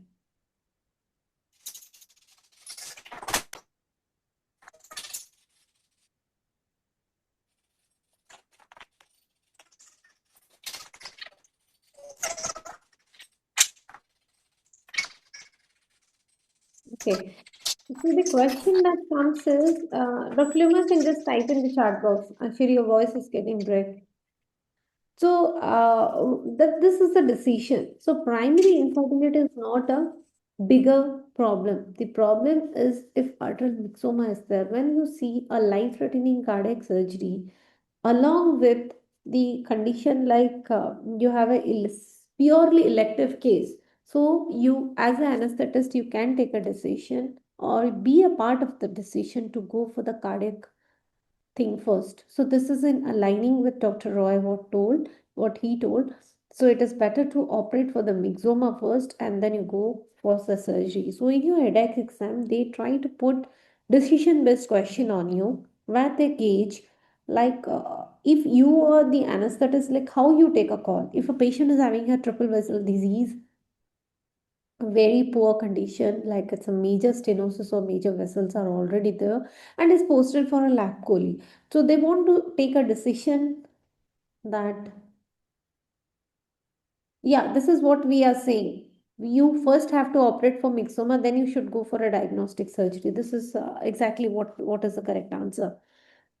So in this exam, they do expect to you to take few decisions or give your valid opinion, like how you'd like to go. That is what she told us correct. Then comes as a parasternal short axis view, which is here is the right ventricle, here is the left ventricle. So the difference in the two images is this is a mid papillary view, this is a mid view at the level of the mitral valve. Okay. And so in the parasternal short axis view, there are three sub-views. One is the papillary muscle. If you go a bit Catholic, it will come the your mitral view. If you further go Catholic, what you will see is the tricuspid, means that is at the level of the aortic valve. Okay, so that is called as the aortic view. Aortic view, otherwise called as a Mercedes-Benz. The mitral view is called as a fish mouth view, and the last one is the papillary view. So these views are very important when you talk about to rule out hypovolemia. So this case is a case of hypovolemia. What I was expecting is fluids. Apart from this, you can always go for the invasive A lines, whatever you have. So with that, you can appreciate the stroke volume. What is the stroke volume? Also, you can look at the rate, the rhythm. So there are multiple things which the things which you can get with the airline. So this is another question. They might ask you to draw an airline and also talk what are the parameters which you can appreciate. Finally, I asked if you wish to have a stroke volume variation, then what you would like to do. So the correct answer is, as she correctly mentioned, about PICO and LIDCO. So thermodilation techniques. So they give a dynamic changes. So now we are not very much dependent on the static parameters like blood pressure, rather we want a dynamic ones. So even extra lung water volume. So you can get a like multiple parameters with such invasive advanced monitors. They are very important when you are dealing with such high risk cases apart from your cardiovascular bypass machine. Fine. Any question from you, Dr. Roy?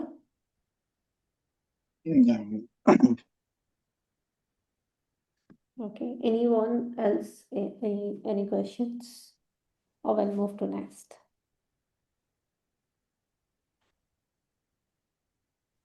So I would like to make it clear. So you were saying, so if it wasn't clot, it would be a fixed obstruction. So the symptoms would always be present. Yes. So if the mass is big, it will be a fixed obstruction. So that time patient will not have an intermittent nature. So syncope will be very frequent, or hemodynamic instability, pulmonary embolism, this all will be very frequent. Because this is a pedunculated mass, the chance of embolization on its own is actually very unlikely. It can, but it is very unlikely, right? Because the pedunculated one, it's fixed to one margin. Okay. Yeah. So that was your main goal when asking me to differentiate between the clot and so on. Okay, yes, so it's a fixed matter of fixed and intermittent obstruction. Okay, thank you. And second is LA mixoma generally arises from the interarterial septum. And the LA clot or the thrombus will attach to the free walls because it's a stasis. It's free wall. Contractility is not good when it is a case of atrial fibrillation or flutter, where the effective contraction doesn't happen, that time that blood stays clogged. Okay, so you will find such kind of history before. That is, suppose mitral stenosis is there, so you will find some valvular pathology on the back end. Okay, thank you very much. Yeah. So again, they can put, why not RA thrombus? So you should know what are the different pathology of this thrombus or a clot. So if it is a RA thrombus, it is mostly, then you go for a DVT scan first. Because if RA is coming, that is probably from the systemic circulation. So if RA thrombus, chance of embolism is more. So you go for a DVT scan, you will see thrombus in the femoral vein. If it is a LA clot, go for valvular pathology like MS, mitral stenosis, where the history of atrial flutter fibrillation is the patient might be on the coxswain. Okay, so this all history are important. If it is a LA mixoma, it is led to diagnosis, generally occasional incidental finding. But it generally happens in this age group, what I give. Like 30 to 40, 40, 45 year female. Okay? Okay. Thank you, Dr. Rao. So next, who is voluntary?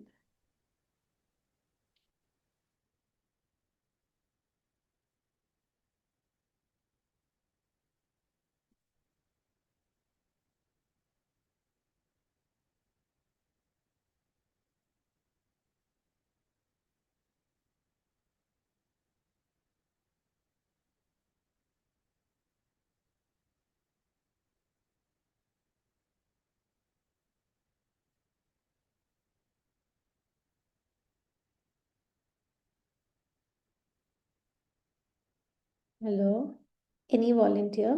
Dr. Angelic, would you like to volunteer? Oh, well, I would like to, but my brain is not functioning at its best as I am post 24-hour shift. But I can maybe try. I don't know. Yeah, just give it a try, no issues. So you have a 5-year-old child who presents with ED with stridor.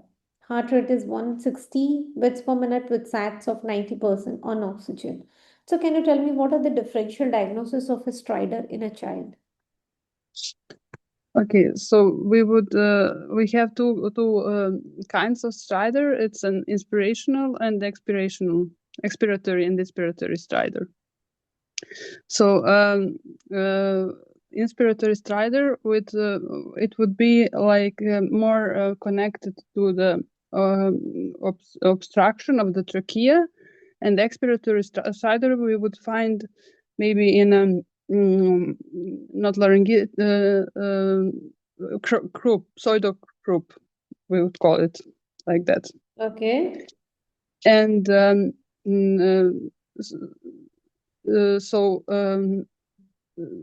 should I go for the difference now, or? No. I want to enumerate more causes of stridor in a child.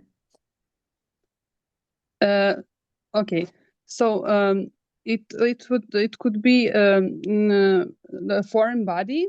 Very good. Or it could be infectious disease, as I previously mentioned. Also, between a brachial tracheitis and a croup. Yes, and also epiglossitis would also present with stridor. Yes. How do you differentiate each of them? As I can recall, I think epiglossitis, it's at the age of 6 years, 3 to 6, and the pseudocrop is, I think, under 3 years. Okay. What else? Which is more serious? Like, what is the pathological difference between the two areas? So epiglossitis is mainly caused by Haemophilus influenza type B. It's a bacterial infection. And pseudocrop is more caused by the viral infections. Okay. So the epiglossitis would be more serious. It's like an emergency. Because the airway is not, it's endangered. So yes, and so the crop So we have to differentiate between CRAP and pseudo-CRAP, because CRAP is also caused by the diphtheria. It's also bacterial infection, but it's now not common. Okay. But also in maybe some countries, we would also have to keep that in mind. We can differentiate because in the epiglossitis we can take also the presence of symptoms. We would see a child that is seriously endangered with work with a work of breathing that is more how to say it. They are so they have a big workload, and they also the stats are usually lower, and normally for pseudo-CRAP, it would help to just take the child in the cold air. And normally it's self-limiting episode, and the epiglossitis is improving over the time, and I think it's not improving, but getting more, I would say, serious. So this would be what we would treat as an emergency, and we would like to keep this child. If we would have to intubate, if we wouldn't have to intubate, we would have to keep this child not intubated, and to maybe this child is presenting that he's the posture is like okay, Dr. Angelique. So you have another child. He is a 2 years old child who presents to the emergency department with history of foreign body ingestion, but the parents are not sure what was swallowed. Okay, how do you assess and manage this kid?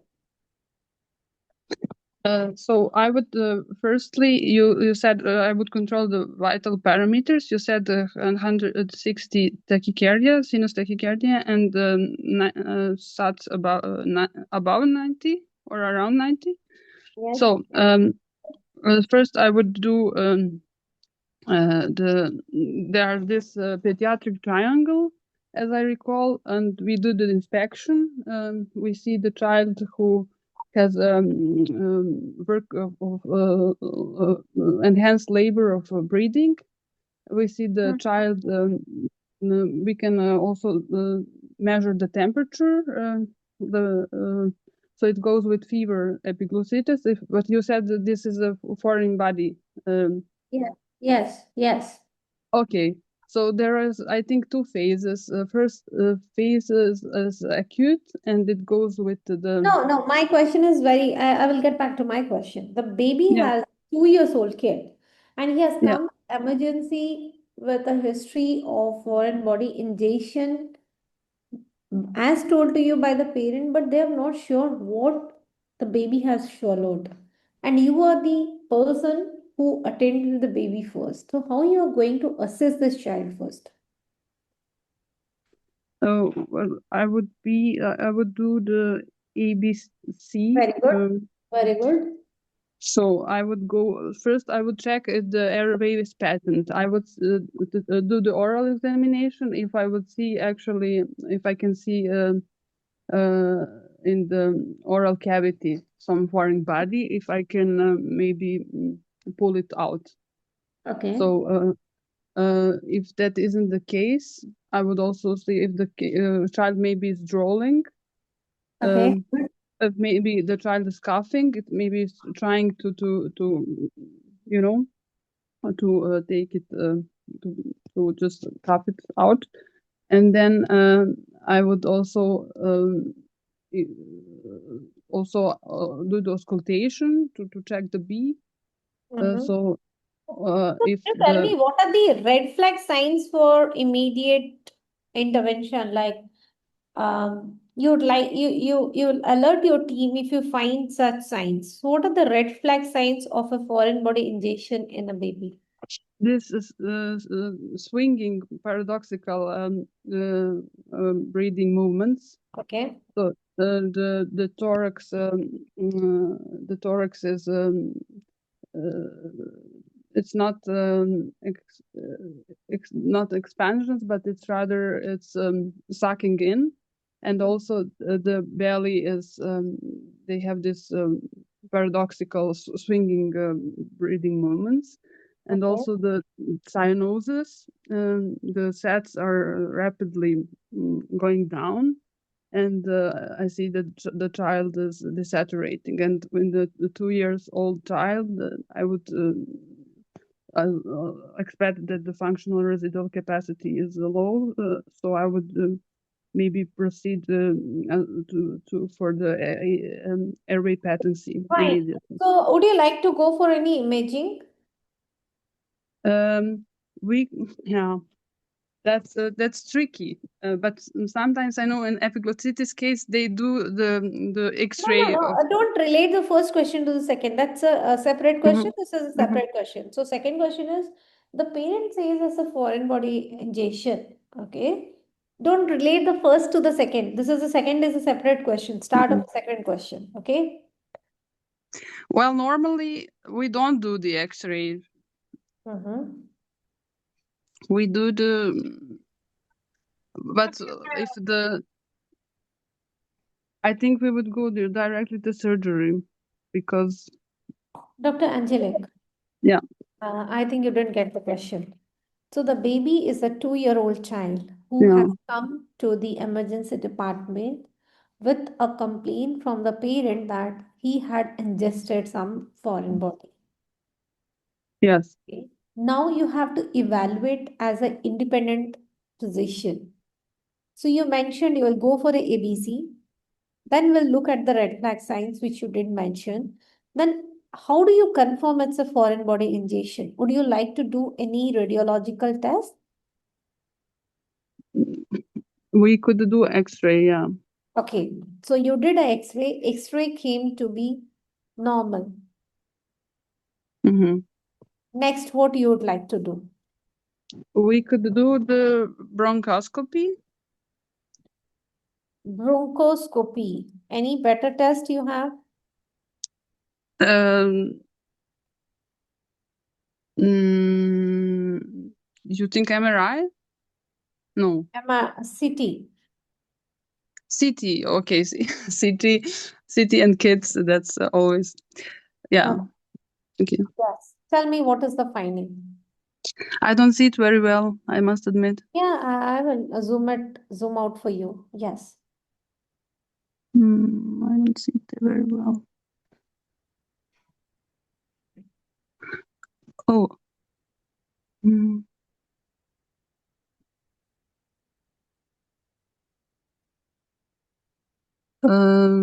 On which should I concentrate now? That CT scan is there for you. You tell me where you want me to zoom out, I will zoom out for you. Which view you want me to zoom out? The entire scan is with you. Okay. I have to check.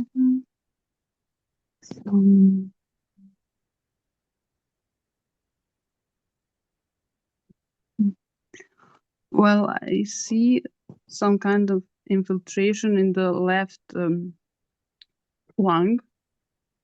So it could be a left segmental bronchus. It's a left or a right? It's left. Do you mean this particular? No, I thought here, if you go to the upper one and then that one in the middle. This one? No. This one? That is vertebra.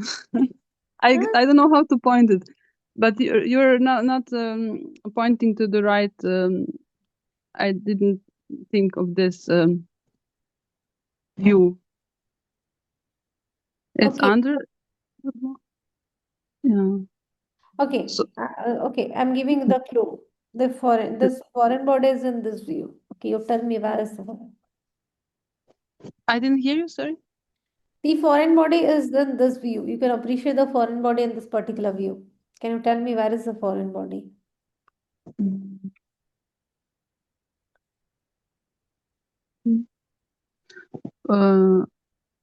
I cannot see the trachea very well. This is the trachea. Can you appreciate the foreign body now? It's in the right half, the right main bronchus, if I see it right. You mean this? Yeah, sorry, it could be, I don't know. Okay, fine. So suppose on X-ray, you find one image like this. Yes. What is the image interpretation? Can you read the X-ray? The same kid came to the emergency department with foreign body ingestion as told by parents. Okay. So you ordered a chest X-ray first as you did. So this is a posterior anterior view, and we see the foreign body in the trachea. And you say it's in the trachea. Or maybe it's in esophagus. I cannot. How do you differentiate? So the question is, how do you differentiate between an esophageal foreign body and a tracheal foreign body? Seems to be in the esophagus. Posterior view. Dr. Roy is saying it's in the esophagus. You are saying, Dr. Angelic, it's in the trachea. Whom should I give correct marks? Trachea because or... the esophagus is compressed anteroposteriorly. So any particle in the esophagus will have in the AP view will show a full cross section of the, the face-to-face view.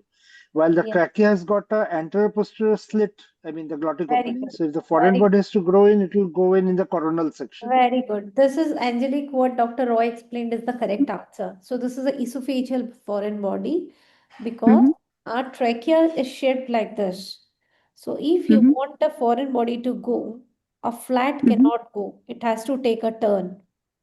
Oh, okay. I see. So if you take a PA view, it will look like a lateral slit you can see. But if you take a lateral view, you will see it as a flat substance. But esophagus is a round structure. So if a coin or any round structure goes in like this, if you take a PA view, it will appear around. Okay, I see the difference now. Okay. Yes. So next question is, what is the nature of the foreign body? What do you say? What is this? What is this? Coin? Excuse me? Yeah, Dr. Angelic. It looks like a coin to me. Okay. So Dr. Roy told it's a coin. Dr. Angelic says it's a coin. But also it can be, there are these batteries that are dangerous. It's got a rim as well. So it might be a lithium battery. I think lithium, yeah. Dr. Roy, I will give the chance to Angelic. Again, I will get back to you because I will also include you. But first, because there's a Viva with Angelic, we'll take with Angelic first. Then again, I will include you as well. So, Dr. Angelic, you mentioned it can be a battery. So, what battery you are expecting? So it's I think it's a lithium battery. So lithium can have 100 types, no? It can be a shape of the battery basically. It can be a cylinder battery, it can be a magnet, everything is lithium. So what specific battery like you can appreciate in this image? Magnet battery. Magnet battery. Anyone who would agree with Dr. Angelique, or you have a different opinion?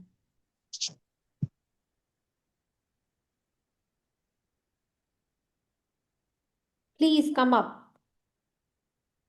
you agree with Dr. Angelique said this is a magnet battery. So all of you are agreeing with Dr. Angelique as magnet battery, or you have if we look at, I mean, just an observation, if we look at the image closely, there is an outer rim to this thing, to this foreign body, which indicates more like that lithium button batteries are there. I mean, those button cell batteries are there, which are there in some toys and also the child might have ingested So, this. Doctor, very good. So we do all agree that it's a round button battery. Dr. Angelique, are you okay with the answer? That is a lithium battery. Lithium button battery. More important is a button battery. Okay. So why not it's a coin? What is your say on this, Dr. Angelique? First you mentioned it's a coin, then you're saying it can be a battery. So if it is a battery, how do you differentiate a coin from a battery? Maybe because of this outer. Okay, good. Hello. Yes, you are right. So this is a button battery, and with this image you have with you, what you would like to do? Would you like to go for a surgery? Would you like to wait and watch? How is the decision making done in case of a button battery injection? It should be immediately surgery, because irrespective of the size. I don't think the size is important. It's not just the obstructions, but it's also because of the fistula forming. The patient has no symptoms. He is asymptomatic. He has come to you with his parents just because they suspected it's a foreign body. So, would you like to wait or you immediately want to remove? I would like to remove it as soon as possible. Are you sure? Is there anything to do with the size of the battery as well, or irrespective of the size you remove, even if the patient is asymptomatic? Well, if I'm not wrong, and this is this kind of battery that liquefies and then forms fistulas with maybe the structures that are critical in the mediastinum, then I would like to remove it as soon as possible. Any difference in opinion among any of you? Like you're not agreeing with what Angelique is saying and you have different opinion? Yeah, hi, Jory. Dr. Jory, you want to say something? No, that's by mistake probably. Any other, like you're not happy with what Dr. Angelique is saying, you wish to wait. Anyone from here, that kind of opinion? Okay, so all of you are on the view that it should be removed as early as possible. All of you, rest are all muted. You don't have any opinion. This is what I can understand. Okay, Dr. Angelique, suppose this battery is in the esophagus. So your approach would be same or it's going to be a bit different?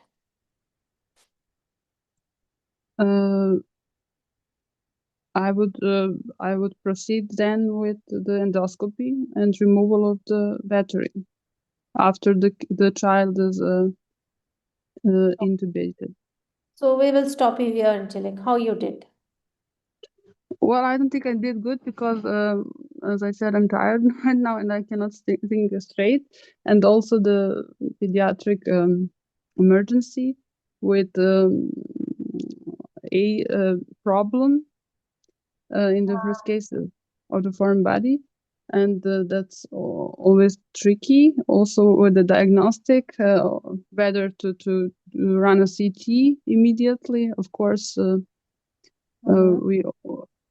we did the residual association assessment, and in this case, if the array is not patent, then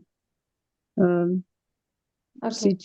So, Dr. Angelique and Dr. Roy, as far this case is concerned, because it's you being not the first one for me to ask this question, but what I see is your baseline knowledge is good.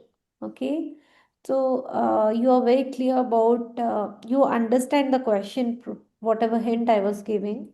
Second thing is the Strider classification. Also, you are right. When I asked about LTP and troop, generally, if you are not well revised, many people struggle to answer such basic question. You did good. When I asked about foreign body, probably the question on red flag was a big miss for you.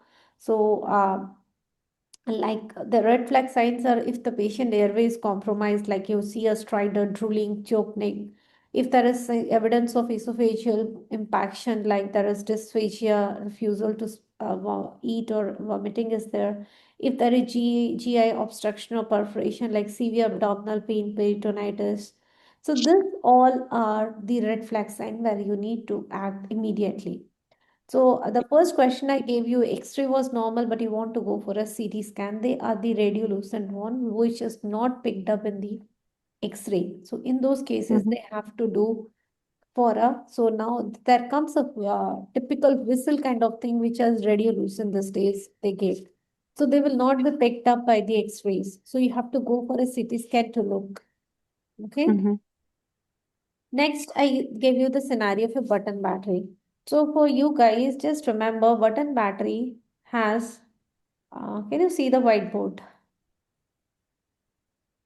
Can you see the whiteboard? So if you get a baby of a button battery, first thing is you have to see if it is a symptomatic or asymptomatic. If it is a symptomatic, you have to immediately remove.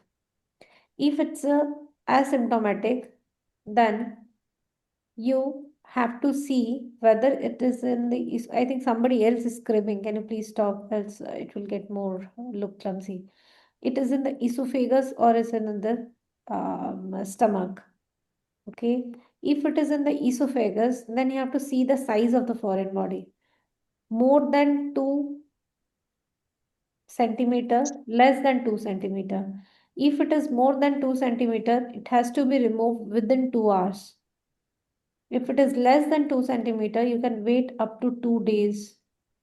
If it is in the stomach, you can wait up to 2 weeks. Fine? Okay. Yes. So this is this is in the recent ATO2W and BJ article, what I asked you. Fine. So any comments, question to me from your end, Dr. Angelique? Just can I say something?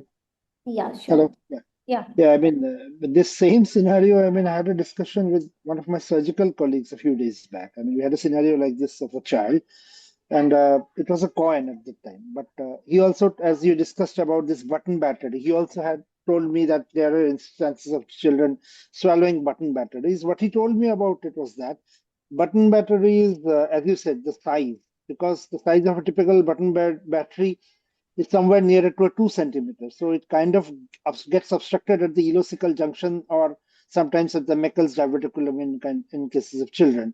And the lithium in the battery, it slowly starts getting absorbing into the body and creates all kind of metal toxicity to the human body. So that's why, I mean, the decision is to, like, I think, take it out as early as possible. I mean, if you see a battery, that's what he was telling. Then it's according to the surgical protocol which they follow. Some they have quoted. So whatever I spoke is in accordance to an article published in BJ in 2023, ingestion of foreign body and caustic in children.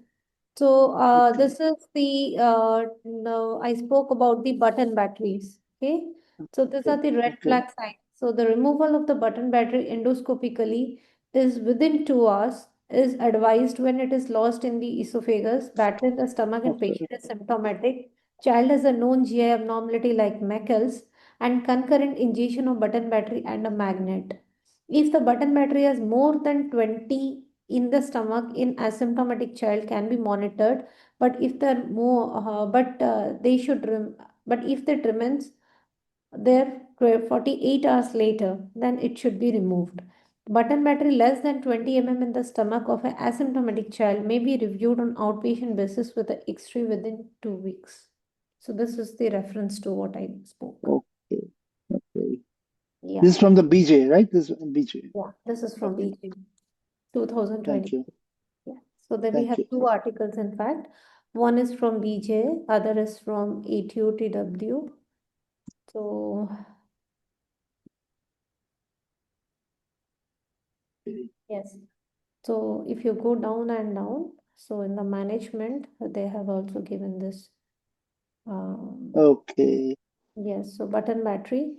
So here they say to give honey also. So above diaphragm, below diaphragm. So this is how they have done. Okay.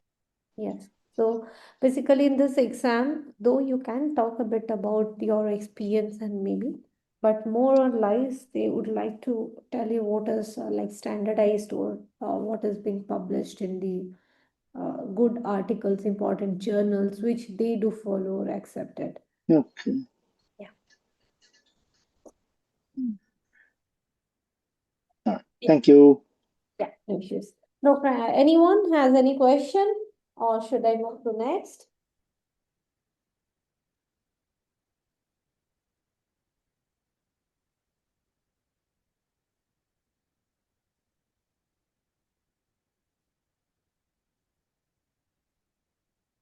No questions means you have understood everything or you have not, you are not able to perceive anything. What should I accept?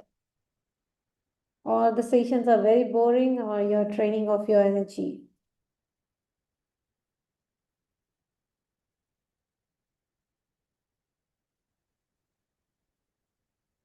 You should not be silent. I don't think we are so boring team. So we see a lot of enthusiastic people coming up. So if you remain silent, you're not going to gain much. And the point is, if you think we are not prepared, I don't know if I say something, it's going to be a mockery, and what people will think about us. That is why you are not coming up. Trust me. On the day of the exam, also, you will feel the same, what you are feeling now, no matter how much you study. Our team has been teaching the same course for at least to me as a faculty from last 4 to 5 years in Akamedics. We have trained more than 300, 400 candidates for EDAIC and FCI courses. This, with my experience, I just want to share. Nobody feels on day one that they are able to face because they have learned, they know many things. No, not even the same candidate when he has read 4 months, 5 months of preparation also, they also feel the same.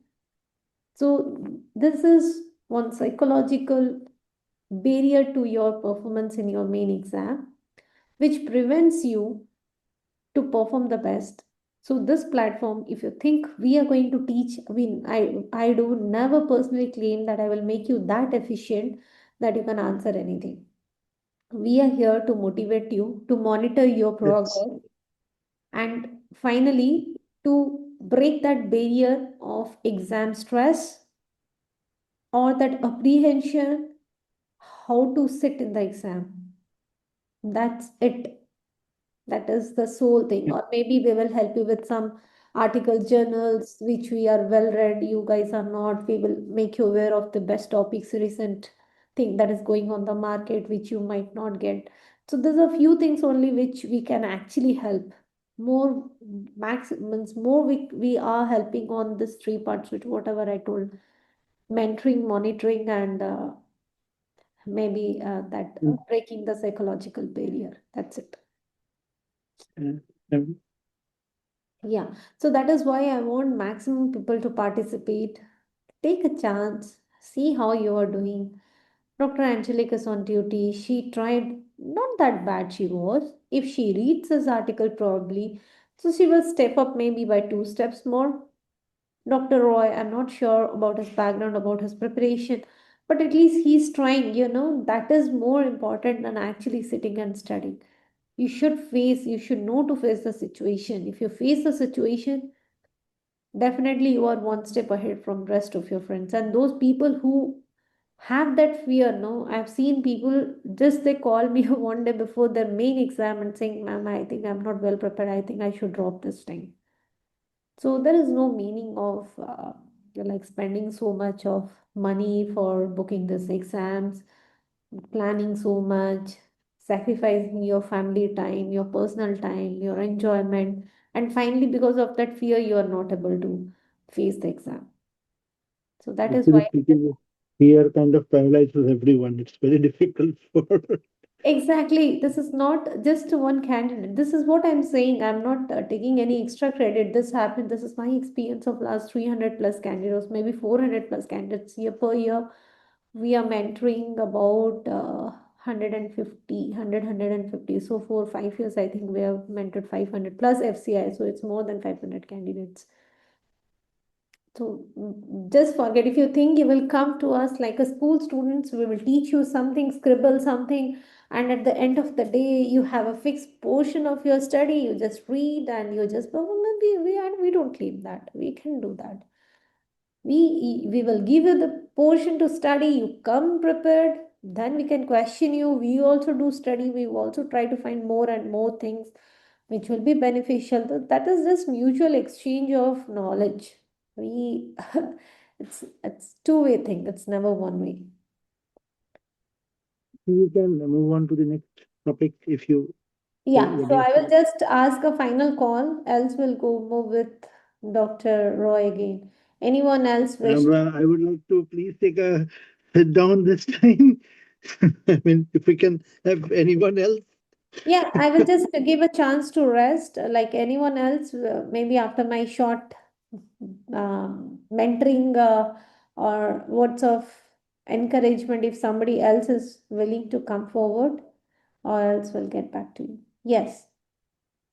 Nikhil, Dr. 72, Dr. AK, Dr. Georgius, Ravinder, Dr. Mustafa, Dr. Bissy, Mizri. No one? Can I try, ma'am? May I know who's this? Dr. Anik. Okay, fine. Good Dr. evening. Anik. Good evening. So, Dr. Anik, the next question is for you. Okay, just a minute. Let me see what I've kept for you. Okay, fine. Okay, so you have a 65-year-old female with a history of rheumatoid arthritis is posted for left shoulder arthroscopic surgery. Okay, ma'am. What are the possible regional anesthesia techniques are available for this patient? Left shoulder surgery. Yes. Regional anesthesia could be, ma'am, brachial plexus block. Okay, brachial plexus is from, I think, neck to arm. So which brachial plexus you are talking?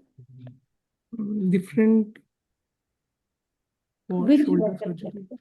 Yes. Ma'am, mainly the nerves which are supplying the shoulders. What I is would the like supply, to. of the shoulder? Yes, ma'am. I will name them. They are branches of the brachial plexus. First is musculocutaneous nerve, and then is axillary nerve, and then is musculocutaneous, axillary, supraclavicular nerve, suprascapular nerve. 1, 2, 3, 4. One more I am missing. I think so. Medial cutaneous nerve. No. That is the branch from medial cord. So what block you wish to give? I could give a the more proximal block. I'll give the, what do we say, interscalene approach for brachial plexus block, ma'am. Okay. Will the alone the interscalene approach to brachial plexus will suffice? Along with that, I'll supplement it with the axillary block, ma'am. Axillary block. Okay, fine. So, so the entire shoulder is supplied by the brachial plexus. This is what I understood is right? No, ma'am. There are branches from cervical plexus also. So. Can you tell me which nerve from the cervical plexus supply the shoulder?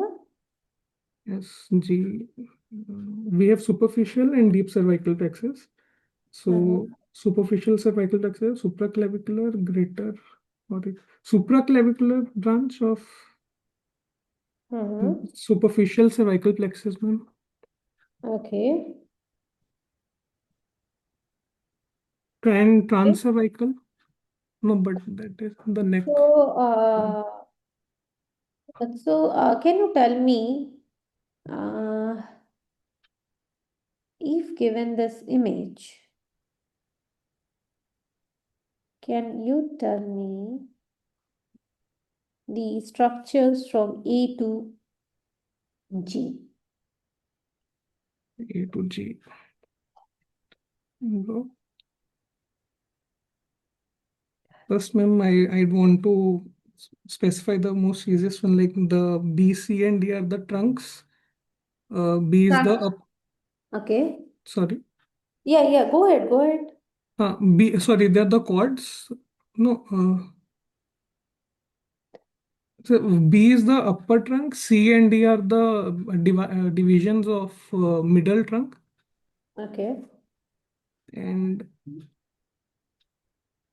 so at the level of interscalene groove, so what yes, do you actually target? The roots and trunk, mainly the roots from which it is originating. would you like to change your answer?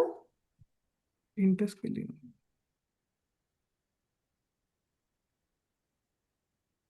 The more proximal we are targeting, ma'am, about chords. Yeah. So, can you tell me what is the first of the brachial plexus? Is the roots or the chords? Ma'am, initially it is the roots, then it forms trunks, then they are the divisions, and then so what is the interscalene targets? Upper, middle, and lower divisions, ma'am. Anyone else want to answer this? It's trunks, I think. Pardon? B, C, and D are the interscalene, the parts of the brachial plexus that is interspine between the A and F, basically anterior and middle scalene muscle. No. Wait. First, tell me what is B.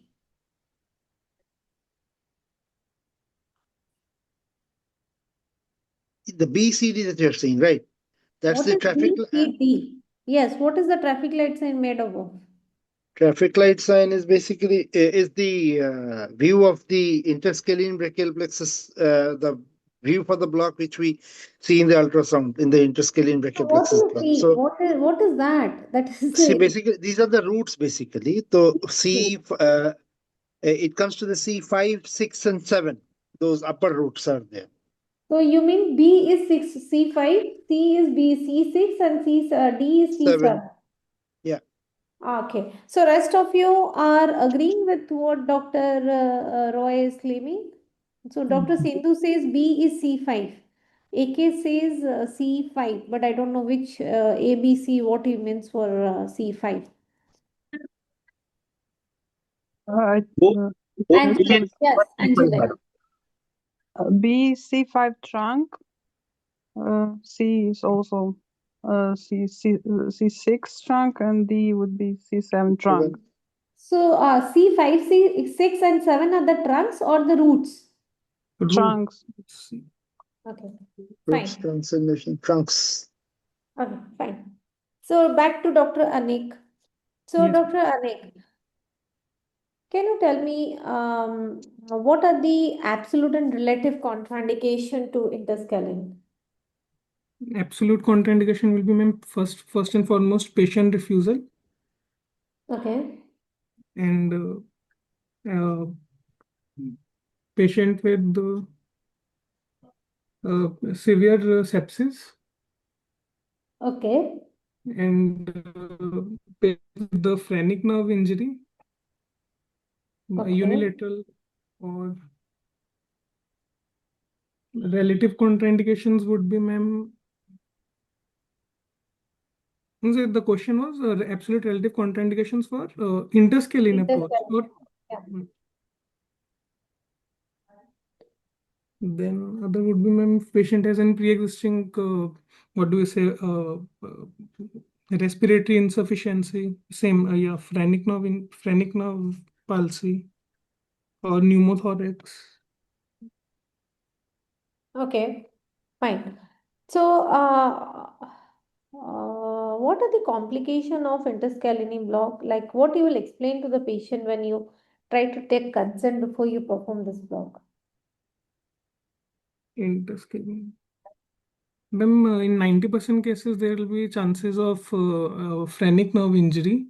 So I'll explain the patient about that. And there are other complications which can occur are that there can be there can be accidental dura puncture, or total spinal can occur, high spinal can occur, and then there are chances of pneumothorax, but those are less in this Interscalene approach. Then there can be sympathetic nerve blockade, and then there can be sympathetic blockade can be there. So patient can complain of Horner syndrome. So, how do you perform a interscalene block? Interscalene block, they can ultrasound guided and landmark technique. So we are practicing the ultrasound guidance. Initially, we'll keep the probe transfers over the supraclavicular area and focus on the brachial plexus from the axillary artery. Oh, sorry, subclavian artery. And then once we get that bunch of grapes appearance, then I'll tilt my probe to more cranial position, and I'll locate the anterior and middle scalene muscle. I'll focus on the mainly C5, C6 roots, that traffic light appearance, and the carotid artery, sternocleidomastoid muscle. And so in that view, I'll keep my probe. And then initially when I'm insufflating, Okay, 15 minutes after the block was performed, the patient complained of difficulty in breathing and there was a drop in saturation to 89% on room air. How do you manage? Initially, I would secure the air. I'll look for consciousness of the patient. I'll see if, what is the consciousness, GCS of the patient. I'll keep talking to the patient. I'll maintain airway breathing circulation. If oxygen is not already provided, I'll attach face mask. And then I will assess the consciousness of the patient. If the GCS is further dropping or there is drop in saturation, I would want to secure the airway. In this scenario, there could be either the spine, the drug is translocating. There is a phrenic palsy which is occurring in this. Okay. Okay.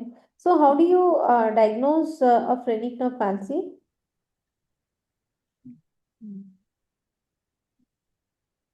The breathing movements will be decreased, ma'am. The respiratory efforts. Anything you can do with the point of care ultrasound? I could look at the movement of diaphragm, diaphragm contractility or diaphragmatic excursion. I can look, ma'am. Okay. What excursion you want to see? Ma'am, the contractility of the diaphragm in inspiration and expiration. Okay, fine. So, what you did was you put a perineural catheters. Okay, ma'am. And you gave a continuous infusion of local anesthetic of 0.1 to 5% bupivacaine, please. After 8 hours, the patient got restless palpitation. On examination, the patient had steady pulse with a blood pressure of 80/40. On aspiration of the perineural catheter, frank blood was coming. So you did a bedside ECG. Okay? And yes, you find the same. What did I find, ma'am? Like now you have to read what is this. Okay, so this is showing me a 12-lead ECG. Arrhythmias I can see. So probably with the provided history, I could feel that there are signs of, ma'am, we gave bupivacaine, ma'am, 0.15. Yeah, I first to read the ECG. Yes, ma'am. Okay, in the ECG, ma'am, I am looking at, this is a 12-lead ECG. I can see the rhythm strip. So there are, QRS seems to be widened. In this, there is a depression of T wave, and then not every QRS complex, not every P wave is followed me with a QRS complex. Once missing is there. So there is Mubit type 2 block. Okay. And in other lead of ECG. Will you say it's a multiple QRS or anything else you can see? Yes, ma'am. Different morphologies of QRS So, I can see. what do you call them as? Torsades depointes, ma'am. Alternatively decreased and increased. QT prolongation to torsade Okay, fine. So how do you manage this acute event? This acute event, most probably I'm suspecting a local anesthesia systemic toxicity. So first and foremost, what I'll do is that I'll call for help. I'll stop the infusion of the local anesthetic. I'll look at GCS of the patient. The same, I'll follow the ABC approach. I will secure the airway in this initially. Then immediately after calling senior, I would prepare intralipid, 20% intralipid. I'll give 1.5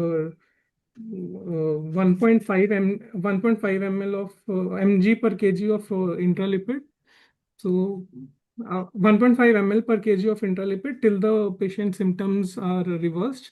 If in case during this time course patient collapses, then I'll activate the immediate ACLS guideline. I'll perform high quality CPR. And then I'll try to return I want the patient, the return of spontaneous circulation I would go for. And then after 1.5 ml per kg, I'll shift the infusion over 1 minute. I'll shift that to infusion, 0.5 ml per kg. Okay. And then after that, ma'am, I've secured the airway, breathing circulation. Then intralipid is given. Then if in any case, as the patient is already there, if there are seizures, I'll control the seizures. Okay. Fine. So we'll stop you here. How you did? Not very great, I think so. I'm not sure. What I think is, no, you whatever you have prepared, you are very good in it. What you are not good. Like you are struggling, if Yes. I'm right. You had read properly last, very recent, you have revised. Yes, ma'am. Yes. And you have not read interscalene brachial plexus, or you have not practiced, or you have practiced very off late, not very in recent memory. I'm not given so much of Yes. blocks, ma'am. Yes, that I could make out. So for you, the candidates like you actually get benefited by the end of the like the way you are preparing, you are in the right direction. At least you are able to. So basically, when a candidate prepare, there are multiple problems. What happens? First problem is they do not get time to study. Second time is the baseline is poor. Third is they try to study, but the memory is poor. Fourth is they try to study, they remember everything, but the delivery is poor. Yes, ma'am. Okay, so these are the 4 5 categories, and they few are like the delivery is good, but they are irregularly irregular. Like someday they will be very good, someday they will be very bad. So we don't know what is the reason for that. So that is a kind of a luck. So in the exam day, if they get such like the day is good, they do very good, else they struggle a lot. So Yes, you are ma'am. one of the candidate. If you have read, you are very good, and your delivery is not an issue. But you need to uplift your knowledge quite a lot, because this Interscalene is a regularly done practice. It's nothing like off season. So they are asking given the quadratus lumborum block, they are the advanced block. Interscalene still I say is a plan A block. Yes, ma'am. Okay. And most of you who mentioned C5, C6, so just because what I could see that you guys were struggling with the basic concepts like R, T, D, and C.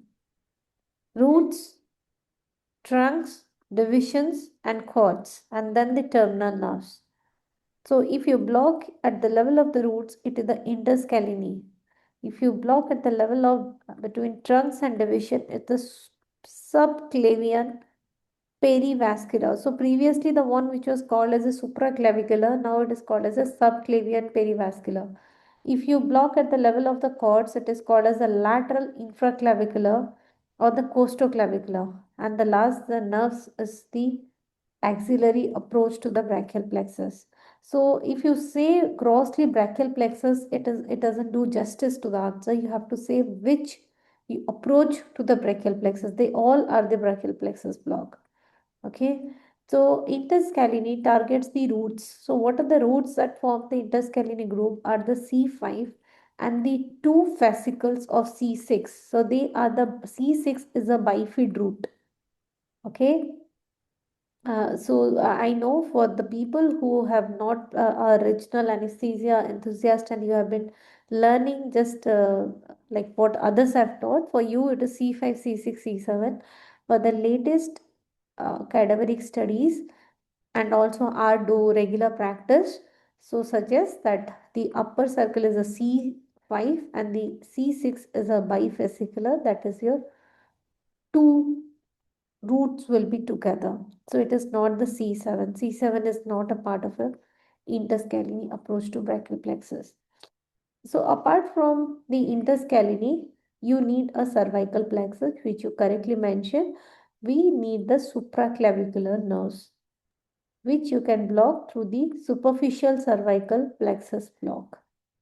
Okay, so generally the cervical plexus consists of GLPS, greater occipital, lesser occipital, transverse cervical, and supraclavicular.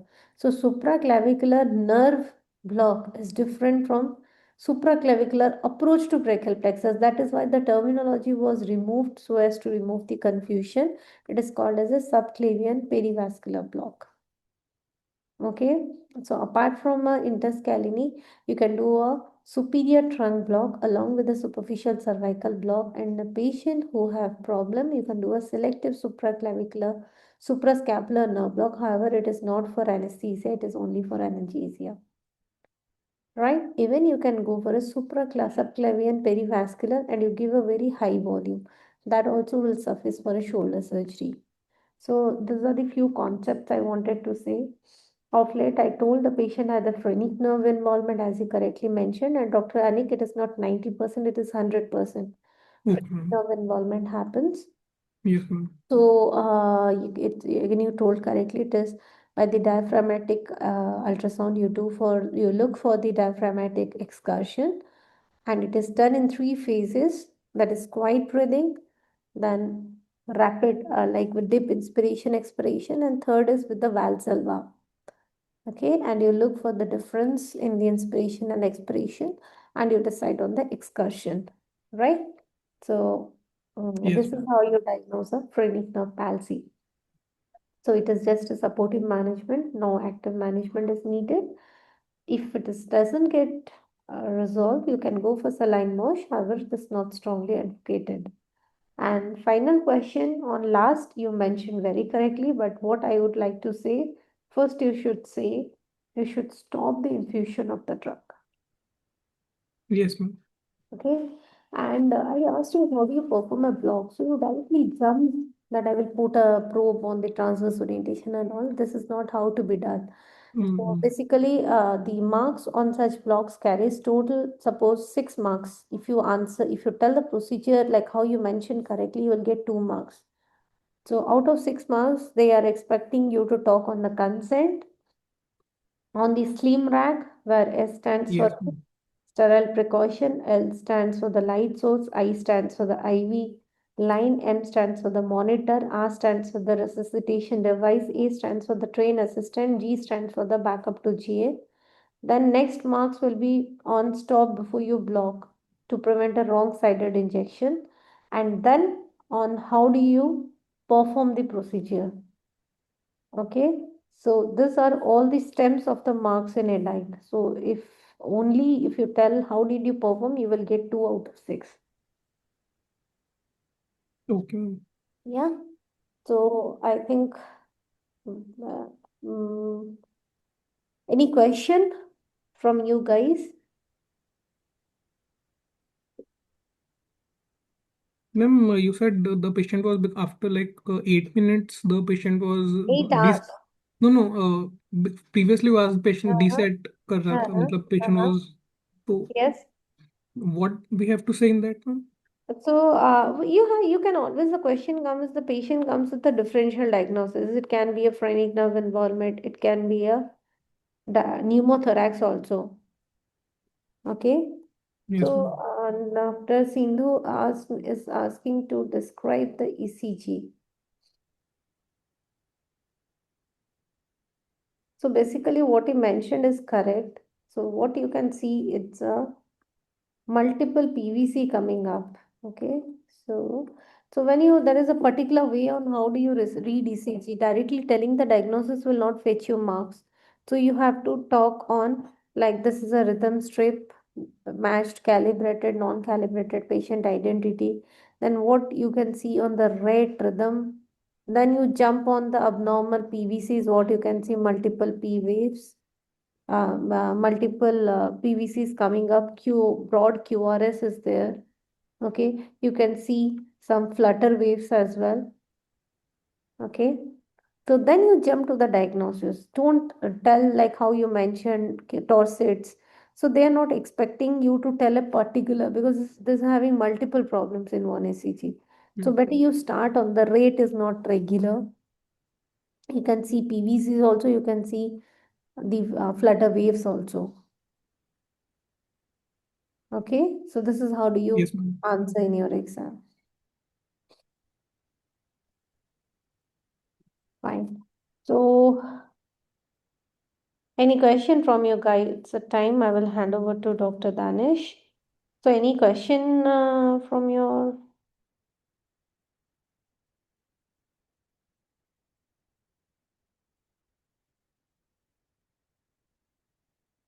Okay. So you guys all have enrolled for the exam or anyone is planning like you want to have a tester first?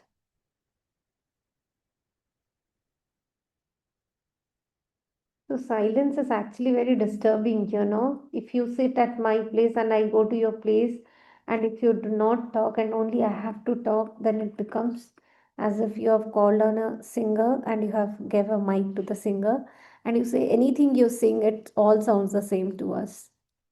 So if you have anything to ask me, you have any particular questions, be it the preparation or any practice, or you feel you have weakness in particular area which you want to improve, just let me know. In the meanwhile, I will hand over to Dr. Danish.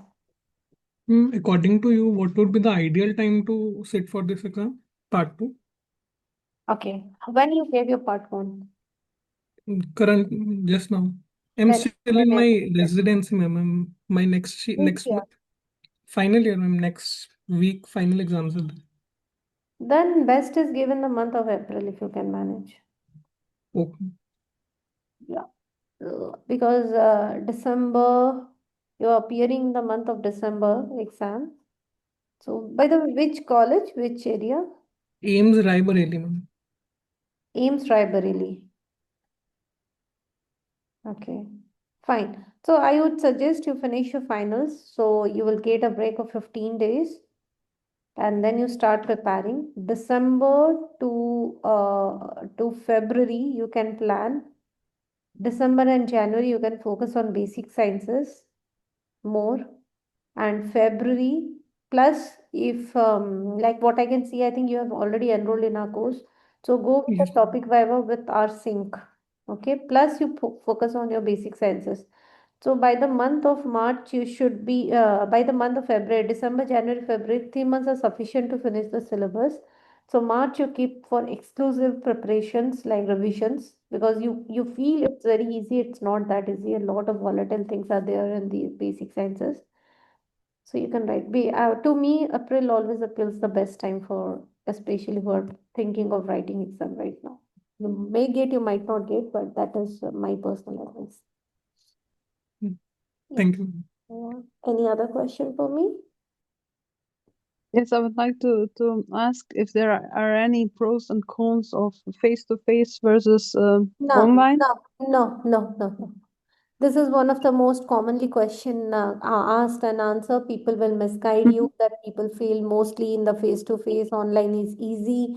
Level of question in online is tough. This is easy. Actually, these are very standardized exam. They have a particular set of questions with them. They will ask you. The marking scheme is also pre-prepared, like how I gave you example of performing Interscalene block. Irrespective of offline, online, and all this thing, nothing matters. What is thing is how you perform, you will get your marks. Second thing is, if the questions are difficult, it is not that they will fail you. It is if the questions are difficult, marks are also lenient. So whatever happens to you will happen to everyone, like who's ever is seating. Only I would say pro of giving a offline exam is, by chance if that day your luck is bad and your net connectivity get lost, or you're not able to log in, or by mistake you left the room. Some people have come, I would say, like out of 500 candidates, who had 1 or 2 candidates who failed this technical problems. So in face to face you will not have that problem. On the pro for online exam, you can sit comfortably at your place. You don't have the problem of struggle of traveling at the last moment, thinking of the passports, taking NOCs, and all these holiday issues, costs of traveling. All this thing will be owned by their online exam. So these are only the pros and cons. Okay, thank you, ma'am. Yeah.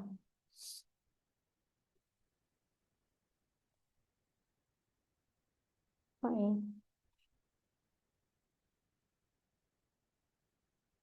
Okay, so I think Dr. Danish is kind of a bit busy with some emergencies. He's not able to join back. So I think let's close this session today. Already we had a lot of discussions. So whatever you wish to ask, you can get back to us over WhatsApp and all. So we'll try to get connected to you. Is that okay? Fine. Yes. Okay, thank you everyone. Thank you to all on behalf of Akamedics. Thank you and best of luck for your exam. I'm leaving the meeting room. Yeah.